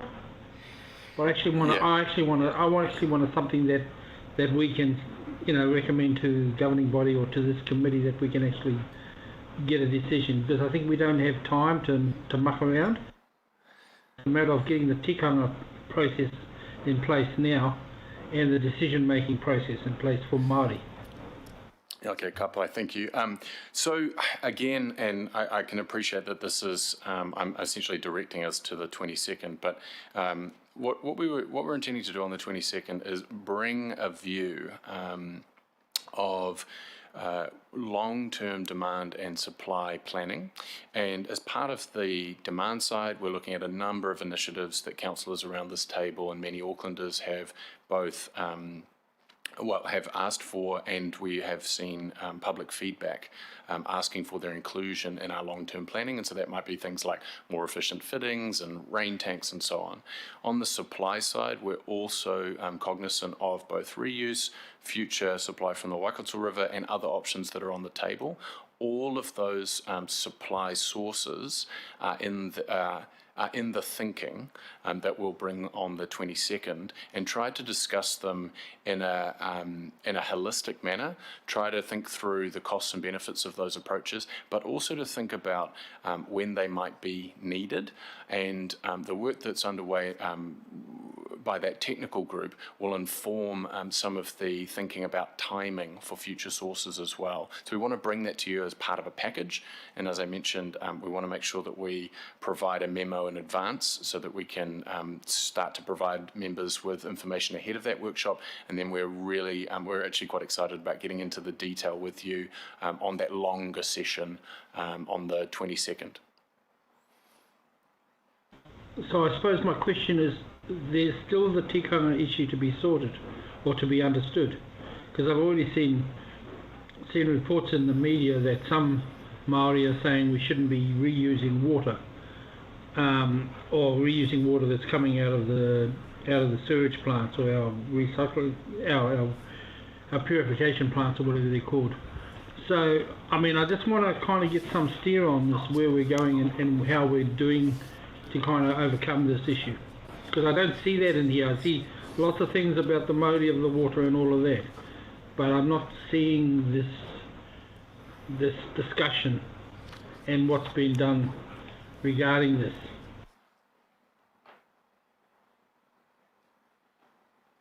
Yeah, I'm not quite sure how to answer that. As part of this update, no, there's no discussion about where we are in the reuse issue.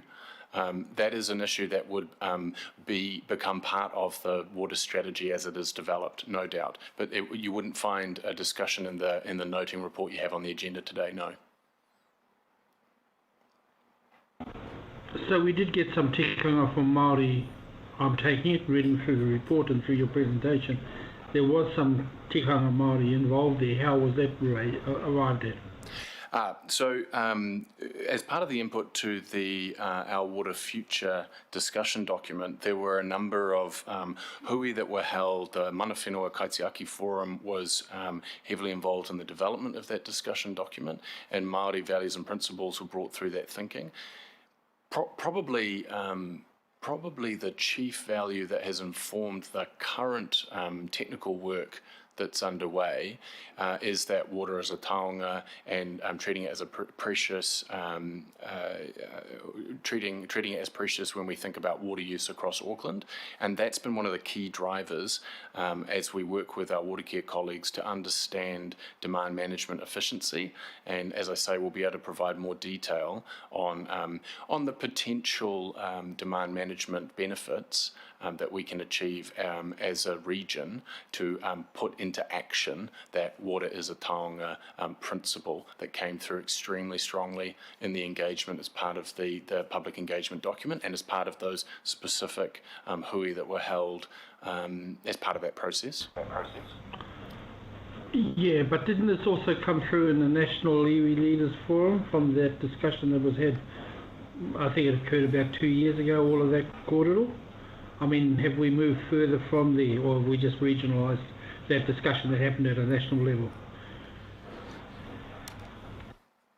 On maybe, and I know Member Wilcox has brought this up before when we were discussing the drought in general, but I think if I'm trying to paraphrase you a little bit, Member Wilcox, is that you want to be sure that when we come to the 22nd, that there has been at least some work, or it's explained how we will do the work before people make such statements as Māori are against reuse of water, or there needs to be a lot of work done, because there has been comment thrown out there that iwi are against reuse of water, and I know it was discussed during when we were going to the Waikato that the media covered that, it's we have to do the river, and Tainui actually said, yep, we're interested in reuse. So I think am I saying it right, Glenn, that we shouldn't be making assumptions of what iwi think about reuse, and that we should be at least looking forward to that discussion, especially with the non-potable water? Is that kind of where we're getting? Yeah, I think it is, Chair, because I'm seeing the non-potable water, being taken out of Western Springs and whatnot.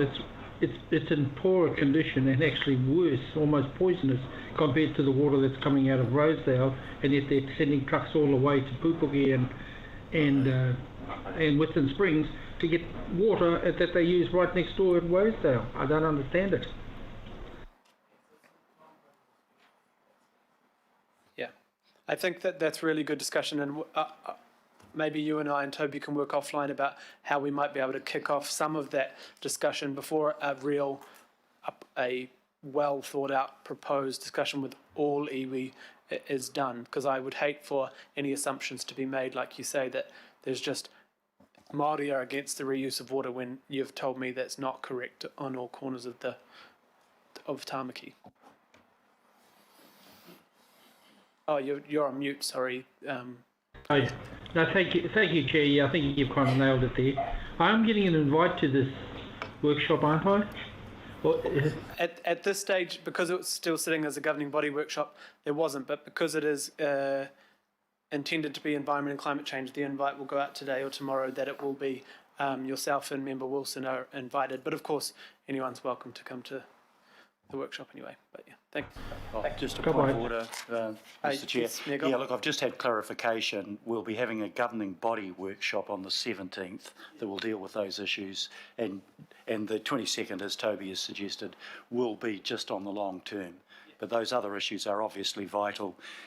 And just to back up Glenn's point, Tainui, in the relationship we've developed with them, have indicated their support, Glenn, for recycling of purified wastewater. So there will be different views, maybe in Mana Whenua, but there's definitely clear views that this is something we should do rather than just rely solely on the Waikato. Thank you.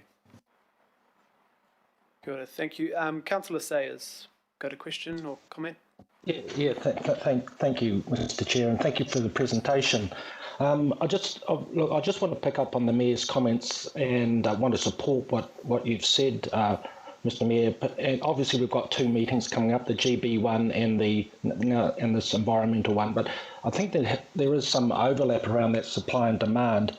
And my concern is, I just want to ensure that strategically, as well as short term, we're thinking about those 50,000 Aucklanders that are on tank supply, and probably because they're not water care customers and they could run out of water. So I just want to ensure that, my main concern is, Healthy Waters is working hard on some technical solutions that they want to implement to try and ensure that there's supply there.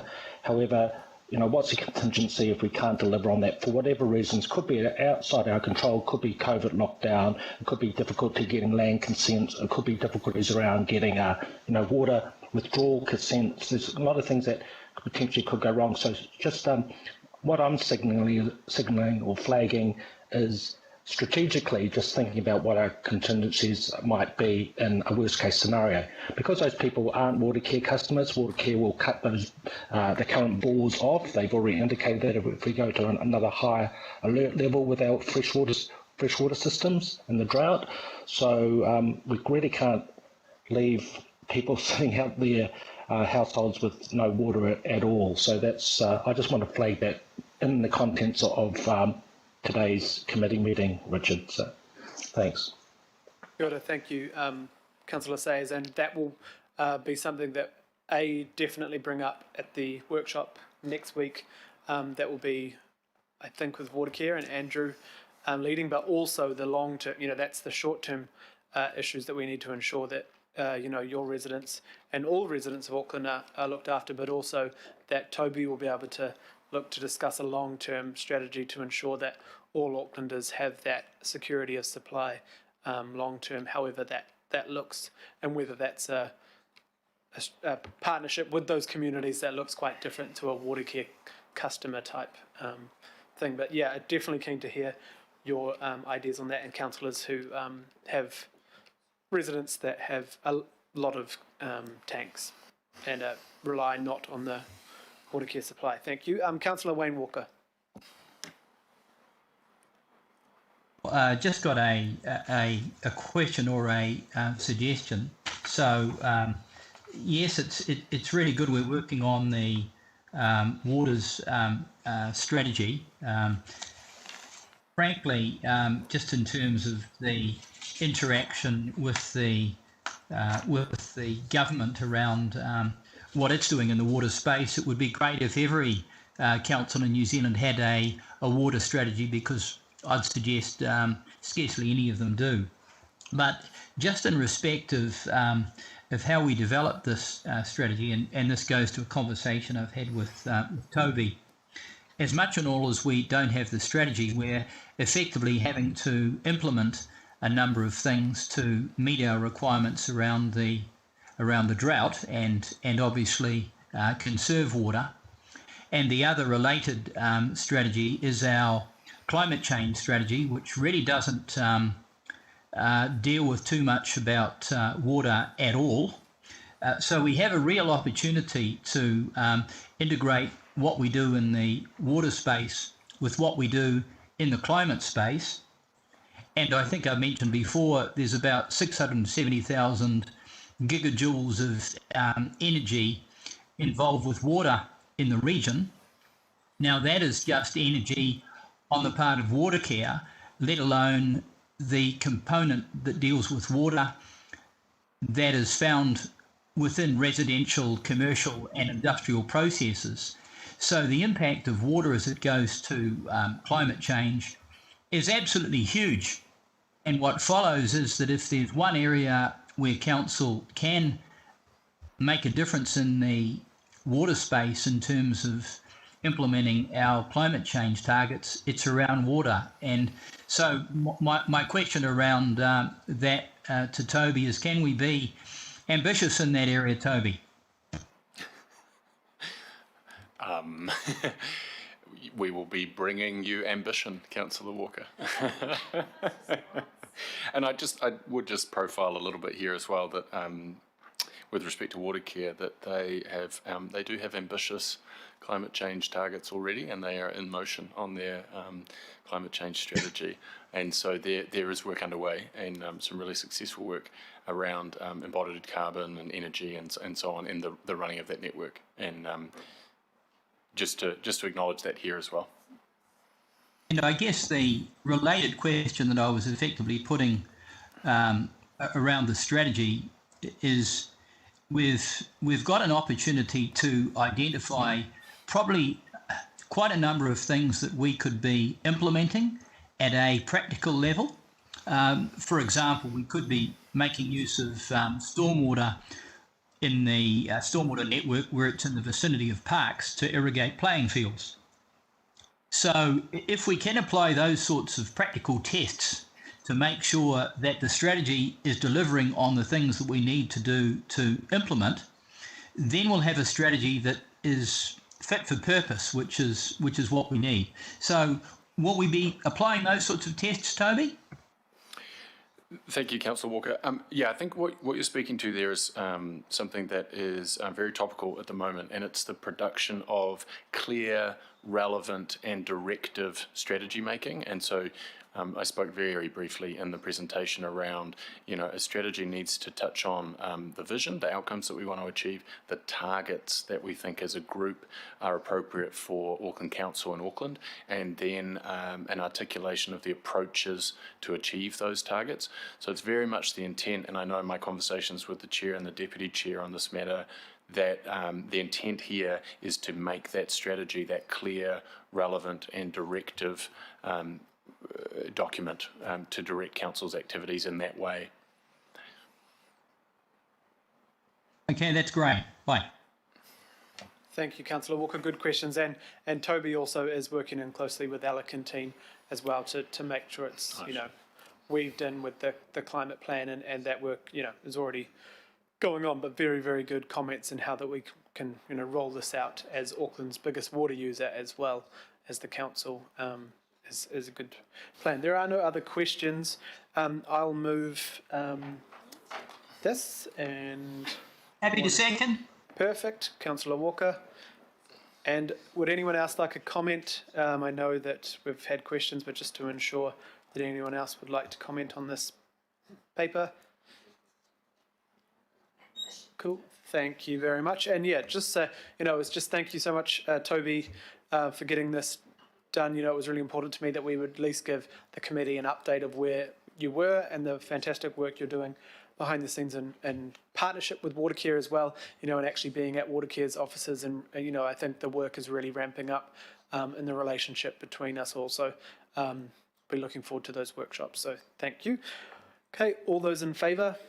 Aye. Aye. And against? No one against. Perfect. Very quiet. Thank you. Thank you. And now we will jump on to item 12.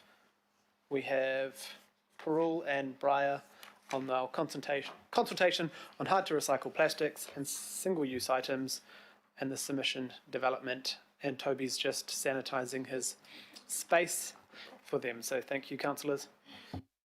And Member Wilcox, sorry.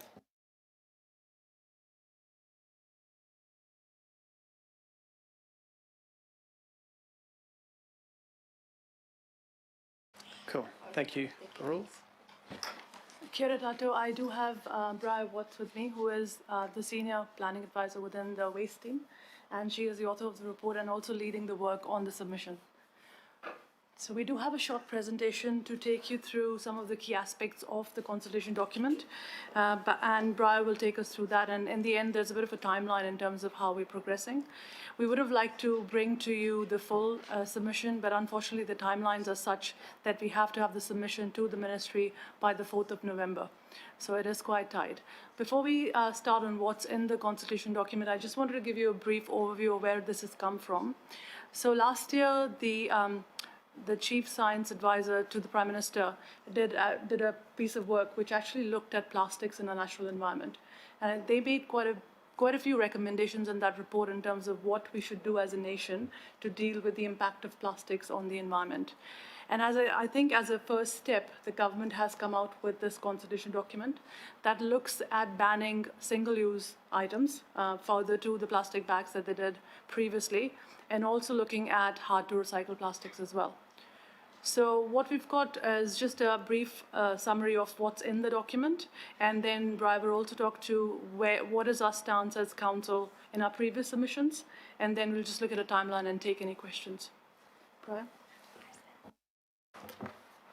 Kia ora. As Parul said, I'm going to talk you through the consultation document and our position. So the consultation document just outlines the preferred option, which is a mandatory phase out. This is the mechanism that was used in 2018 to ban plastic bags in New Zealand, so it's familiar to Council and we have submitted in favour of it in the past. Other options are outlined in the paper but not further considered. I've caught up, back, sorry. The other direction.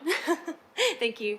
So, bearing in mind that we're seeking to implement a phase out, the document seeks feedback on two proposals relating to plastic design.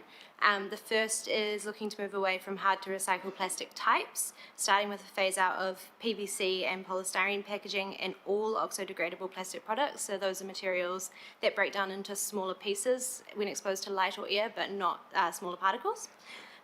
The second proposal is seeking a phase out of specific single-use items, which I will talk you through. So there's two different timelines for the hard-to-recycle plastics. The proposal for stage one is those materials for which there are alternatives already available. So all PVC food and beverage packaging, some polystyrene food and beverage packaging, and all oxo-degradable plastic products. The consultation document outlines that there are alternatives readily available for all of those. Stage two later, by January 2025, is everything else.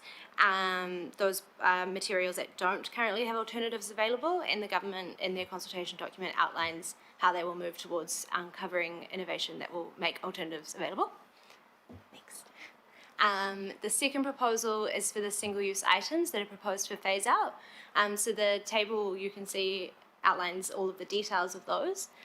We're looking at plastic straws, plastic cotton buds, plastic drink stirrers, single-use plastic tableware, single-use plastic produce bags, single-use plastic cups and lids, not including disposable coffee cups, and non-compostable produce stickers.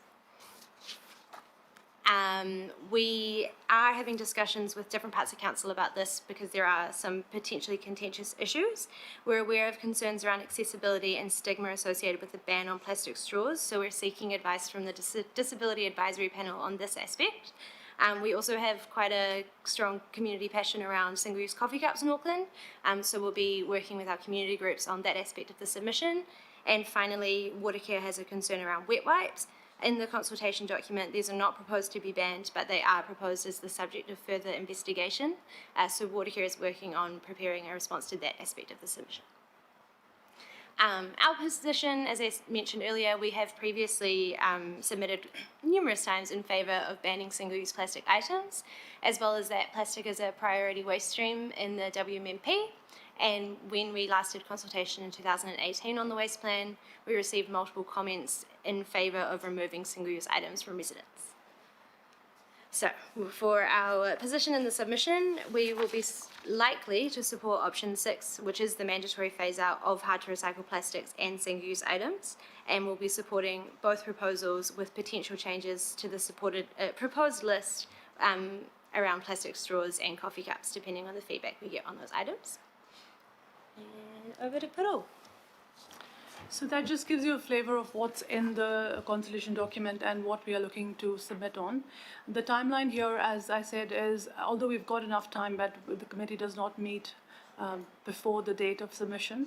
The intention is to send out a memo to the local boards shortly and get their feedback in terms of their views on the consultation document. We will be in touch with the Waste Political Advisory Group in terms of making sure we're getting their feedback input into the draft submissions that we put together. But the ultimate sign-off, we are looking to get authority for the chair, deputy chair, and a member from the Independent Maori Statutory Board, which would be Member Wilcox, to sign the submission off. Happy to take any questions. Thank you, Briar. Thank you, Parul. Do we have, I think we have a question and or a comment from Member Wilcox. Yes. Sorry, I can't get the camera going now.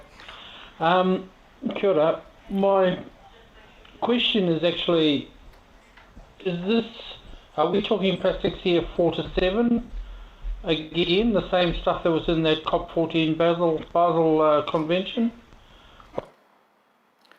Kia ora, Member Wilcox, yes, through the chair, yes, they are looking at those that were in the Basel Convention and going beyond to the some of the single-use items as well.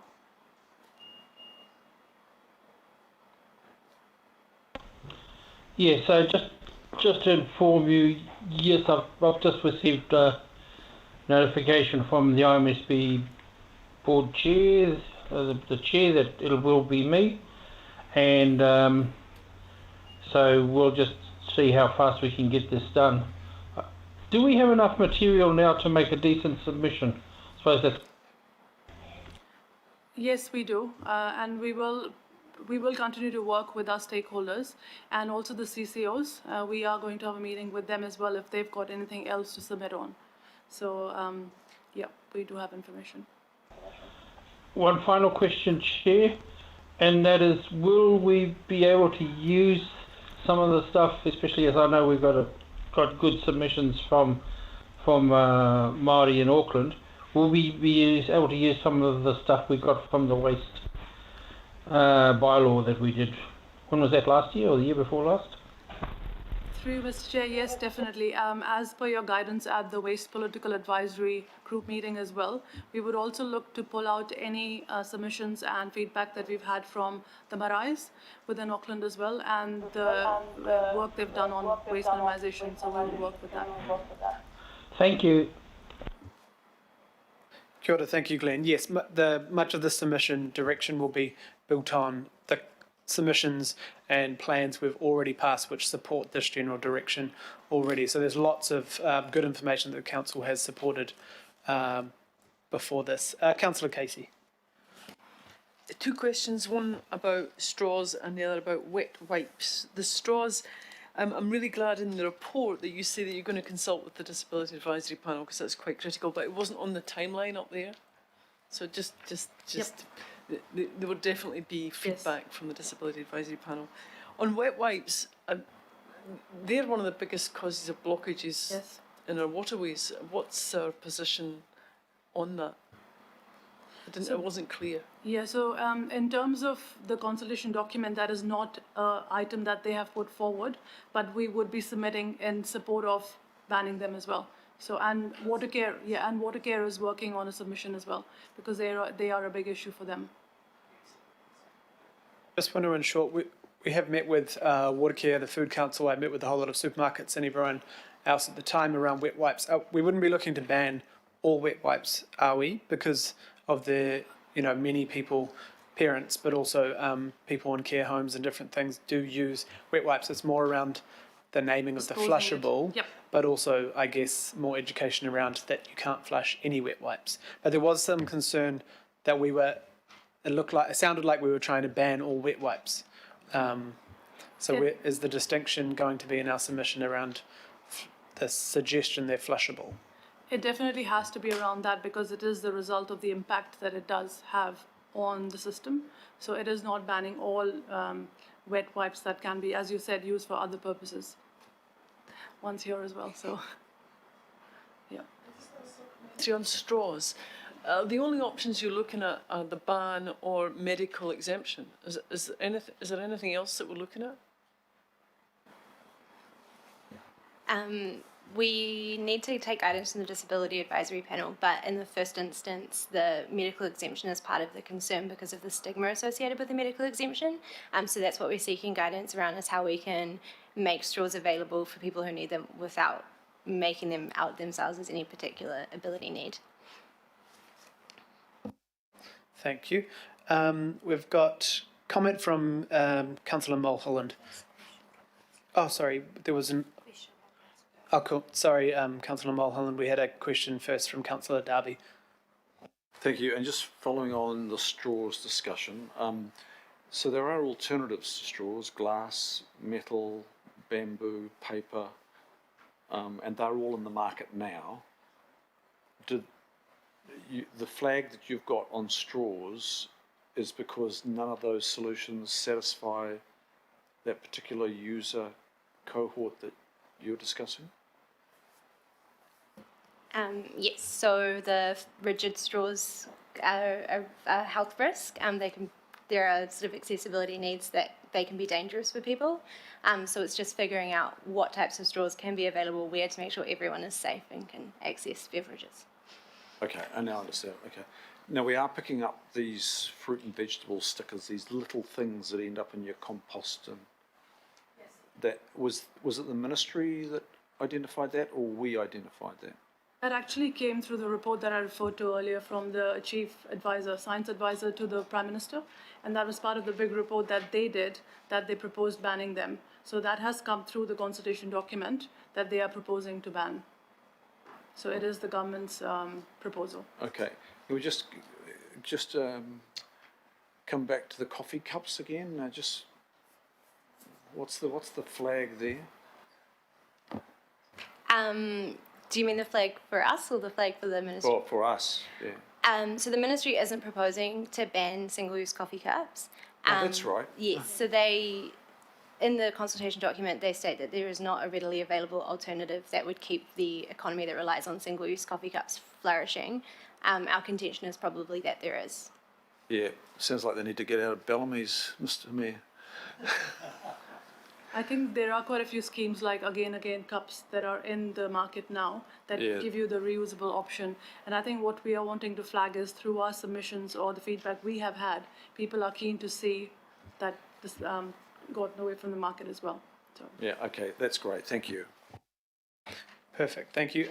Sorry, Councillor Mulholland, so I'm happy for you to comment or question or both. Thank you. Yeah, I do have a combination. Thanks, Chair. Not dominantly requiring this, but it would be really nice to have a copy of the local board memo, please, because I'm in full support of this report. Thank you, Briar and Parul and team.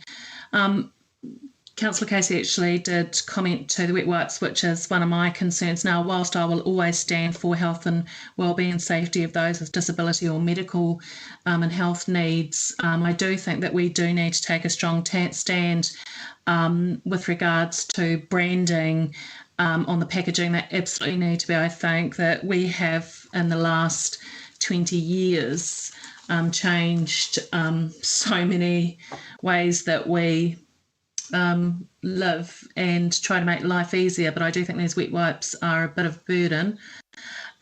Also, I tend to disagree, and I think that we do have alternatives for plastic cups. Disposable cups. I think that we takeaway cups. I think that we can do better with that, and I do want us to consider over time an investigation into that. So I do support, Chair, this report. I think it's absolutely fabulous. I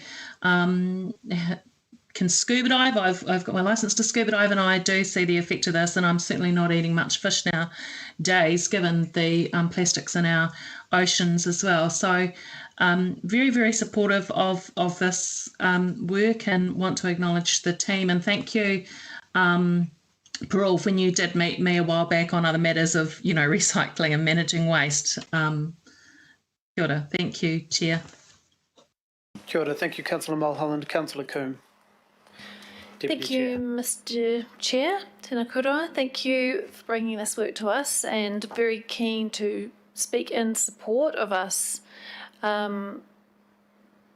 putting in a very strong submission supporting the ban on plastic, single-use plastics. And I just wanted to reflect, in supporting that, I just wanted to reflect on something that came through the working group. We had a really good meeting of the Waste Political Advisory Group, and it really showed the value of having that forum to bring together kind of almost all the people within council, elected representatives who really are passionate about zero waste and have got a lot of knowledge and expertise. And we had a really good discussion and reflected on a lot of the past of how we've got to what we're doing today. And just one comment that was made was from board member Luke Cole from the Aotea Great Barrier Local Board, and he has got some background. I think he did his master's on alternatives to plastic. So his reflection on this submission was that there is an alternative to absolutely everything that is made from plastic, and the industry has got those alternatives, and they would use them tomorrow with the right incentives. And there's often just a tiny fraction of difference in the cost, but they're not going to do it, and they're not going to lead the way, and so they have to be pushed and forced. And the only way we're going to just confront this terrible crisis of plastic pollution is if we actually take a really strong control over the use of single-use plastic. So I think he's absolutely right, and this is the only way forward. And so I'm really pleased that we already have a really strong kaupapa in this space, and very happy to have that delegated, the finalising of this submission to be delegated to myself and the chair, and hopefully member Wilcox will be part of that discussion too, because we've worked together collaboratively now on a few submissions that has been very satisfying to see that through. So thank you. Just wanted to add that comment in support. Thank you very much. And we've got a question from Shane. Councillor Henderson, he would prefer to type instead of comment in case it doesn't work again, but he says, why don't we write to the Minister of Consumer Affairs branding guideline changes for branding of disposable wet wipes? It's an issue for the city and we can lead on it. We have had this discussion with the Minister for the Environment at least, but that's actually a good point going to Consumer Affairs.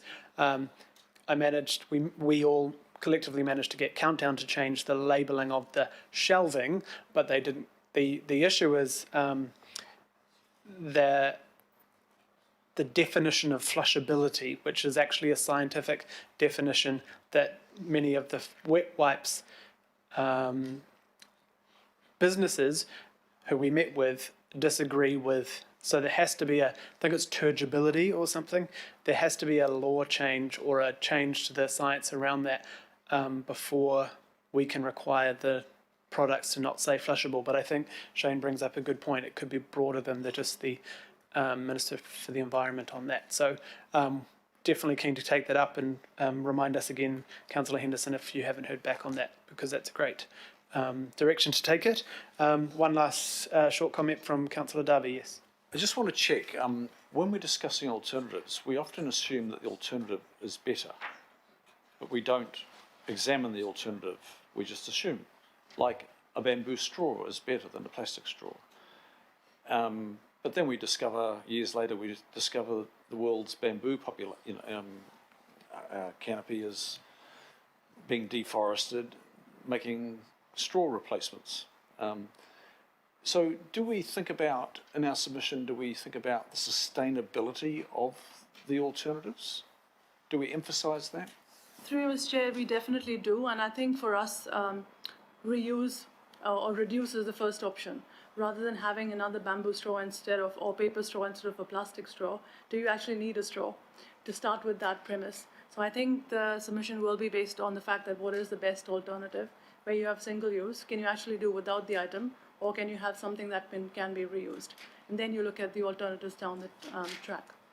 So we definitely will make that point. And just one last small one. I've just noticed in some takeout foods that my family's purchased recently, an apparent cardboard package. But then my very smart youngest daughter pointed out that it's coated in plastic. So where does that sit in the category? Is that a single-use plastic container or not? And that is part of the problem that the packaging industry is having at the moment, because they say we are ready to change, but to what? Because you don't want to have another packaging type that can't either go into your recycling or you can do nothing with it. And we had an example for a honey manufacturer who's actually changed from a plastic type, which is easily recyclable and good value, to a packaging type which you're talking about, which is cardboard with plastic lining inside. From a consumer perspective, it looks like they've gone to cardboard, but you can't recycle it. The plastic would have been recycled. So I think those are really critical and important discussions and conversations the industry also needs to have, and government needs to provide some guidance to the manufacturer to say what is it that you can or can't use, and what would fit for your recycling system as well. And that is something we would reflect on in the submission as well, to say there needs to be a holistic view of it.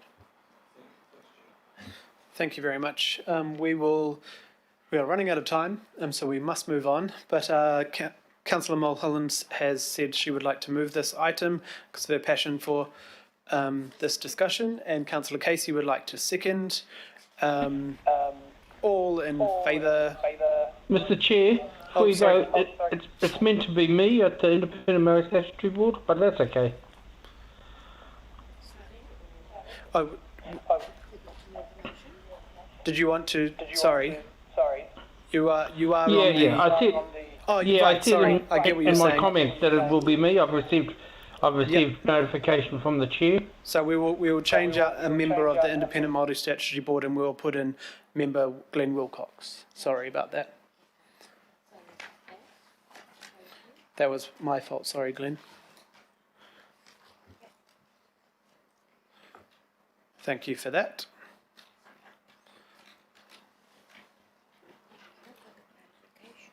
Cool. So, and maybe let's remove a member. This is our member. Yeah. All those in favour? Aye. Those opposed? Aye. Anyone opposed? Thank you very much. On to item 13. We have Alec back at the table. We have Matthew, I think, beaming in there somewhere. Have we got Matthew online? Yes, I do. Yep, he's online. Speak up. Yep. We can't hear you if you are trying to speak to us, Matthew, but... Matthew Blakey here, yes. Oh, kia ora. Cool. Kia ora. So we'll let you, I think, Matthew, lead this discussion, or Alec, I'll just throw it to you. Kia ora everybody. So we have the man in the sky as well, Matthew Blakey, who's a principal specialist on climate mitigation. So he's the expert in this area. This is another consultation, short notice consultation. We don't have any slides. Matt can provide a quick synopsis of the submission of the consultation if you would like. I'm conscious that you are short on time. We have circulated a memo to all members with a bit more information, and you have the consultation document as well. So happy to have Matt explain it, or we can just rock into questions depending on what you would like. Probably be good just a 1 minute synopsis from Matthew, if that's all right. Matt, go for it. Sure. Tēnā koutou katoa. So a brief synopsis of the MB Building for Climate Change programme. So a few key things to note. There's 2 documents out for public consultation until the 30th of September. So we are working to a tight timeframe. The two documents consist of two frameworks focused on the construction of new buildings, and it's important to note that it's just new buildings for this consultation. The first framework is focused on transforming operational efficiency in new buildings, and the second framework is focused on whole of life embodied carbon emissions reduction. So a bit of context, as we know, New Zealand has committed to net zero emissions by 2050. The building and construction sector needs to play its part in this. The MB Building for Climate Change programme is responding to this need. So the programme has the vision that by 2035, New Zealand's new buildings are using as little energy and water as possible. They are warmer, drier, better ventilated and healthier. So improving the well-being of New Zealanders, including housing-related illnesses such as respiratory illnesses, is a focus of this, as well as carbon emissions. So very quickly, the first framework, transforming operational efficiency, it focuses on three key areas: reducing operational emissions through reducing fossil fuel combustion, electricity use and water use. It also focuses on reducing water use in the building and improving occupant health and well-being. So important to note that it is proposing a mandatory operational emissions cap, which will set out a total allowable emissions per square metre per annum for new buildings. It will also set out a mandatory water use cap in terms of litres per person per day, and it also will define indoor environment quality parameters for compliance, which are yet to be determined. In terms of the second framework, the whole of life embodied carbon emissions framework, this is focused on the materials and products that form the building and are across the building life cycle. It has three objectives: to address new build efficiency, to look at material efficiency, and to reduce the carbon intensity of materials used. Important to note that it proposes a mandatory cap for embodied carbon for all new buildings, and they will be required to meet this cap in order to gain a consent. The embodied carbon scope is cradle to practical completion of the building, so it does include transport emissions in terms of transport emissions of construction materials. Both frameworks propose a stepped process, with step one being reporting and the requirements increasing over time. Useful for us to note that public sector buildings the proposal is for public sector buildings to adopt the framework ahead of the private sector, so one step ahead of the private sector. And just a final note, we are seeking feedback from a broad range of relevant stakeholders across Auckland Council and CCOs. So not just staff working on climate outcomes, but certainly also staff in the building consent area, staff working on asset delivery in terms of community facilities, RFA Panuku. We are looking at seeking feedback from staff working on Papakāinga and Māori housing, plans and places procurement, innovation NATED, and of course, technical experts in terms of green building, with input from the Chief Economist Unit and Strategic Advice Unit also. Very happy to answer any questions you might have. Perfect, thank you. That was a fantastic description of what we're dealing with here. We've got Councillor Casey first up.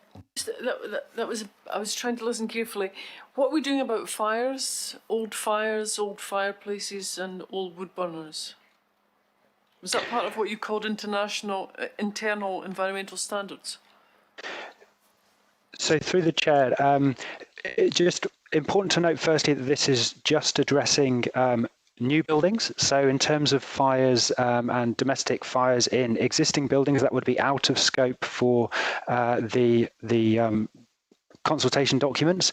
Existing buildings may be addressed as part of the Building for Climate Change programme at a later date. That is stated in the documents, but at present, existing buildings are out of scope. In terms of new buildings, yes, I would assume that indoor environment quality would look at that. The parameters aren't defined in the frameworks as yet. So we do know that it will be looking at air temperature range, it will be looking at humidity, it will be looking at ventilation rates in terms of minimum and maximum, surface temperatures, avoidance of mold and daylight. So it may well be something that is defined in terms of parameters around that. We can certainly include that in a submission if that is appropriate. One thing to note is that MB, their position is they're putting forward what they believe to be an appropriate approach, and they're very much looking for industry and other stakeholders to respond to that. So it's there's an opportunity to identify that need, certainly. Thank you. Councillor Darby. Thank you, and thank you, Matthew, for your contribution here, and of course, Alec. Just now, this is about the whole of life cost of the building. We're not going down that old alley of, you know, the price of the house. It's the cost of the lifetime of the building and the operating of that building, which is an expected 50 years. Is that right? Through the chair, correct. The programme is looking, I mentioned one of the three objectives for the embodied emissions is new build efficiency, and that is looking at firstly the opportunity to look at repurposing existing buildings and considering the value of heritage. So do we need to build in the first place? It's looking at flexibility and resilience, and then it's also, to your point, looking at what they're calling building to last. So actually an important part of this is making sure that the materials we use are there for a longer time frame than perhaps some of the buildings that we see being constructed and then demolished within a short time frame. That's good, because I think we're going to have to emphasise that whole of life cost benefit rather than, you know, price / cost, you know, disbenefit that is often argued against the long life benefits. You know, I know that. Look, we even in a workshop yesterday where we're using this language about the trade-offs. I think we're going to have to be quite strong in our submission, because there are going to be other submissions that are going to highlight the cost or the price, and we've got to emphasise the 50-year cost benefits. I'm sure you've got that handled, Matthew, but I think it's going to have to be quite strong in the wording. Yeah. Through the chair, and just to respond to that, certainly it is highlighted in the consultation documents that in terms of whole of life costs from a building perspective is highlighted in terms of the operational costs to building occupiers. We will certainly be discussing that, and already some of the early feedback we've received has highlighted that there is potentially an issue here around any either real or perceived additional costs, and then the issue of obviously affordable housing, but then potentially also return on investment or perceived return on investment from developers. So there's quite an interesting dynamic there that we will need to understand and make our position clear on.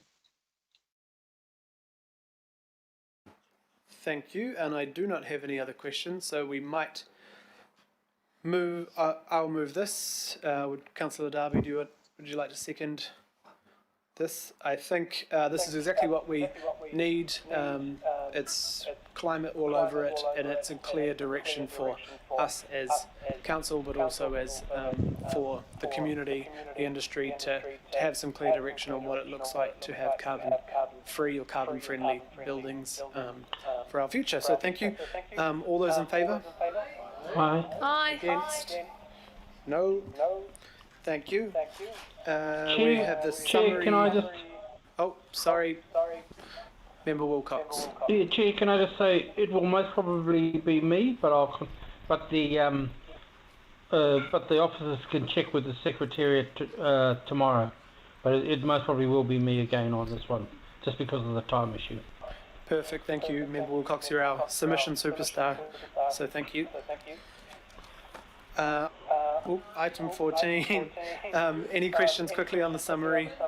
Probably not. So we've got Councillor Casey move, Councillor Filipaina second. What's happened?